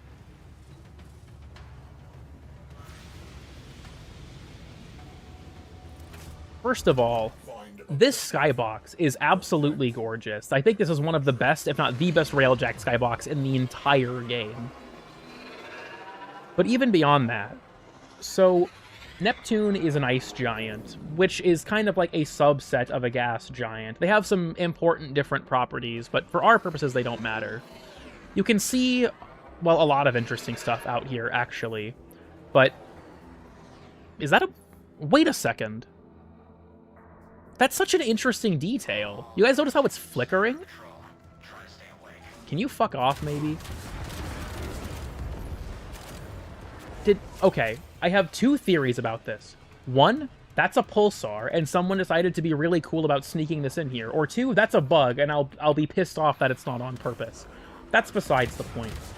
So, Neptune, its rings, and, you know, things here, they're very icy. That's kind of the case with a lot of things, right, in space. They're fairly icy. Saturn's rings are like that. They're made up of a lot of ice and stuff like that. Which is why this area also has the ice mines as its side objective, because the Corpus are mining ice for... There are a lot of reasons in science fiction you would want to mine ice. The Corpus use it as a weapon in the Ice Driver.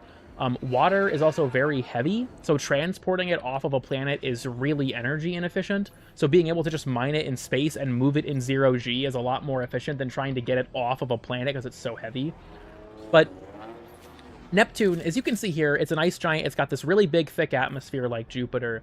I really feel like this could be a great opportunity, like I said, to put an alternate variation of the gas city here and have that in the clouds of Neptune as well. Because I feel like it's such a missed opportunity that Neptune has nothing interesting going on. Because really, when we play on Neptune in like a traditional node, like if we go to a regular Neptune mission node, for example, size of Russia's 17.1 kilometers squared. Damn.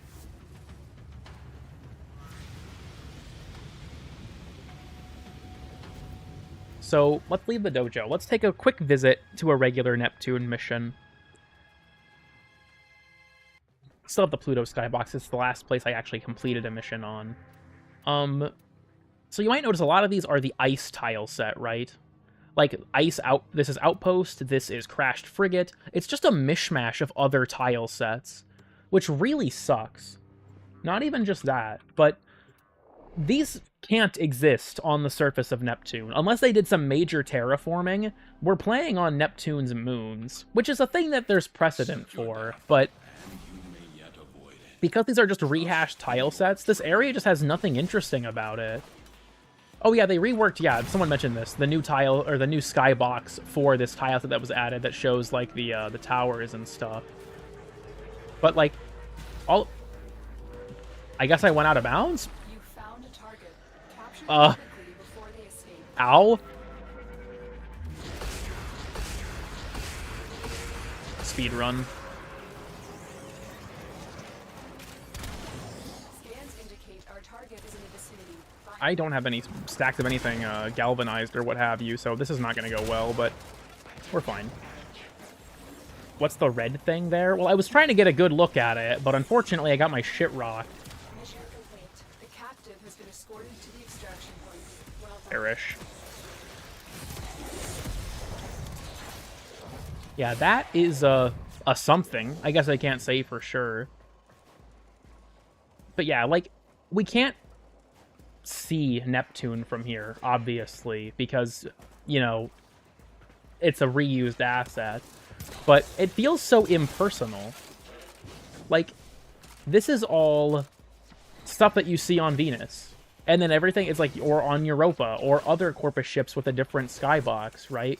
I think it's so disappointing that places like Neptune and Pluto don't have unique tile sets to them. And I feel the same way about Mercury, to be honest. I wish Mercury had one too, but... Or we could honestly give it to Saturn. There's some stuff in the game that could be used for a unique Saturn tile set as well. So, let me leave here so I can get the skybox that I need.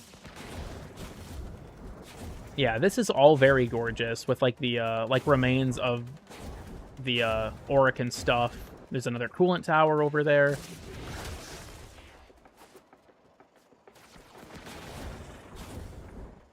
Stuff like that. It's a little bit difficult to see considering our position, but we'll leave here so we can talk about this. So this just all feels very impersonal.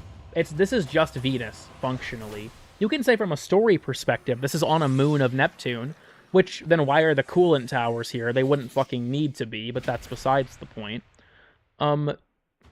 It's just very sad to see Neptune get treated like this to me, I guess, especially for so long when there's so much potential to do something unique here. Like, as you can see, this is the same deal from earlier in terms of the Railjack skybox, right? With this massive lens flare for whatever reason. But, damn, I am dumb. Yeah, so let me explain this real quick, actually. That brings up a point that I want to talk about. Yeah, here's the capture one, Venera. Fun fact, this node is named after the Russian missions that put our first probe on Venus. We have a few pictures of Venus, but not very many because this place is basically super hell. These are worthy foes. So, underestimate them at your peril. Let me just nab this guy real quick. We have got the new skybox. Very cool. I'm glad that they added this. I don't really know what compelled them to do it, but it's pretty cool, so I mean, I'm not complaining necessarily. Fuck this guy up real quick. I'll have to watch me just do fucking quick capture missions in order to talk about this. Wants you dead and forgotten? Real. I am going to die because I have Gloom active. I fucked up. I fucked up. Well done.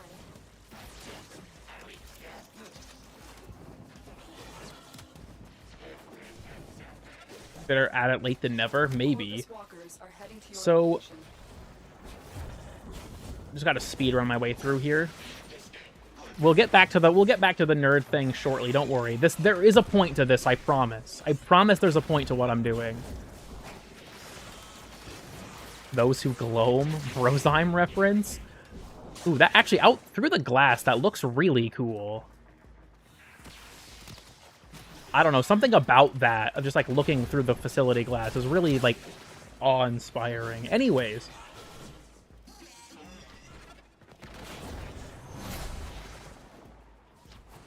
Okay.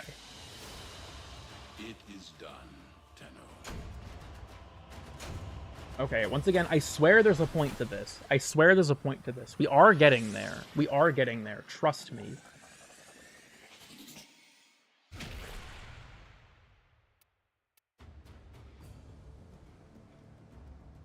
As a magnetic field to protect the atmosphere and any living beings. It seems like things have happened to Mars, too, is the thing. Okay, so Venus. So, a few things to note about here. Venus in real life.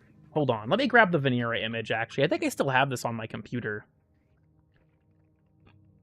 Yeah, Venera 13 surface composite. So, in real life, Venus is not the winter wonderland you know it as in Warframe. Far from it, actually.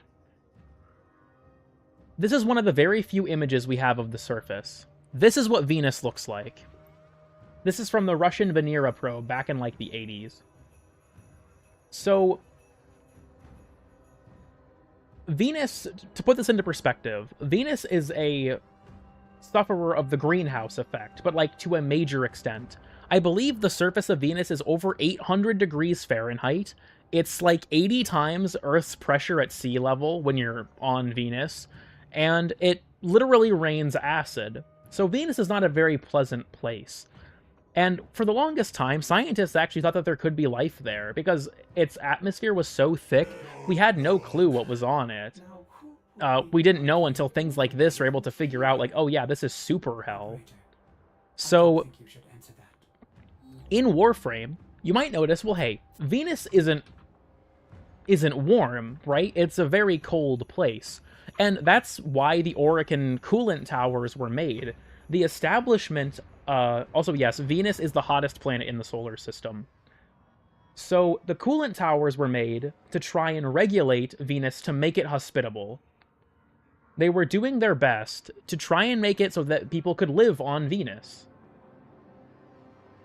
And so, even though a lot of Venus is still really hot, the orb ballast and its surrounding areas in the coolant tower zones is the habitable, like the habitable area of Venus that was actually terraformed. You can even hear, in the Fortuna quest, Thursby says something to the effect of, like, icebox in a firestorm. The rest of Venus at large is still very hot. So, Venus, those areas, were originally actually made, to make Venus temperate and livable. But after the collapse of the Orokin Empire, no one was there to regulate the coolant towers anymore, and they never shut off and froze their region of the planet.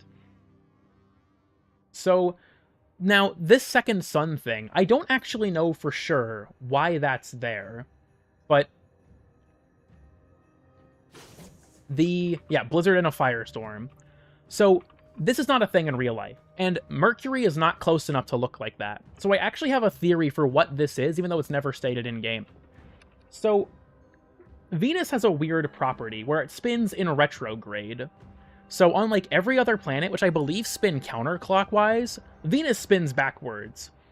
The important thing about that with its spin is it's really slow. Like, I think if memory serves, a Venus year takes like 224 days, and a Venus day takes 241 days. So a Venus day is longer than a year. So because of that, DE made it so that on the Orb Valis, there is no day-night cycle. Instead, there's the warm and cold cycle. But that kind of leads a little bit of a problem. The day and night cycle should, in theory, still be happening, just really slowly. So, my theory is that thing is like a small artificial sun, specifically to ensure that the Valis never has a nighttime.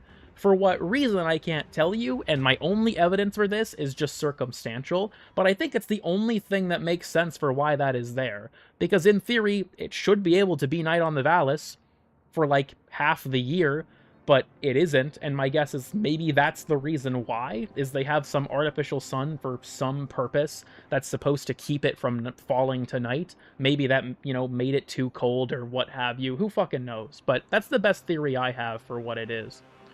So, Venus, I think, is a very interesting area for a lot of reasons, especially with its interpretation. Came out that it's a reflector array? Okay, that would make sense. So if I go to... We're going to go visit Wally, but just briefly. So the three huge lights, I think, are Neff's capital ship. I would never have seen this. It's because I'm a massive space nerd. Like, this is why I'm passionate about wishing that they did stuff like this. Or expanded stuff like this. So, first of all, hey Wally, what's good, homeboy? Second of all, look at this. This is from the Orokin era. This is what the Valis first looked like when they were terraforming it. This is the first results of the coolant towers. You see how it looks so much more like that Vanera picture? Like, look at this. Just for comparison's sake. Do you see what I'm getting at? But the atmosphere is different. They've cleaned it up somehow, and they're starting the process of making it temperate. Like, when they made this is something I love about the approach to this in particular. This was something that was genuinely brilliant in terms of its intentionality from the developers when it came to making this specific Vista graph, which is why I use it. It's fucking awesome. Now, then, you know, we look at Silent Blue, and Silent Blue shows the Earth way too close to the moon, but that's besides the point. Every game fucks that up, and it makes me mad every time, but it's a war I'm never winning, so I don't care anymore. So, Venus originally looked like this. And even beyond that, right, the Narmer version of the Valis is what closer to what the Valis was supposed to look like. Don't get me wrong, the new Valis fucking sucks. I don't like the new Valis at all in comparison to the original Valis, but it seems like the goal was to make it more temperate and livable, and like I said, the coolant towers, after being abandoned for centuries, stalled out, essentially, and just froze everything because they weren't being regulated. But once Narmer took over and everyone was actually, you know, working on shit again, they made the Valis much closer to what it was supposed to be like by actually regulating the coolant towers successfully, which is why it looks so much more temperate. Now, the visuals of this area suck ass. I hate the way it's lit. It removed all of the cool snow shit that was part of it. This place sucks, and I wish I could go back to the original. But here, you see what I mean, though, right? So much of it, the snow has melted off. And it looks like the reflector. Oh, actually, that's a fair point. That makes sense. That could be what it is how much energy the reflector is actually reflecting down on us. But, so this is what happened. You know, they're trying to restore Venus to what it was originally supposed to be like. You know, a more temperate, hospitable area. And I guess for some reason we haven't re-fucked that up. But whatever. So, I think Warframe's approach and the environmental storytelling to how Venus is handled as a planet and why it's so different is really, really cool. And there's so much cool stuff like that in other parts of the game, which is why it's so sad to me that places like Neptune feel like they got abandoned. Because, like, you have the gas cities and how they're harvesting resources from Jupiter. I don't know, there's so much cool stuff with this. And I will say, the astronomy of Warframe is a video I do want to make, but I don't know if I'm honestly qualified to make it. To hunt here now, that's true, Wally. They're purging your kind. Racism moment. So, like, here, let's talk. I'm sorry, everyone. You're all being held hostage. This is what the stream is about now. Let me pick...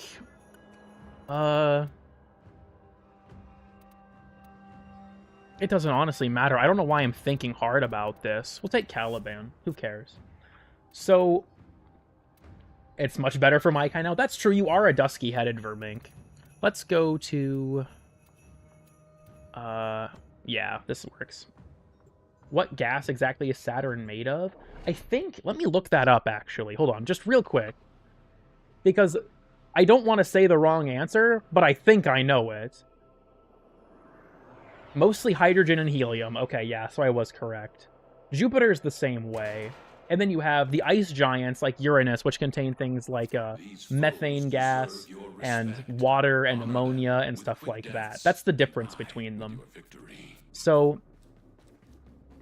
looking out here, let's get into somewhere where this is more open. The gas city is my favorite tile set in the game, and you're all about to find out firsthand why. Just laser these guys real quick. I don't give a shit. So, could the Orokin have beaten the queue? I haven't actually read all Tomorrow, so I'm not gonna lie, I can't say. Is that Neptune isn't actually blue? Actually, I should talk about that later. Because that is the worst thing I've ever had to disclose to people on stream. Moving space stuff. I think that, honestly, Steve cared about it more than Rebecca does. So... I need to get outside. Why can't I find a tile that's fucking outside? Here we go. Okay, so... First of all, this guy is an annoying dickhead, and this might take me a second. Can I do the thing? What? Oh. Son of a bitch. No, sometimes you can get... If you get close enough, you can capture them while they're in the air, but I don't think he gives a shit. What is... Okay, we'll talk about Neptune in a second. Put a pin in that. We'll talk about Neptune in a second. So look at this. Do you guys see that? There's some sentient thing stuck here. This is where we meet, or where Aled met the Ropalolist. What the fuck is bro doing? What the fuck is this shit? He's stuck in the air. Can I? Oh my god, what do I even do about this? What do I even do about this? Oh, also, no, not those, these. So, I'm gonna be honest with you all. When I decided to go to Jupiter, I did not expect to encounter a fucking dark magician. But unfortunately, that's what's happened, and we're kind of just dealing with the consequences. You're all gonna have to bear with me for a second. I apparently encountered, like, a fucking Skyrim enemy. Jesus Christ. Why is there another dropship? Fuck. What is he doing? Okay. This is getting bad, everyone. This is getting bad. Okay. Yeah, Lotus, I'm working on it. What do I do? I'm gonna fail the mission, dude. I'm gonna fail the mission. Wait, can I stand on him? Wait, idea. Oh my god, I can. Okay, we did it. We're fine. We're good. Don't worry, everyone. Don't worry. We did it. Okay, back to your regularly scheduled programming. That was like a Family Guy cutaway gag, except it was not planned and actually happened. So, first of all, sentient thing in the distance. This is going to sound insane, because nobody here has played this game. I am almost positive this is a reference to Metroid Prime 3. For those who don't know, in the plot of Prime 3, you go to an area called Skytown on a planet called Elysium, and this is something that's there. There is a thing called a Leviathan that's stuck in the atmosphere, and the visual is very, very similar. So, I think that's really cool. At the very least, it reminds me of that. Also, something like Pregasa or a Murex, probably some kind of Murex. It might be something Pregasa-like, though I don't think we know. So, dude, these enemies are just fucking me up. Why? Guys, I'm gonna level with you real quick on something. Why didn't I just go to Captura?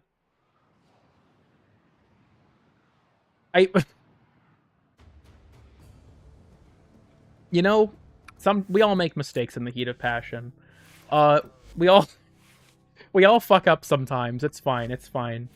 My one brain cell kicked in again and made me realize I was being a fucking idiot. Anyways, why didn't you? Nobody here said anything about it. Then the capture thing wouldn't happen. That's true. Oh, god damn it, right. This is one where you can't really see. I thought this was a different one. I was thinking, is Cloud Vista fine? This might work. That's fine. Okay, so another gas city thing out in the distance, right? Let me enable toggle advance time because I want this to keep moving as we're talking about this. Nope, god damn it.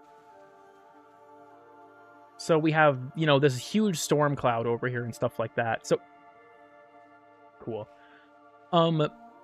So Jupiter is a gas giant. Like I said, it's made up of mostly hydrogen and helium, and that's what the Corpus are here for. They have all these resource extractors and stuff because they're harvesting helium. Helium's a great fuel source for a lot of things, especially in science fiction. So, like, that's what sabotage is we're sabotaging their ability to harvest helium from Jupiter. But Jupiter is basically in a constant state of a massive storm. That's, if you know about Jupiter's Great Red Spot, that's a giant storm that's even bigger than the entirety of Earth. And yeah, these gas cities just float in the atmosphere. If you were to fall through Jupiter, you would fall quite a ways. You'll reach a solid core eventually, but you'll fall quite a ways. So Jupiter here, interesting thing about Jupiter. So Jupiter's really big. I think that's fairly obvious. No, you'd be dead. That's true. But Jupiter's really big. It's the biggest planet in the entire solar system.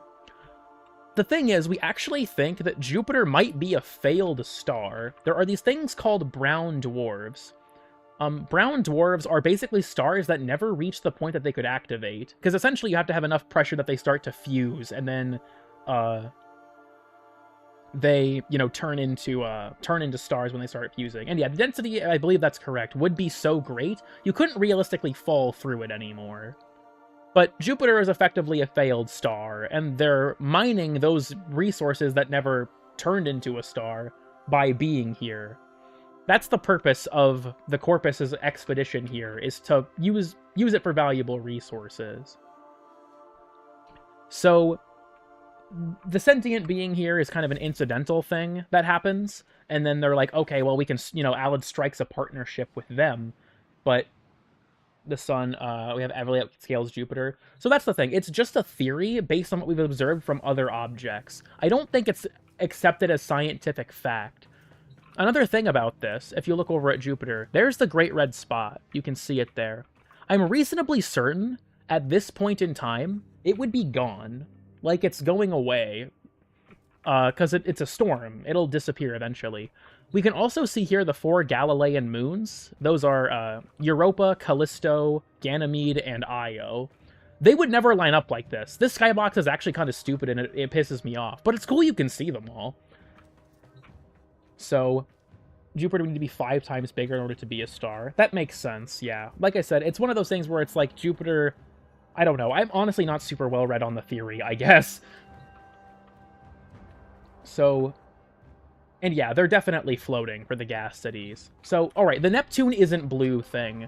Are you all ready to get really sad? Are you guys ready? Hold on. If you don't have a, like a box of tissues or something, I need you to grab one for me real quick. Most of you probably do have a box of tissues by your desk, not for sad things, but for reasons we're not going to talk about. I need to get the Neptune skybox back for this, though. So, if you don't have, you know, any tissues or anything like this, or anything like that, you know, make sure to grab them now. You know, if you want to make good use of them, feel free to rub one out while we're doing this. Enemy calls for a song. We're gonna go ahead and run the capture real quick. I feel called out. Look, I'm not trying to accuse you of anything, but maybe I am actually. Never mind. Oh right, this guy fucking cold procs you, bitch. Okay. Grab this dude. And fuck off. The captive has been escorted to the extraction point. Rub one out for the gas giant. Do not jerk to the Neptune exposed segment. Look, Neptune, I'm sorry guys, Neptune's about to get canceled. We're about to cancel Neptune. Actually, that's not even true. NASA canceled Neptune. I didn't do shit. I'm actually very sad about this development. So, all of you are about to learn some horrible knowledge. I thugged that shit out. I respect that. You're all about to hear some horrible knowledge. If you can't handle what's about to happen, you know, you're welcome to leave. We're about to cancel Neptune. It's about to get pretty bad. So, Neptune was the groomer. Okay, so I think I still have these images on my computer from the last time we talked about this. Where is it? Is this the... Yeah, that's the calibrated one.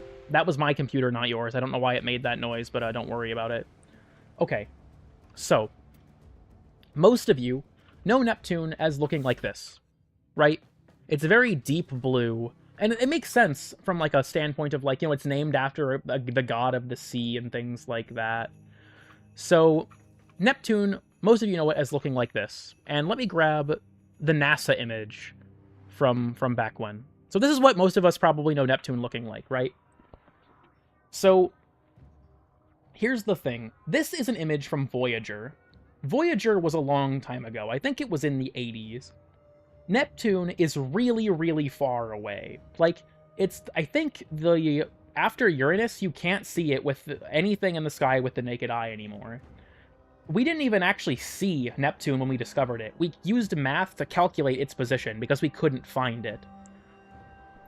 We just had to guess where it was based on the wobbling of Uranus, because we realized that something had to be out there pulling on it for it to be moving the way it was moving. So this was taken from Voyager. Here's the thing, though. Voyager didn't have like a modern camera. This was the 80s. So Voyager had multiple lenses that captured only one color, and they were all combined and then ran through Voyager's camera, and that raw data was brought back here. So this is an image from Voyager after that raw data had been processed. Here's the thing. Scientists took a look at it a while later because there was a question that was bothering us. Neptune is blue, but why is it that blue? Because we already knew from analysis of its atmosphere that it contained more methane than Uranus, so it should be more blue than Uranus. But it shouldn't be this blue. We had no idea why it looked like this, but Voyager saw it. It's the only time we've had something close enough to see it, so Voyager must have been right. So bad news, everyone. Voyager was not correct, because scientists reran the raw data and found out Neptune isn't that blue. It looks like this. Voyager's data was manipulated by scientists when they released it for a press release, because they felt like in the newspaper you couldn't tell the difference between Uranus and Neptune because they looked basically the same. So they digitally altered it to make it more distinct and put a footnote at the bottom saying they did it. And nobody noticed for 40 fucking years. Like, there were even times we would see it through Hubble, and we would be like, Hubble makes it look like Neptune's not that blue. But, like, Voyager saw it, so Hubble must be wrong. No, Hubble was right. This is what it actually looks like. So, the moral of the story is, how dare you put the blame on Voyager? Okay, I should clarify. The Voyager staff, the people who processed Voyager's information, Voyager didn't lie to us, we lied to ourselves. So, like, the processed information was made to look like this to make the planets look more distinct in press releases, and we never realized it. So, there are more details to that story. I haven't read up on it in a while, and I know that there's more complexity to it than that. If anyone knows more, feel free to correct any, because I'm definitely oversimplifying. But here's the thing. So first of all, they fucking ruined Neptune, and I hate NASA, and I'm going to become a flat earther. But even beyond that, if Warframe ever changes Neptune looking like this, I am killing myself. This is the good Neptune. Like, I understand that in the progress of science, one day, I will have to accept that this is what Neptune actually looks like. The thing is, I said one day, I didn't say 2 day, so I'm not accepting jack shit for at least a while. So, there's the earth-shattering information. I'm very sorry to tell you all this. Neptune isn't actually this blue, and yes, it hurts me too. Now, in universe justification, I would like to believe that in the Warframe universe, I live here, right? I'm an Orican, and I decided to set this right. Me personally, because I was so mad about this information, spent trillions of dollars in Orican resources to make it look like this. That's my headcanon, is that I'm in Warframe and I did this as a pet project as an Orican. Why are you still awake? We're talking about astronomy, Tapato. This is very important. Aren't actually holes? We're not gonna go there, actually. Never mind. So, something I also want to mention. This is kind of a subtle thing, or a minor thing, and I get why they do it, but it bothers me a little bit. We're gonna swing by Mars. So, first of all, something I really love about Mars, this node. This node is on the polar ice cap, and it actually uses a different tile set, which I think is really cool. I wish it wasn't this specific tile set, because it's a little bit weird that it is. But that's besides the point. So we're going to swing by Mars. Sabotage is actually probably the easiest for this. Made a stupid, so I ignore it, deadass. So a couple things about Mars. Yeah, same with Mariana using the Grenier Sea Lab. So, first of all, if you look up, there is a Grenier asteroid base, like, right there. I don't know what the in-lore justification or explanation for this is, and you can also see the cloud layer just kind of has, like, a weird texturing bug where it's just, like, a straight shot.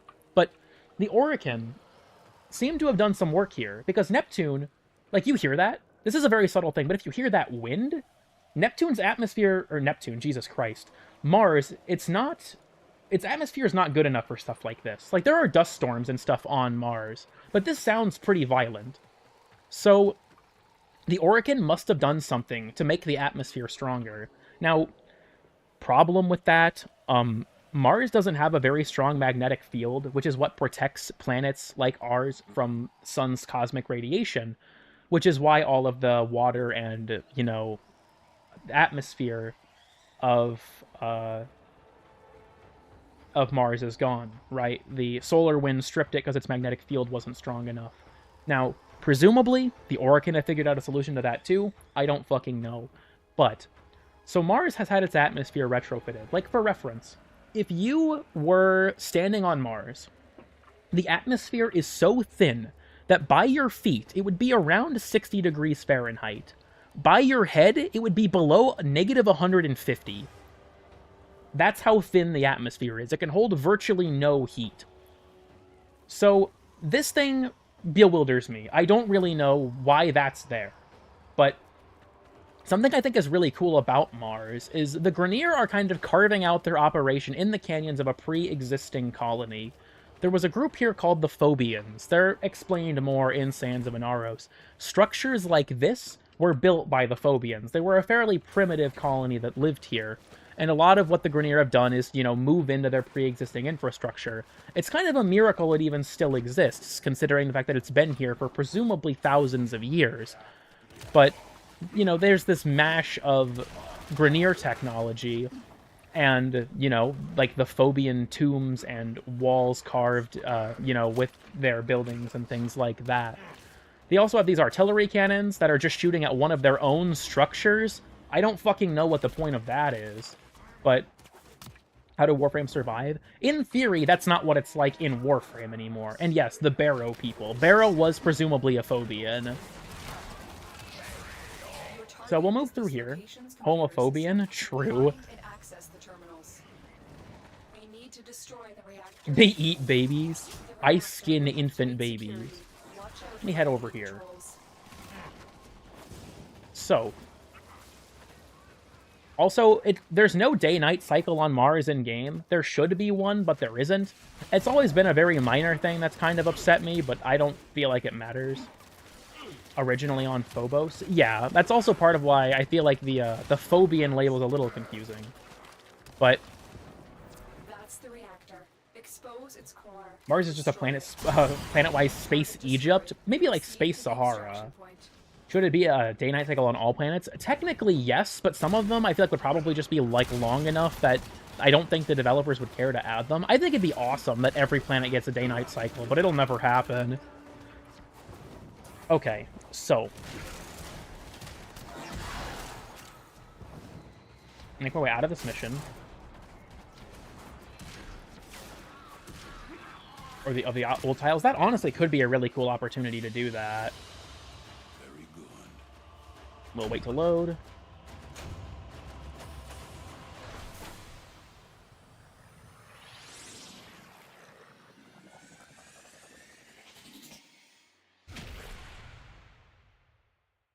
Okay.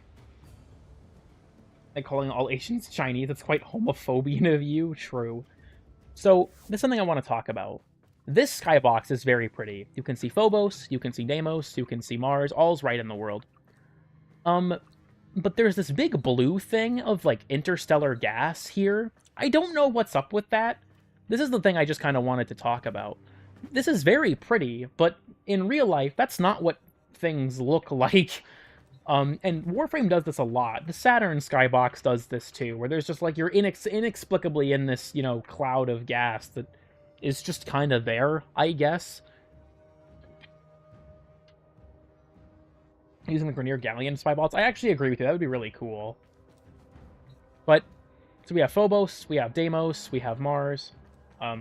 Everything is right in the world. Also, blue shifting is when things move towards you. So there's something called the Doppler effect. We use this to measure like how stars are moving in relation to us and stuff. But essentially, what we know is if something is moving towards you, then the wavelength of light that it emits towards you shrinks, which moves it towards the blue end of the spectrum. So that's a blue shift.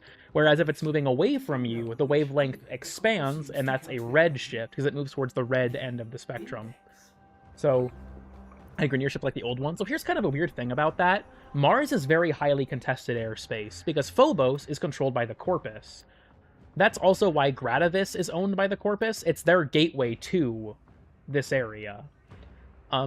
This was the result of an old tactical alert called the Gradavis Dilemma, which was a territorial dispute between these two factions. They also have, you know, this location and this location. They control some spots on Mars because the Grenier and the Corpus fight over it. And then Maru is just somehow fucking here. I don't know how that works. But, so, if you go to Phobos, it actually is a different variation of this tile set. The lights are drawn out. Okay, this is true. This isn't the Milky Way, though. Because as you can see, the sun's light is blue, which means it's shining through the gas, which is why I don't know where it comes from. Wait. Okay, so hold on a fucking second. I've just been thrown for a loop. If that's the sun, what are those? You know, I don't think I should think on it too hard, actually. We'll figure it out later. Suns? Yeah, UFOs? Thank you, Sai. Also, fun fact, the Railjack is a phenomenal way to get better looks at skyboxes. There's so much more to these that you never see in the Orbiter.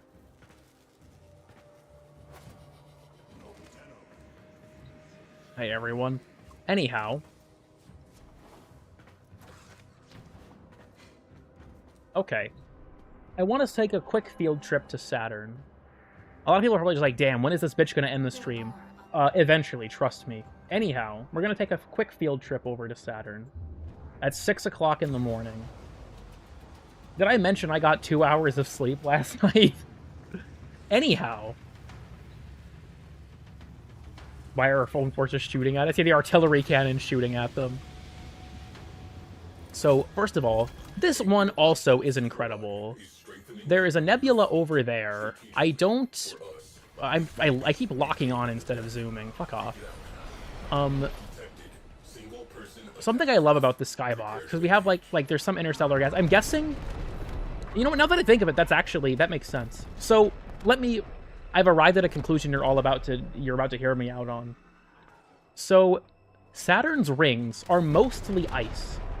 The majority of them is ice. Look, there's actually one of its moons there. Might be like a Pandora or one of the smaller ones. So, because it's mostly ice, I'm guessing this is like water vapor that's being heated by the sun, and so it's, you know, it's got like a rainbow effect, essentially.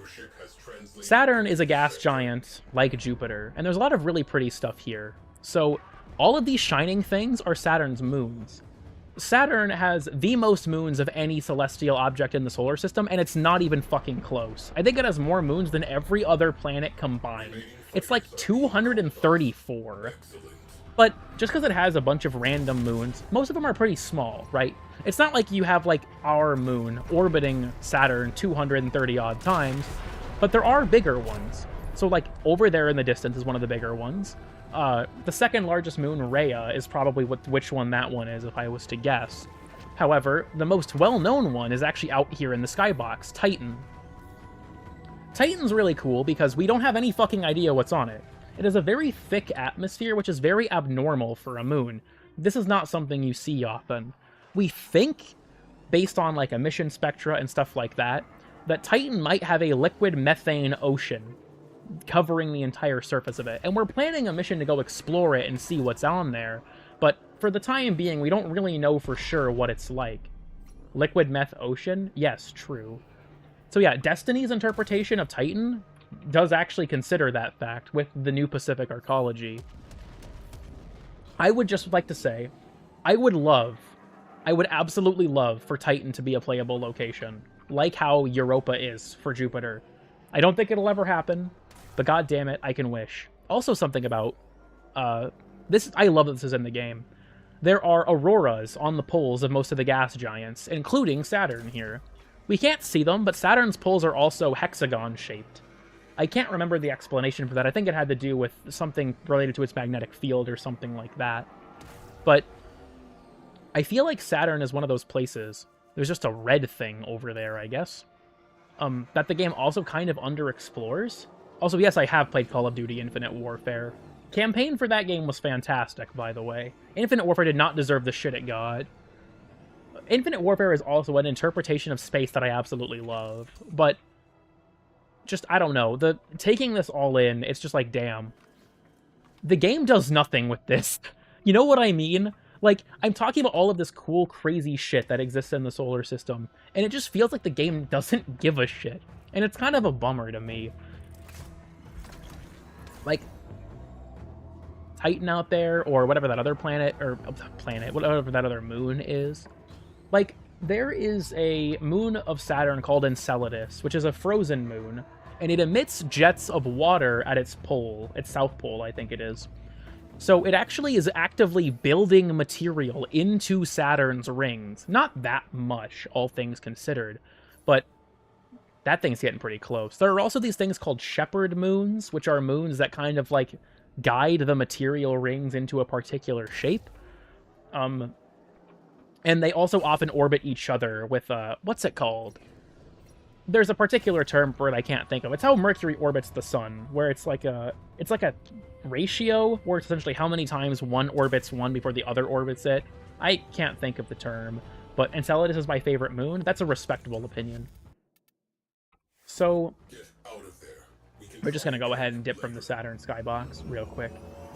So, I don't know if I have anywhere else to really talk about in Railjack, to be perfectly honest. I've talked about the Phoenix skybox, and it's kind of just more of the same. Earth, you live here, that one shouldn't be hard. Orbital resonance, yes, that's the term I'm thinking of. I'm reasonably certain that's what I'm thinking of.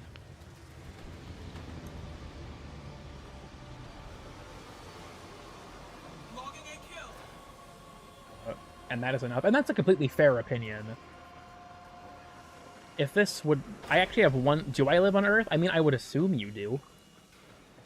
I have something I want to talk about real quick. I like how the stream is still titled Techrot Encore, and that was like the first hour of the stream, and then we just forgot. Vale Proxima. This location is very interesting to me for a couple of reasons. There are a couple different skyboxes here, actually. Thinking of diminishing returns.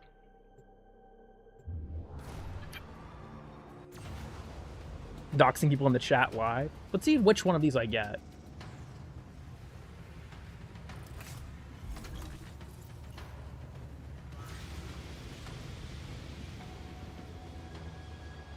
I got this one. Okay. So I would just like to make something very clear. At this point, when you're out in Vale Proxima, something like this, there is no way you were anywhere near the sun. We're like approaching some nebula or something. I think this is really fascinating, though. We've got this, like, giant thing of, you know, interstellar gas out here, and we're very far away from familiar turf, so to speak. There's another one I wanted to talk about that was, I think it's based on the Helix Nebula.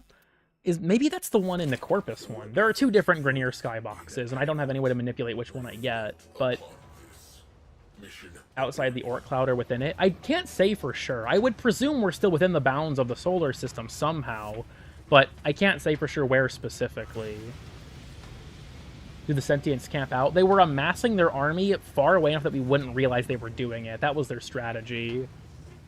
Was, like, get their army on our doorstep, but just far out enough that people wouldn't realize what was happening.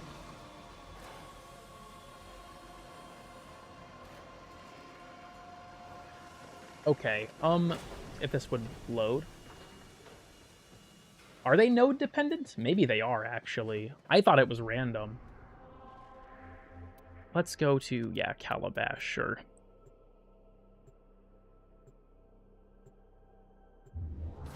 Can you be a Banshee stan? After Shy left, that's not a hole you can fill, I don't think. Is it this one? I think it's one of the Grenier ones.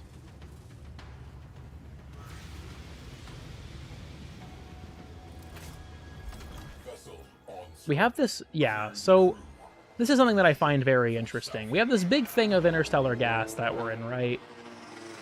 But there's this fucking void portal thing over here. Guys, look, it's the gateway to Tau. I'm going for it. We're going to Tau right now. We're going to Tau right now. Fuck it. Live on stream. We'll get there, trust me. How far can I go before it stops me, actually? Is that portal post-New War? I'm not sure if it changes based on the quest. We're going to Tau right now. It's definitely getting closer. Tomorrow, for sure. To prepare to warp? That's also definitely possible. Typically, though, they have to use the rails, and there's not a solar rail here, but some remains of some Corpus thing out here in the distance. That's the rift from Rift. Oh, the game is actually forcing me. Yeah, I can't go back any further. Got these cool, like, stuff, like, all the stuff is getting sucked up into the portal, right? All this gas and things like that. Unfortunately, we're not going to Tau. The game stopped me. I'm sorry, everyone. I can't clickbait it anymore. Which makes me very sad.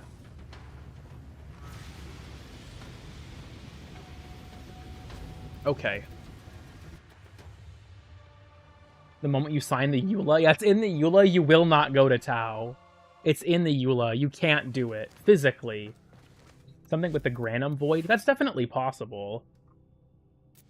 Someone asked for me to be a Banshee stand. Well, I can't do that, I can't equip her. But Tau is right there, true. There's some other places I kind of want to talk about because I think they're very interesting. Once again, I'm sorry, you're all being held hostage for this, so I hope you don't mind what's happening to you right now. Actually, there's an incursion here, I might as well do it. I need to get the Ceres Skybox. This is technically available in the dojo. I could just go there, but I don't give a shit. So,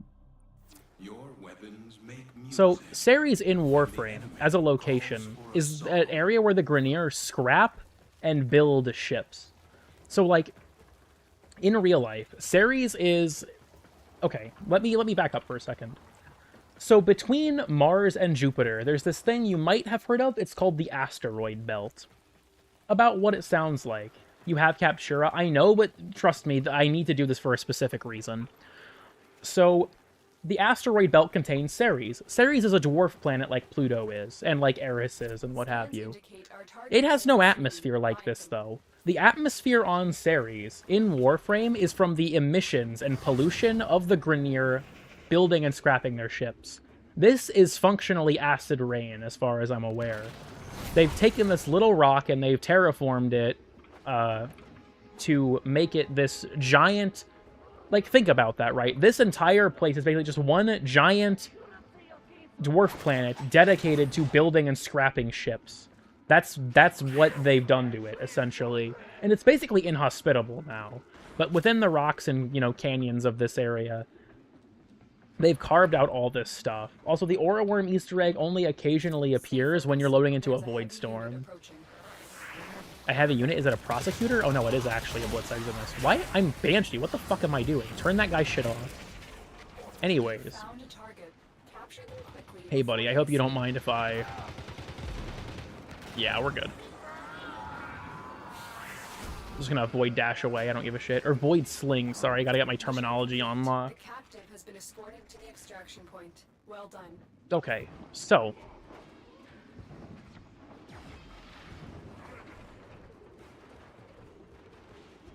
Like I said, this area is just dedicated to building and scrapping ships. You can even see in the Vor boss fight that there's one in the distance. You can Void Sling while capturing a target? Yes. You can also do it while interacting with life support. Marines inbound. Okay. It is done, Tenno. Thank you, Teshin. Very cool. I appreciate your charitable donation to the Cool Kid cause. Remember to subscribe to Cool Kid 369, Teshin. By actually making each area immersive. That's kind of what I'm getting at. There's so much I wish that this game would do with areas that feel underexplored, because the areas that have been explored, like Venus, are fantastic. So, like I said, we're in the asteroid belt. In real life, asteroids are not nearly this close together. It doesn't look like this, but they're series, and you can see that the entire world is covered in all of these different, you know, shipyards that the Grenier have built. Have a good rest of the stream. Thanks for stopping by. I appreciate it. So we're out here in the asteroid belt. Ceres is out there in the distance. And, again, inconspicuous interstellar gas, but... or stellar... whatever. We're not interstellar, but that's besides the point. So, Ceres, you can actually see really fun detail. On the star chart, it's surrounded by all these rocks. That's a visual representation of the asteroid belt. It also is part of why... I wish that it didn't get cut off the main path, because it made sense we had to go through the asteroid belt to get the Jupiter, but whatever. Anyway, IRL, the asteroid belt, is fairly empty. Asteroids are not nearly as close to each other in real life as they are in fiction. Ordis keeps tidy. Sorry, Ordis, I didn't mean to interrupt you. We have things to talk about. Sabotage is easy. We'll go do that. We're gonna arrive at the function.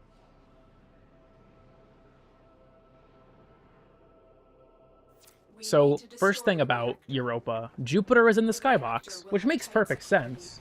But, so there's a lot of interesting stuff on Europa.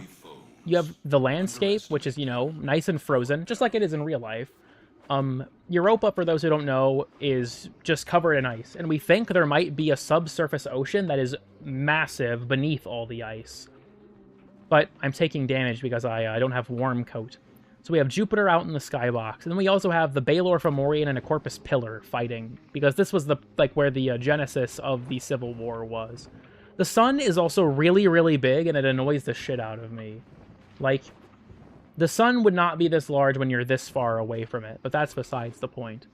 When in Warframe, we explore the wreckage of ships that the Baelor Fomorian has destroyed, essentially. That's an obelisk? Oh, that is an obelisk, that's correct. Maybe that's no sun. Yeah, it's the giant death laser coming for us. We have to run right now. Also, Jupiter is bigger than it would be in real life as well, yeah, but... Moons being too close is one of those things where I just fucking give up, dude, honestly. It's not even worth fighting it anymore.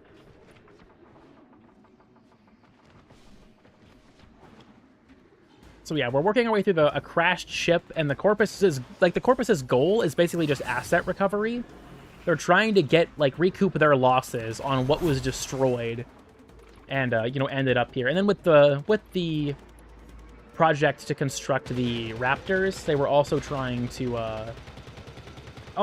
make it so that they could use it as like an area to stealthily manufacture weapons as well. On these, I like it. I talked about it a little bit ago. So we're just like, this Corpus ship reactor, I guess, is functional enough we could just blow this place up. I guess.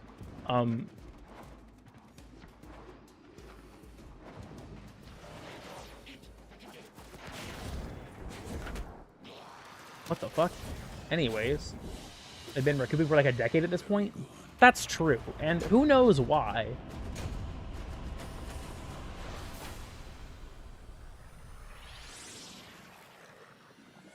Also, the, who cares, but how do you pronounce the end? The Roche limit? I read these words but never hear them said. But yeah, genuinely, that's what it's like in these things. The moon oftentimes should be falling into the planet, but it just doesn't do that. So Europa here has a neat skybox.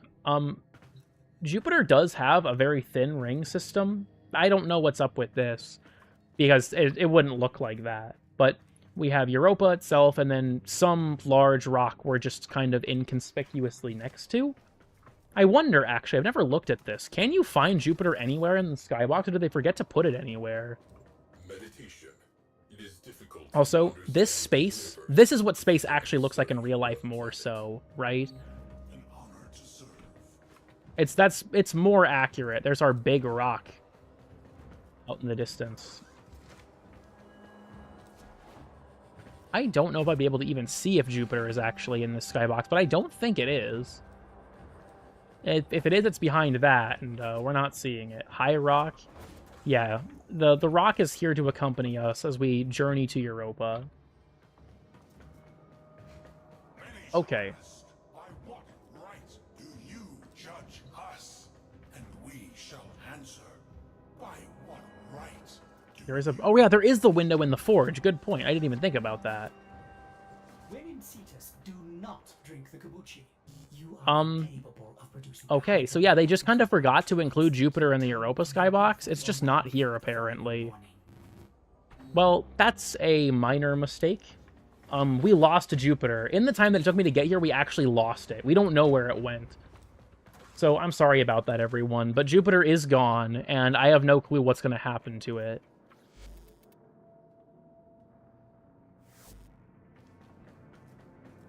Make planet more habitable? It could be, but I don't really know if they had anything to... Actually, that's not true because of Rida, which was a city on Europa. Yeah, Alidby mined all of the helium. It's just gone. They just ate it. Okay. I haven't talked about... There are two places I want to talk about still while we're doing this. Those being Uranus and Eris. Jupiter got sunset. I need a very specific tile for this to work, is the problem.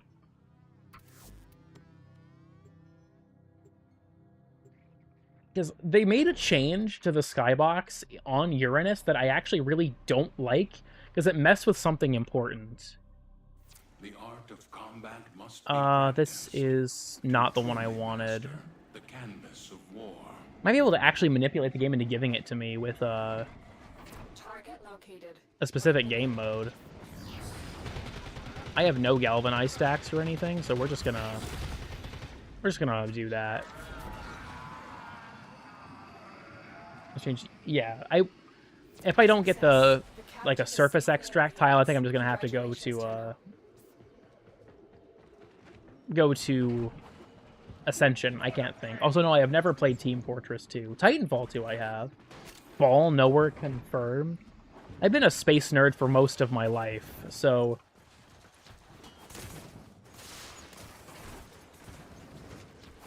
Pardon me, everyone.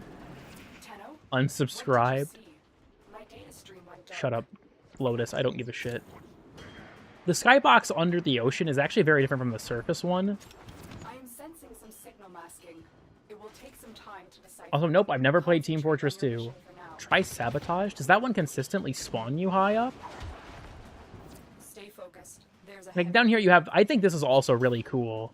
You can see the water and other Grenier Sea Labs in the distance, and all this, like, coral and stuff. What I think is really awesome. Like, yeah, through here.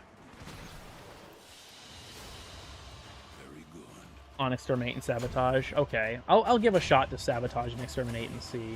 Smoking crack all my life? True. In science. I'm thinking about it. I might do something like that eventually. The question is, would I do one big video or make it a series? Because one big video would give me the opportunity to rant about things like Neptune and not make it like the whole video is me bitching. Because there'd still be other things in it, right? Also, bad news, everyone. You guys want to take a guess, everyone. Based on what we've learned today, god damn it, based on what we've learned today, what is wrong with this Uranus skybox? What is wrong with it? I think that the ring system is too small, but what do you guys think is wrong with the Uranus skybox, everyone? What do we think?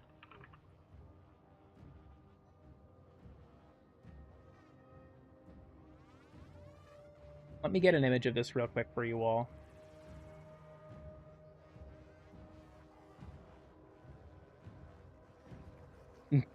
I hate to tell you all this. I really hate to tell you all this. It's also not actually that blue. It actually looks like this. So I'm really sorry to now do this to you all a second time and ruin another planet for you. But this is what it actually looks like. And I'm sorry that you all had to experience this a second time. Operator, do you But Uranus is basically white. count their money? The index. So, my apologies. But this is real life. You have to grow up eventually, right? You have to grow up eventually. They're untextured gray orbs, yes. Anyways, so I want to make something clear in regards to the C-Lab tile set and Uranus. This game does something stupid that I don't like. And that is that there was an in-universe explanation that worked perfectly fine for how the tile set worked that is contradicted by a lore entry.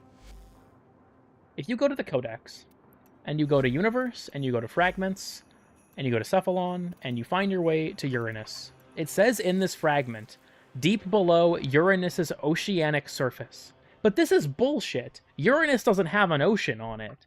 Uranus is an ice giant like Neptune. It has an ocean eventually, right? I think it's most like an ocean of, it's like so deep under the clouds that it's not like it is in game, at least. That's not how it works. It's an ocean of like liquid metals, and I think it's like hydrocarbons and things like that. So here's the thing that pisses me off about this, right? There used to be an explanation for this, because it used to be if you looked in the skybox, you could actually see the shadow of Uranus, which proved we were not playing on the planet itself. Your enemies have grown. You might notice an issue, though. The skybox changed in Jade Shadows. The shadow of Uranus used to be right there. It's gone now.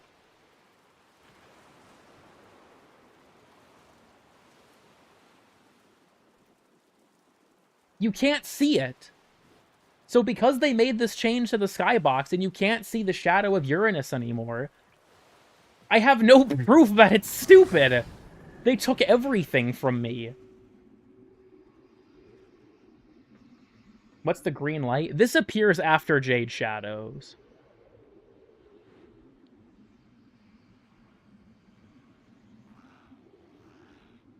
If someone is playing this tile set pre-Jade Shadows, more likely than not, they'll probably see the old version.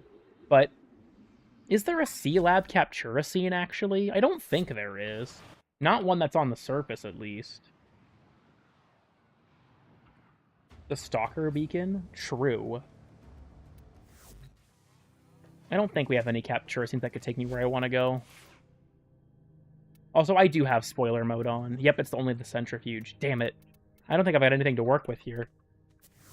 They can summon the Wither. Deal. I might be able to log into my, one of my other, like an alt account and look, but...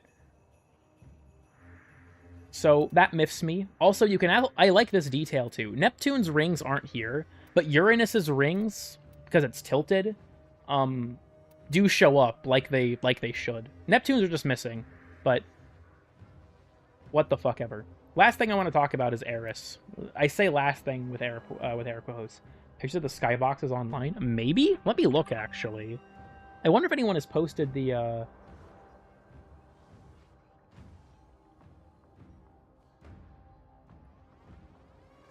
Oh, wait! Oh my god. Hold on. Someone posted it. Okay, good news, everyone. This person on Reddit figured it out. I have the screenshot I need. Courtesy of u/57th error. We are saved. We are saved. This is what the skybox used to look like. Do you see this big curvature thing? This is the shadow of Uranus. This is my evidence that we're on a moon of Uranus. And then there's the distant light that gets turned green. So, good news, everyone. We have my proof that we are not actually on Uranus. Also, this isn't green yet. It hasn't become green humor. So because it's not green humor yet, we're safe. We're in the clear. No red circle. What am I looking at? True. We're looking at this. We're looking at this. So we're not actually on the surface of Uranus. I don't give a single shit what the game wants to lie to me about in the Codex entry. It's not true. Anyways, let's pick... Titania might actually be the best option for this, because she'll give me better mobility. Is big? Yeah, again, we're realistically too close to it, but... You pick your battles, right?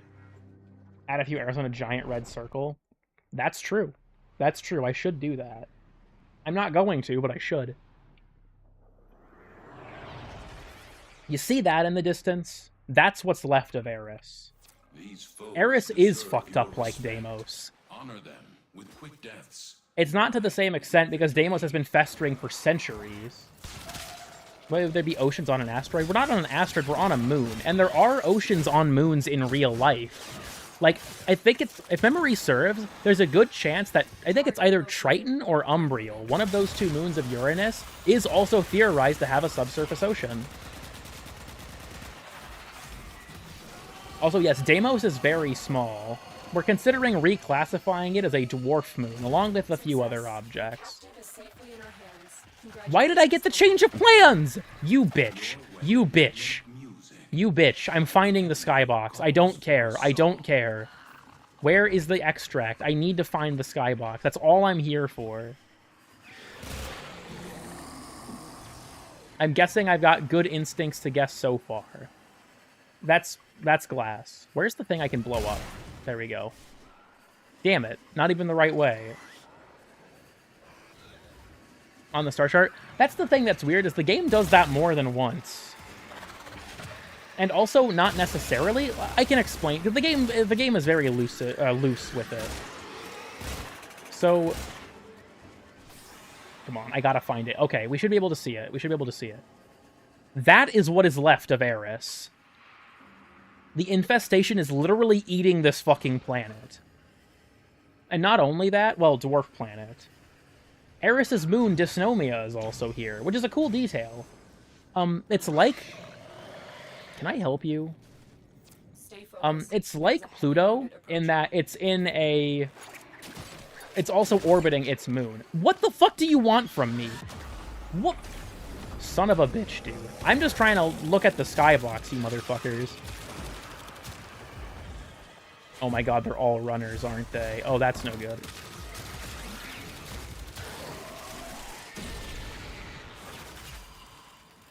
And yes, it's... What's the term for it? It's, when two objects orbit each other. Why is this escaping me? It's such a simple term. Why didn't you go on regular path? I'm honestly just too used to steel path. But yeah, Dysnomia is here. Eris is literally being fucking eaten alive. Eris is a real dwarf planet, by the way. Binary system. Yes, that's the word I'm thinking of. Thank you. Binary system. Like, it's an easy term. I don't know why I couldn't think of it. This skybox is fucking terrifying, by the way. It's really cool, but goddamn is it fucking scary. It freaks me out. Non-binary system? I mean, those do exist. Lesbian planets. Of similar masses. That would make sense. I would have to look in Space Engine. I know Space Engine uses the correct term for that.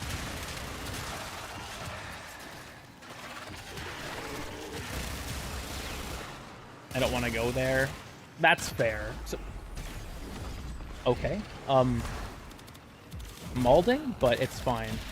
I'm actually just gonna fucking die up for that one, I think. Nope, we're good.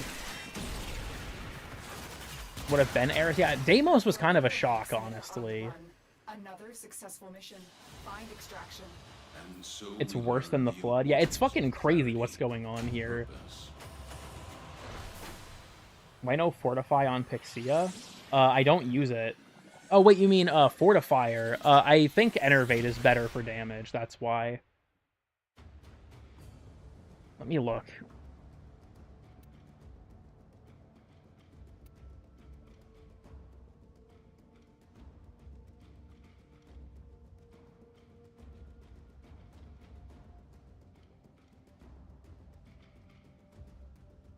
Okay, yeah, it is based on the mass ratio. Well, Pluto and Charon is listed as a binary system, so... Oh, it's if the center of mass lies outside the one of the two objects, then it's considered a binary system. Okay, that makes sense. And then there it is off in the distance with a huge lens flare, and I think, for some reason, I'm guessing that's the sun. Okay. So, we have something important to talk about real quick. You guys are going to continue to learn things you never asked to learn, so, you know, sorry about that. Let me get this image. I think... Yeah, okay. Okay, so... Important thing. If I could find it. Where the fuck did it go? Oh, it's... Oh my god, I know what's happening. It's organized by, Okay. So... Now, who would be knocking all Square lotting of light intensity? I think that's like... I don't know if I've got it in me, honestly. Also, this Cyandana is Tenogen. I know you can't see it, but it is. Okay, so... This is a map of the orbital patterns of different objects, right? So if you look in the inner ring here, up here, just to make this a little bit clearer, this is blown up so we can see it more easily. This ring up on the top figure is all of these 4 objects, right? Mercury, Venus, Mars, and the Earth. So, and then you blow it up and you look at Jupiter, Saturn, Uranus and Neptune are out here too. And then we have Pluto. So a few important things to note about this. First of all, Pluto, as you might notice, is significantly closer in some spots than in others. Pluto is interesting because there are parts of its year where it's actually closer to the sun than even Neptune is. And when that happens, it gets really warm in comparison to its normal temperature. And then it gets like a very thin atmosphere. I think it's a methane atmosphere during what's effectively its summertime before it moves out and away again. So I told you all earlier, Eris is a real object. So where is it on this chart? Well, the problem is the chart's not big enough because Eris is like 3 times the distance from the sun that Pluto is. It's pretty fucking far away. And Sedna is also a real object. Back when I was a kid, it was actually a dwarf planet candidate. I believe it is now an official dwarf planet, alongside, like, Orcus and a couple others that they added. So, this is something that I also appreciate about this game. Eris and Sedna being here is really cool, because most things, right, in science fiction, wouldn't give a shit about these places. But Warframe actually opted to include them, which I think is really awesome. Eris especially. So, when it comes to, like, if you might be like, cool kid, what was the point of this, 2-hour session where you explained a bunch of this shit? Nothing, actually. But how many planets are in our solar system? There are 8. There's quite a few dwarf planets now, though. When I was a kid and I had first gotten into this kind of stuff, there were 5 dwarf planets. I think now we're up to like 13 as we continue to just discover more. But the point I'm trying to make with a lot of this stuff is I feel like there's so much untapped potential in Warframe's setting of us being in space. And the game explored a lot of that potential early on, right? With the unique tile sets and things. But it feels like they just kind of... It feels like they gave up, almost, right? Like... also, yeah, Saturn got a lot of new moons recently. It made it by far the most moons of any object in the solar system. My razorflies are tweaking out. But, like...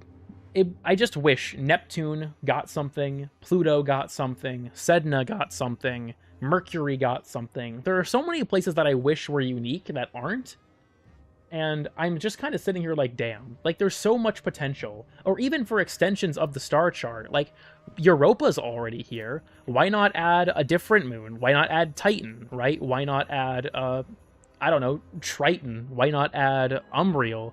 Fun fact, by the way, I don't know if Red Pixel is still here. This is the thing I was talking about earlier. This node is called Io. It's the defense node. Io is a moon of Jupiter. but this clearly doesn't actually take place on Io. So that's something that you kind of have to keep in mind with a lot of these things, is the node names aren't necessarily where it actually takes place. Callisto is also a moon. Ganymede is also a moon. These are some of the smaller moons, like Amalthea and things like that. There are plenty of things here that are not actually on the surface of the planet, but they're listed like they are because they're references to these things. Same with Saturn, right? I think Titan is a node, is it not? Yep, Titan is a node, Enceladus is a node, Helene is a node. Plenty of things here. Cassini, reference to the probe. Plenty of things here that are objects and things like that that are not really there, right? They're not in that actual location. But it's a node in the game. Yeah, there's also, I think, yeah, because Aphrodite is the Greek name for Venus. Venera is, like I said, based on the moon, or the moon, Jesus Christ. The mission that went there. Ishtar, I believe, is the name of an actual place.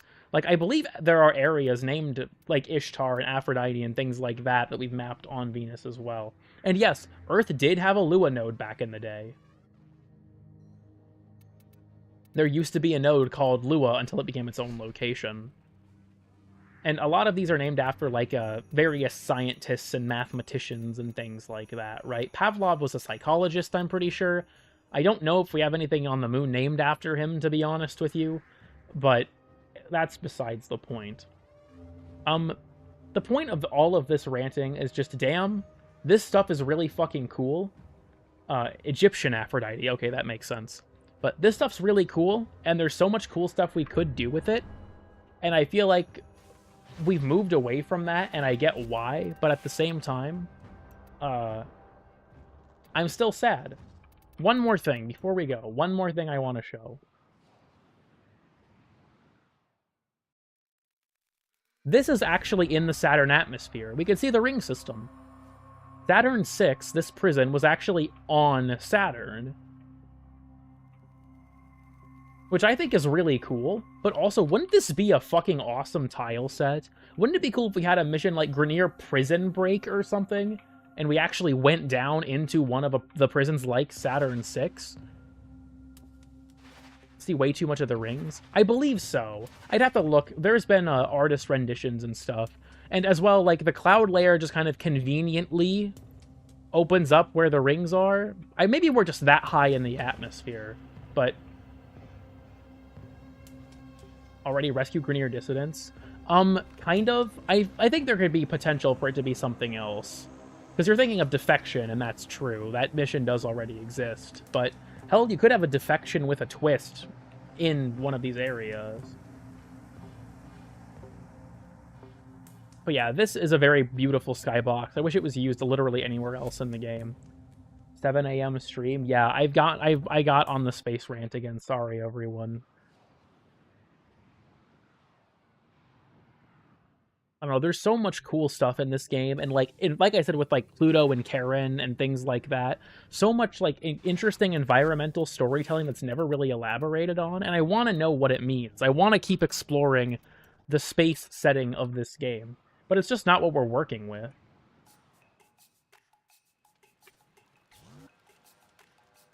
The polar hexagon? Yeah, Saturn's poles look like hexagons. I can actually probably find a picture of that. Hold on. Saturn poles. Yeah, the Saturn hexagon. That's just the name of the Wikipedia page. This is a color-corrected image, I think. I don't think this is what it would actually look like, but...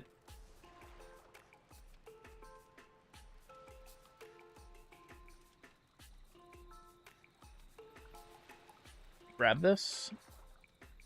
I miss Cassini, bro. You guys have no idea. Boom. This is what Saturn's poles look like.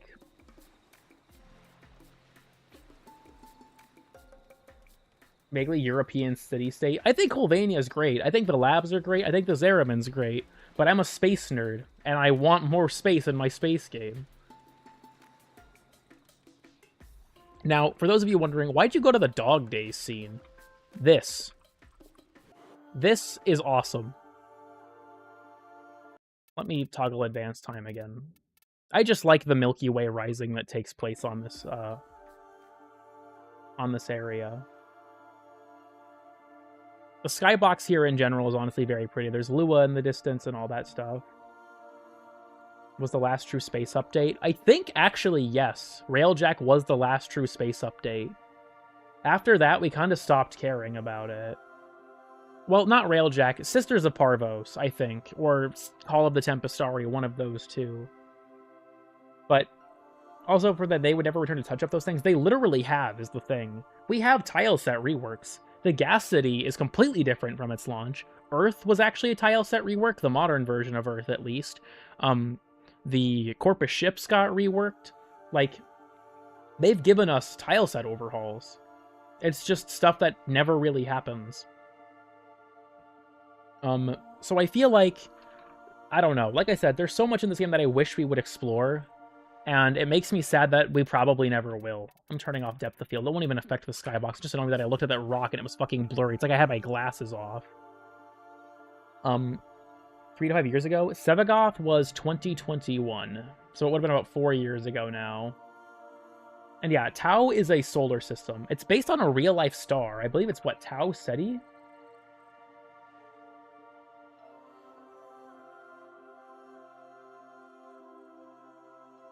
Yeah, Tau Ceti is a real system. Well, blah, blah, blah. There's a bunch of information about it, and the, Oh, fun fact, by the way. So, you guys know these things called constellations. I don't think I can see any in the skybox, but constellations, right? Little pictures of stars. You guys want to know what constellation Tau Ceti is in? It's in the constellation Cetus. It isn't Tau Ceti. Is there something different about it there? Because I'm reasonably certain that there was a, Hold on. Where's the Zeraman ARG document? There was a step involving this. Let me find it. Oh, there's so much bullshit that was in this fucking ARG, dude. You have no idea. Comey puzzle, unidentified signal Twitch channel. Why did so much shit happen in this ARG? Where is the fucking signal alignment puzzle? Satellite alignment puzzle. This was in an IRC chat, by the way. So we had to align... Okay, this is fucking crazy. This ARG was actually nuts. It says the star is blue? Hold on. Where's... I'm pretty sure it's the satellite alignment puzzle that gave us this, isn't it? Because we had to... yeah, the Arecibo message that we sent. Where is the thing where we had to figure out the coordinates for it? I can't... Hold on. I can't read this when it's on my other monitor. Where is this?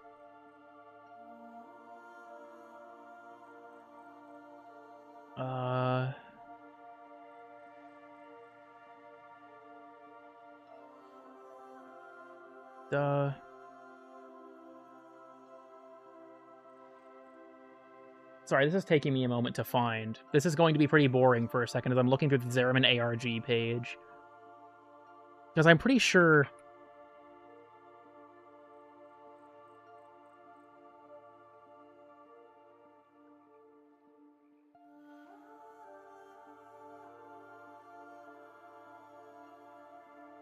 Oh, I was misremembering. Never mind. Because, Right. Because I'm misremembering.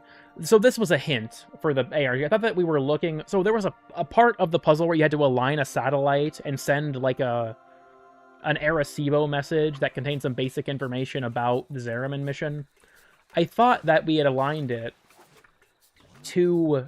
the constellation Cetus, because that's where Tau is. I was misremembering. It's because of M77, which is a galaxy in that constellation, and that was a hint that we were supposed to go to Cetus. Describes a star that can't exist? I haven't read the, Mag Prime entry in a while, actually. I'm assuming you mean the Mag Prime one. Da-da-da. I think I have to go to Warframes and Vehicles, and then Mag. Da-da-da.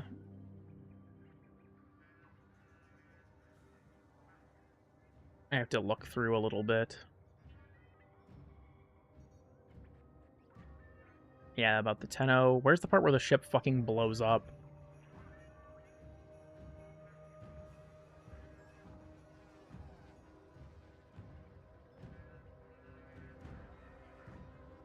Where is the... Maybe I'm just skimming too hard.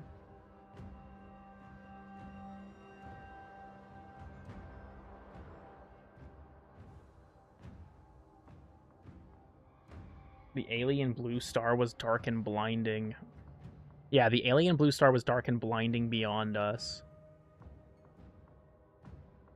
Yeah, it is very outdated. It's like the thing with the Uranus. I mentioned this earlier, the surface of Uranus line in here. When you could see in the old skybox, we were not on the surface of Uranus. There's a lot of interesting outdated lore in this game. I don't think you can read the Samaras fragments from here, though. Samaras fragments contain a lot of interesting information, honestly.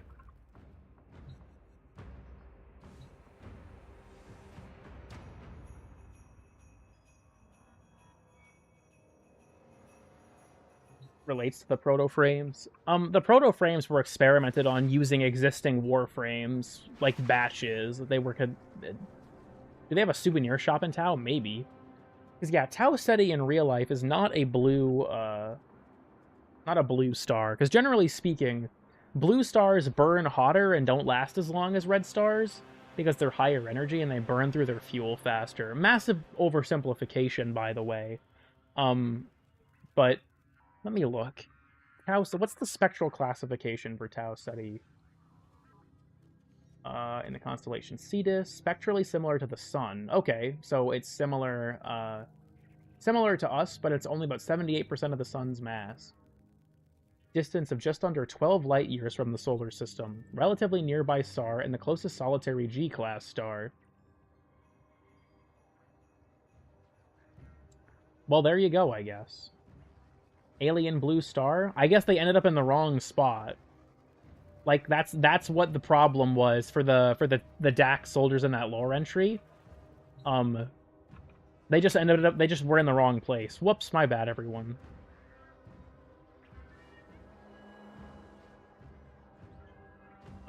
Who's a completely new frame that makes them the first ever made frame or the last? I think it depends on your position on paradoxes.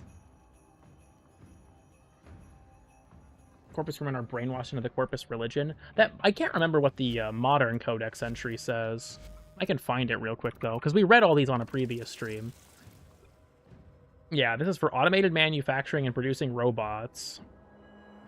That's what it mentions here, at least. Sirius A is the closest blue one. That sounds right? Hold on, let me look up... because Alpha Centauri is red. Or I guess Proxima Centauri is red. What is the spectral classification of anything actually close to us?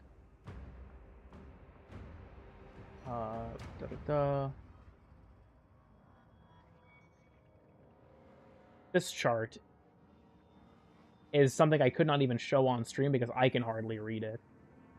Okay, stellar class. Oh wait, this is listed. This is listed. Stellar class. Distance. Can I sort the table by distance? Okay. The closest star to us. I like how Sun is at the top. Okay, that's not even a... that's a brown dwarf. That doesn't fucking count. Why is this in the list? Yes, it appears to be Sirius A. Is that technically... is that... A-type main sequence star? Most of the things near us are pretty orange looking. And there are multiple brown dwarfs in this list, and that kind of upsets me, because that's cheating. Those don't count. But, yeah, it looks like it's more white than blue from what I'm seeing here. Let me find the spectral... hold on. Star classification. I just need the image. I just need the chart. You all are going to continue to learn things you never asked to. Yeah, the HR diagram. That's what I was looking for. Couldn't remember the name of the damn thing. You guys want to see something weird? I certainly hope so, as if you haven't seen enough weird shit on this stream today. I know I probably should just cut the stream here, because we've been going on about this for quite a while, but, you know, people are watching, so I'm going to keep subjecting them to this. So, we've got this guy here, the HR diagram. This is a rough plot that shows temperature and luminosity. That's what it plots. The classifications, as you can see at the bottom. Let me get the thing, actually. So first of all, the axes are labeled, but I'll just point them out. Things on the right side are cooler. Things on the left side are hotter. Massively so. 30,000 versus 3,000. And then as you go up, things are more luminous. So the classification goes O, B, A, F, G, K, M. There is a very popular mnemonic device used in the astronomy community to remember this, that goes, oh, be a fine girl, kiss me, or guy. Depending on your gender, the G can change, but that's the way people generally remember it. Harvard are the people that made this system, and I fucking hate them for it. Like, genuinely, why the fuck did you make it like this? Anyways, the naming scheme, I mean, it pisses me off, but that's besides the point. We got our super giants up here, we've got white dwarfs, we got Sirius B over there. But generally speaking, this is what the curve looks like. The more luminous a star is, the hotter it is. And the things that are hotter glow brighter blue, because they have higher energy. So, when you're looking at, like, the electromagnetic spectrum, something 90% of my space knowledge. I actually have never played Elite, and I don't know if I'd enjoy it because I don't know if I could get to grips with the fact that there is hardly a game there from what I've heard. But hold on, electromagnetic. We're branching into all sorts of areas of science today, aren't we? Is there like a Wikipedia thing I can think? Yeah, there is. Okay, hold on. Okay. I'm surprised I haven't put my chat to fucking sleep yet. 4 p.m. where I am, so good evening, I guess. Well, thanks for stopping by. I appreciate it. This guy here. Oh, this is a vector graphic. Oh, that makes things way more complicated. I can't see it. Hold on. This has to get run through GIMP so I can add a background.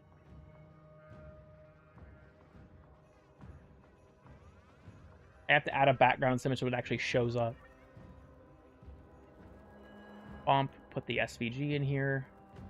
Add a new layer. Where is the graviton? Look, we're getting to the graviton. We'll get there. Don't worry, we'll get there.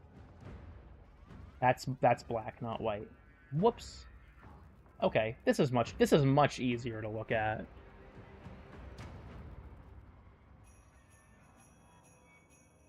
Okay, everyone. Round 2, where you can see the fucking image. This is the EM spectrum. We got a bit of a thing to explain here. This is a relative concept. So, you look at the HR diagram.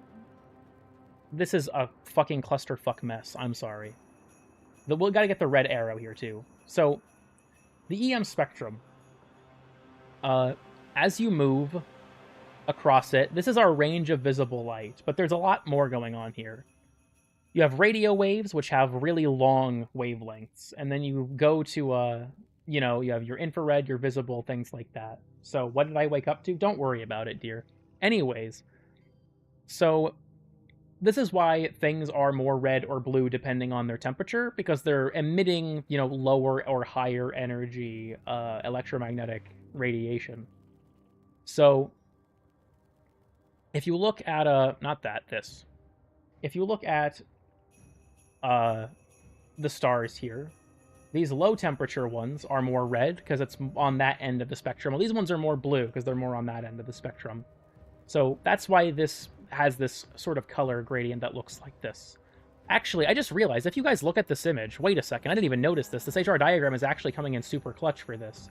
Do you guys see that? Hold on. Blow it up.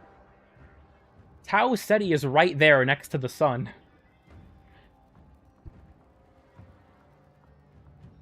Well, would you look at that? This is just kind of helping prove the thing that was said earlier by Top. Enhance. And then, yeah, there's Sirius, there's Vega. We get into bigger stars, like, fuck off EM Spectrum Image, I'm done with you now. We get into bigger stars. Up here, we have things like Bellatrix, Rigel, things like that.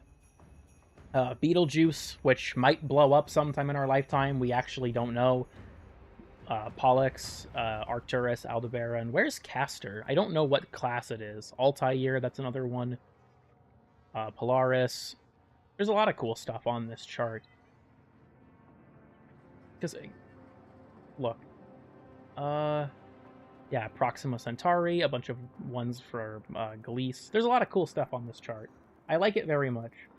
My skin color isn't here. What temperature am I? I'm not sure. I'd have to find out. You might want to measure that at some point, actually. Oh yeah, I was like, what the fuck is that image?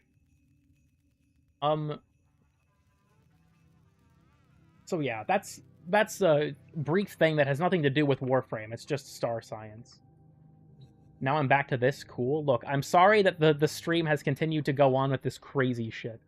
I think, like, as I've been talking about this more and more, I think I know what you guys will say if I ask if you think it's a good idea. But maybe I will do a series, or maybe just one big video where I, like, talk about astronomy and, you know, how it relates to Warframe and environmental storytelling. Because there's a lot of, like, Venus especially does a phenomenal job with the environmental storytelling of you know, the real Venus versus what it's like in the game. Now, will I ever get off my ass and actually do this? That's debatable, but we'll figure it out eventually. You know, I'll either make it or I don't, right? So we're gonna find out one way or another if it actually happens. About the game and talk about environmental details. I actually, Top or Link or anyone else here who knows about space, do you guys know who Astrum is? The Astrum YouTube channel? I have his book about the solar system on my desk. I haven't read it all the way through, but I do have his book about the solar system, which will probably be a very valuable resource for something like this. Alongside, you know, all of Astrum's other videos talking about these things. Because I've watched a lot of those too, and I think it'd probably be a pretty good resource to be like, alright, fuck it, I'm watching every Jupiter video on this guy's channel. Fighting against high temperature is cool, yeah. Like, I think it's one of those really neat things with, like, Venus in particular, or, like, harvesting resources from Jupiter, things like that that are really fascinating, and play into the real, you know, real astronomy very well. I was unfamiliar. But yeah, I think that would be a really cool video idea. The question for me is, how the fuck do I make that? I don't know how I would make something like that. But it's definitely not like an immediate thing. I think it would be really fun to have a full-on, like, documentary-length video about it, though. I could try and use Space Engine, but I think I'd have to drop $100 for the license. Because I think if you want to make money off of any video containing it, you have to buy the premium license of Space Engine. So maybe that's out the window. You know, who knows? How does this fit into everything you've just explained? I'm going to be honest with you, Evelyn. I think that might be schizophrenia. Like, something adjacent at the very least. But, you know, I think for most of my visual, I'd probably try and pull from, like, public domain, like NASA and Voyager images and stuff like that. Make it a donation goal. That could be fun, actually. I don't like wringing my audience out, though. Like, that's what it feels like to me. The last time that I did a donation goal, it was because my computer broke and I had no choice. And you get a documentary. My thing is, like, I feel like if I made all these separate, like, videos for each planet, I would just find myself bitching about what this game does to places like Neptune and Pluto. I think if it was one more cohesive project, it could be a lot more overall positive in future, in more content. That's the thing. I make my content for free, right? I feel like, because, like, could I set, like, a Patreon goal, quote-unquote, or, like, a YouTube membership goal where it's like, alright guys, if we get 100 YouTube members or some bullshit, I'll make the Warframe space video. If we get 10,000 members, I'll make Warframe Geographic too. But I don't know. Like, I've thought about it before of, like, doing things like donation goals, but at the same time, it just something about it makes my skin crawl. Like, maybe one day I'll get over myself. It's the same thing with taking sponsorships that I've explained. Something about it just feels wrong. Just morally, something repulses me about it. And that's why I haven't done it. Something about it just is icky, and I don't want to deal with it. 5,000 haulers to the Scaldra flares? 5,000 haulers. God damn. But yeah, I think it'd be a cool video eventually. Making summons overpowered is still going to be the next project. I'm almost done with the script. I have the sections for Razorflies, Duality, and Void Armageddon left, so just 3 more spots to go, and then I think I've got everything. I have a minor footnote about Peregrims and Bladestorm, and I also have a minor footnote about Call, because Call is fucking crazy. You want to talk about eating lobster with a monster type of shit, right? Call's fucking nuts. He is so strong for a Spectre that you can summon on any Warframe. But yeah. So, Warframe space video, maybe one day. Maybe one day. I don't fucking know. It's gonna be a shit ton of effort to make, and I don't know if I know enough or if I'm smart enough to actually put it together. But I can certainly try, I guess, and then if all people that are actual astronomers show up in my comments like, actually, you're a fucking idiot. Are we bringing back, 10-0 for Titan? We should. Also, yeah, it's 7 o'clock in the morning here, and I have not slept, which is normal for me. I'll be fine, but that is how it is. I originally wasn't going to do this stream, but I couldn't sleep, and I'm like, you know what? Fuck it. I just got an appointment confirmation for taking my car in today. What? I sent an email to these people about this yesterday, and they were supposed to call me. What do you mean appointment confirmation, you son of a bitch? I didn't fucking... Whatever. I don't have time for this garbage.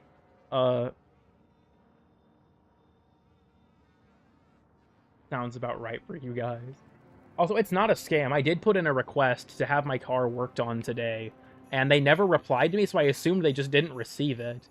But no, I guess they just decided they were going to tell me now at 7 a.m. the next day. What the fuck? I have the Discord congregate information. Maybe I'll have to do a lot of reading on, you know, your Wikipedias and your Astroms and my... What is this book called? Incredible Universe, I think? Something like that. With my other books that I'm supposed to read but haven't, like House of Leaves, that's also on my desk. Don't worry, you're smart enough. That's the thing. There's a particular standard of quality that I think it should be held to. I'm going to do a documentary type of video. Something of the solar system. Educate the Warframe player base, cool kid. Just play Control again? True. Real and true. We've just been staring out of the Eris skybox for a while now. You guys, you know what? I'm going to go until we hit 4.5 hours. So that's 8 more minutes. I have to do something important. We all have to take in good Neptune while it lasts, okay?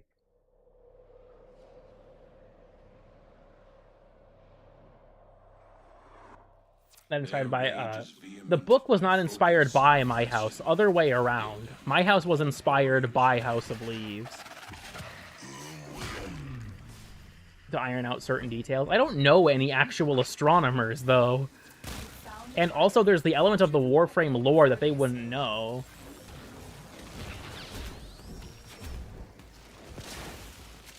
Excellent work. We'll interrogate the captive. Alright, piecing the fuck out. And then House of Leaves was inspired by Control. This is accurate, trust me. Instead of Doom being inspired by Ultra Kill. Fun fact, Ultra Kill was also inspired by House of Leaves. It's cyclical. That's part of the mindfuck of House of Leaves, is you don't know where it even began. Some real crazy shit if you think about it. You have to take in good Neptune before I go. So you conquer yourself. Nourish on Titania? Yes, for the viral damage, because my Dex Pixia used Blast and Toxin with Archon Continuity. So I use that for viral. Oh, fucking hell. Alright, everyone. Good Neptune. We're safe. We're safe. Good Neptune is with us.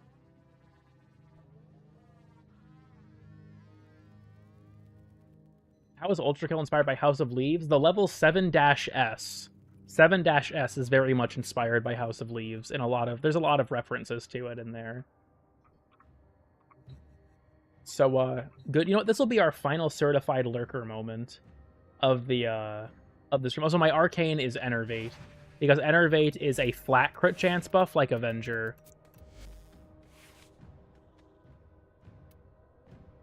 Anyhow. Well put together, operator. Now get out Match with there Neptune's and rotation. Yeah, and make the Lotus proud. it'd be like that. Well, everyone, our final certified lurker moment.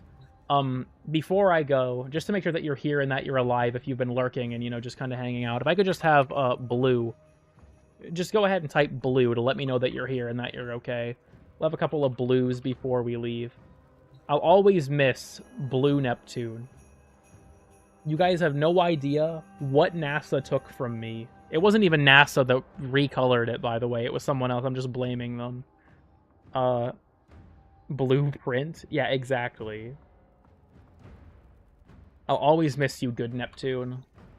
Even if they take you away from me. Even if you got super canceled for saying a slur or whatever the fuck. I'll always miss you. Painted Neptune while nobody was looking. It's such bullshit, dude. God damn it. They took fucking everything from me. They should be thanked. Maybe. Neptune and Uranus are white? Pretty much. At least it's still a planet. This is so sad. This is so sad.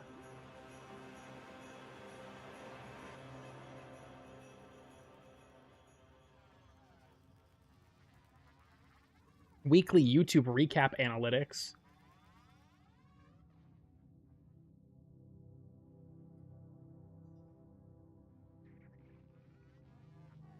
How many viewers of mine watch video on a TV? It's gotta be pretty bad, right? Damn. Okay. Who would be knocking all the On way Neptune and out Uranus, I there? agree.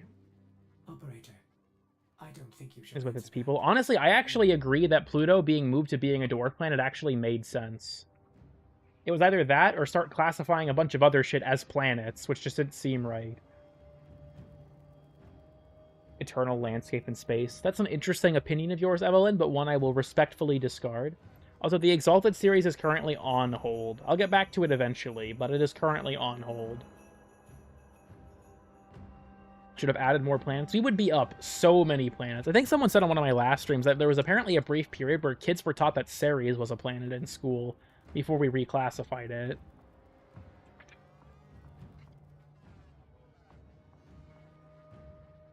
We'll definitely find Planet 9, though, guys. It's out there somewhere. Just keep looking. Look even harder. In the 1800s? Damn. Solar system content update? If we actually discover another planet, then yes. Planet 9, solar system content update. Do you watch anime? Not really, no.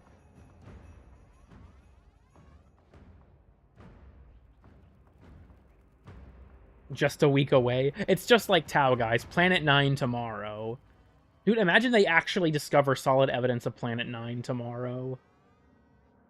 Nuclear fusion is always 10 years away. Buy the DLC.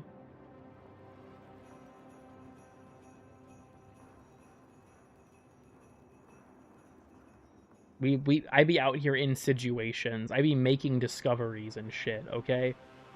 We'll find it. It's out there. Well, we got about 2 more minutes. I hope you all weren't too grated by my astronomy side tangent that lasted for most of the stream, actually. But 1 more hour on the radio telescope. Please, bro, please. I don't care if the Chileans want it back. It's mine until I find the fucking planet, bro. It is mine until I find the planet. They cannot have it back until we figure this out. Is there a sun outside or just cloudy? Who knows? Looks like Warframe Eris. It's the Iris from Gemini Home Entertainment.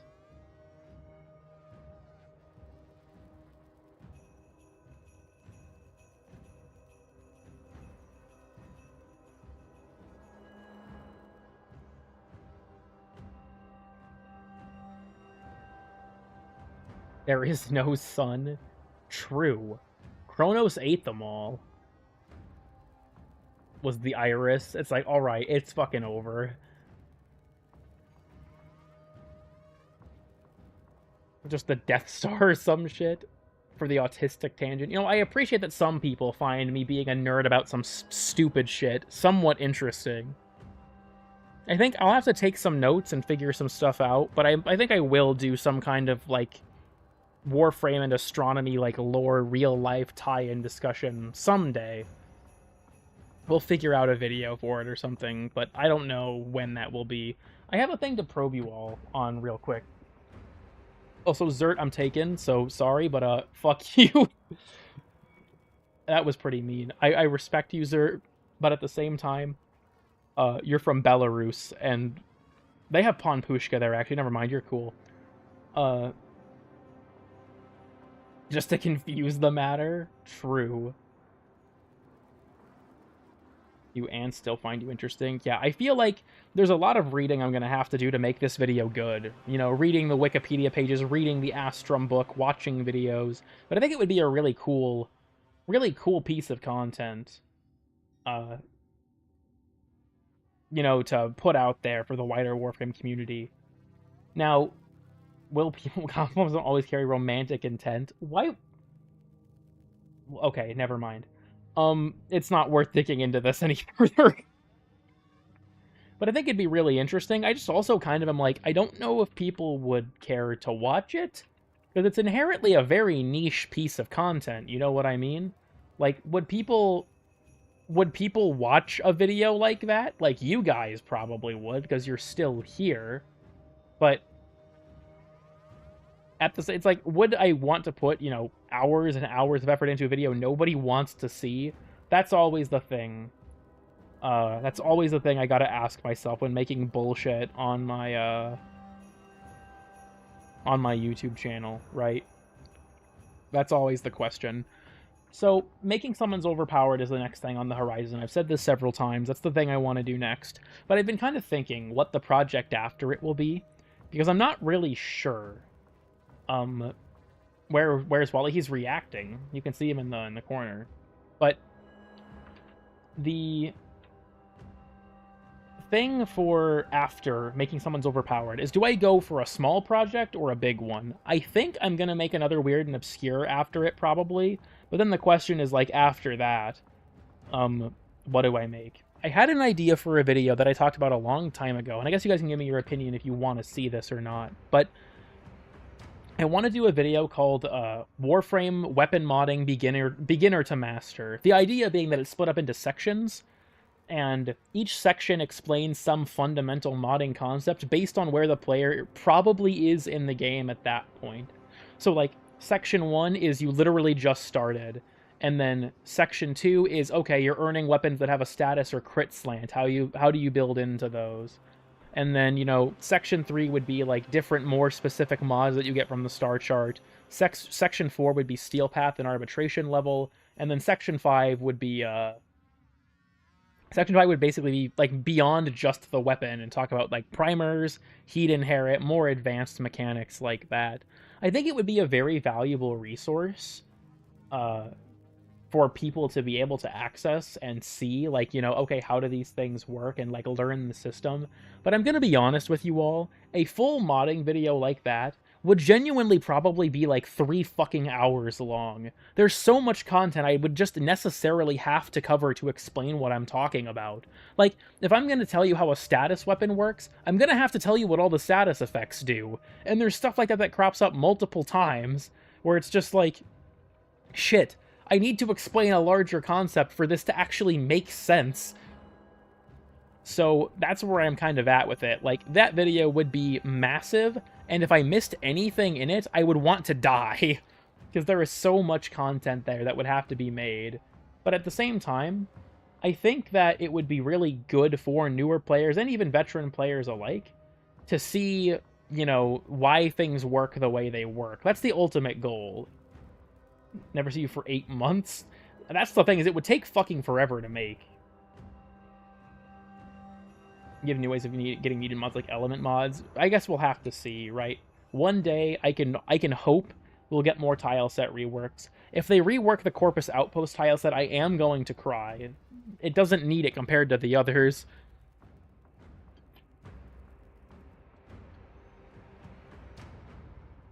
If it's not short, because that's barely anyone will use it. The content that I make, I want people to learn, right? And I want them to learn on the most in-depth level they can. Here's the truth of the matter. Proper education is not something that can be done in that short of a time frame. Not on the level that I want to do it. If I'm going to explain the fundamentals of this system and the building blocks that allow you to do it, or to, you know, make things strong, then I'm just giving you a gimped experience. The point is to teach you how it works. I feel like that's the thing, right? If the audience doesn't have the attention span for it, the truth of the matter is just so be it, I guess. Adding GI lighting to them. You know, at this point, yeah, it's just make the game run worse in as many places as possible.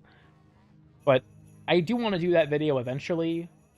I have no idea when that will come out, or if ever, because I don't know if I could tackle a project like that genuinely. But status tier list, Jesus Christ, that video came out 4 fucking years ago.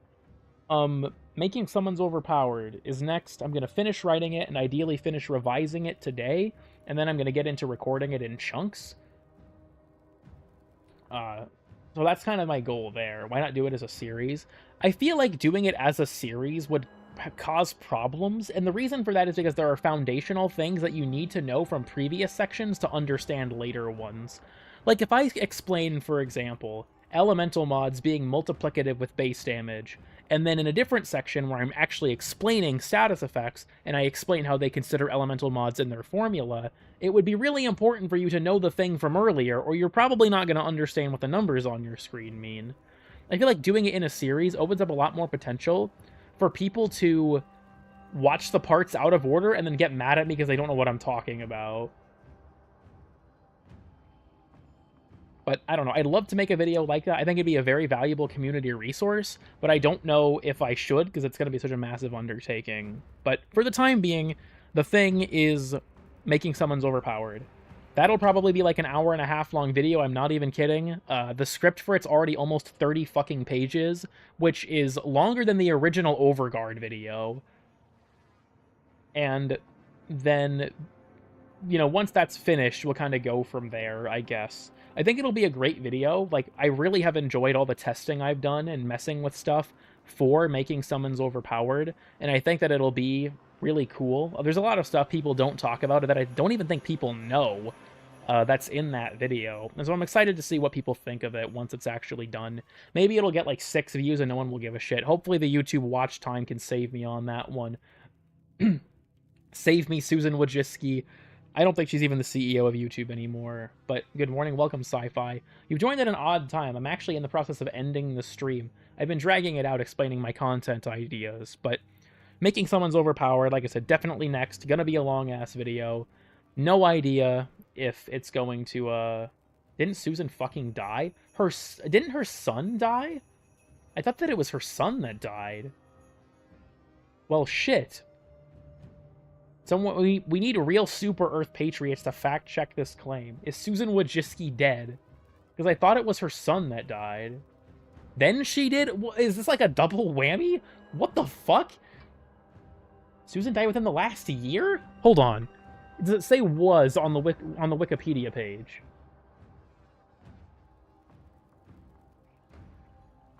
Oh my god, it does say was. Wait a minute. She died in August of last year? What the fuck? How did I not know this? Never mind, I'm sorry everyone. I have to rescind that joke for being insensitive. Who's the current CEO of YouTube?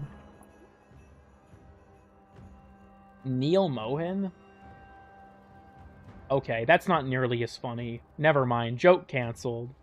Your boss died and you didn't know? I'm not employed by YouTube. Then I'd be entitled to things like rights. So that sucks. But also tell your mom that I appreciate it, even if I disagree. Warframe space documentaries, like, the more I think about it, the more I do honestly really want to do that idea. Maybe that'll be the thing after, I'm not sure. It'll be another huge fucking video, though. Maybe that's when we're going to start taking sponsorships. Damn, that's grim to think about. With the Minecraft movie trailer and Tokyo Ghoul and Dead by Daylight. I'm getting depressed. Even more depressed than I was about Neptune. This shit sucks. Just to get it out of your system? Maybe. I think people underestimate, though, like, the amount of effort it takes to make videos like this. My editing is not even very good. Like, my editing is very simplistic compared to a lot of other creators. And even so, it takes me fucking forever to make things. Honestly, part of that's just that I'm a lazy fucking bastard. But I am also of the mindset that if I'm not in the headspace to make something, I'm not going to make myself, because then it'll be bad, right? If I write a video when I don't want to, it's not going to be a good video. So I try to not push myself to work when I don't want to. The problem is, I don't want to work a lot of the time. So, you know, that's the reality of it. Have fun. Thanks for stopping by, Sci-Fi. Make them funny like Internet Historian. That's my hope. There's something called the YouTube Brand Connect program that they have, where you can accept sponsorships through YouTube directly. I'll have to do some looking into how that functions, but we'll have to see, I guess. We'll have to see. The sponsorship thing, I think, has promise in terms of helping get, you know, more content and hopefully higher quality content on the channel and things like that. You know, helping fund my ability to move so I don't live 1,000 miles away from Nitro and things like that. That's the ultimate hope, at least. But I think I'm going to have to go ahead and cut the stream here, just because we've been going for almost 5 hours. It is 7:30 in the morning, and I should not still be awake. So, thank you all for watching. I hope you all enjoyed my brief, and by brief I mean 2.5 hour side tangent. Will moving to Nitro affect your stream times? Realistically, probably not, unless I get a different job that changes my, like, schedule. But remember 10-0 for Titan? Hashtag 10-0 for Titan? They should add it to the game. But beyond that, the Discord's in the description, VOD playlist is in the description. Make sure to support 10-0 for Titan, and I'm gonna go. See ya.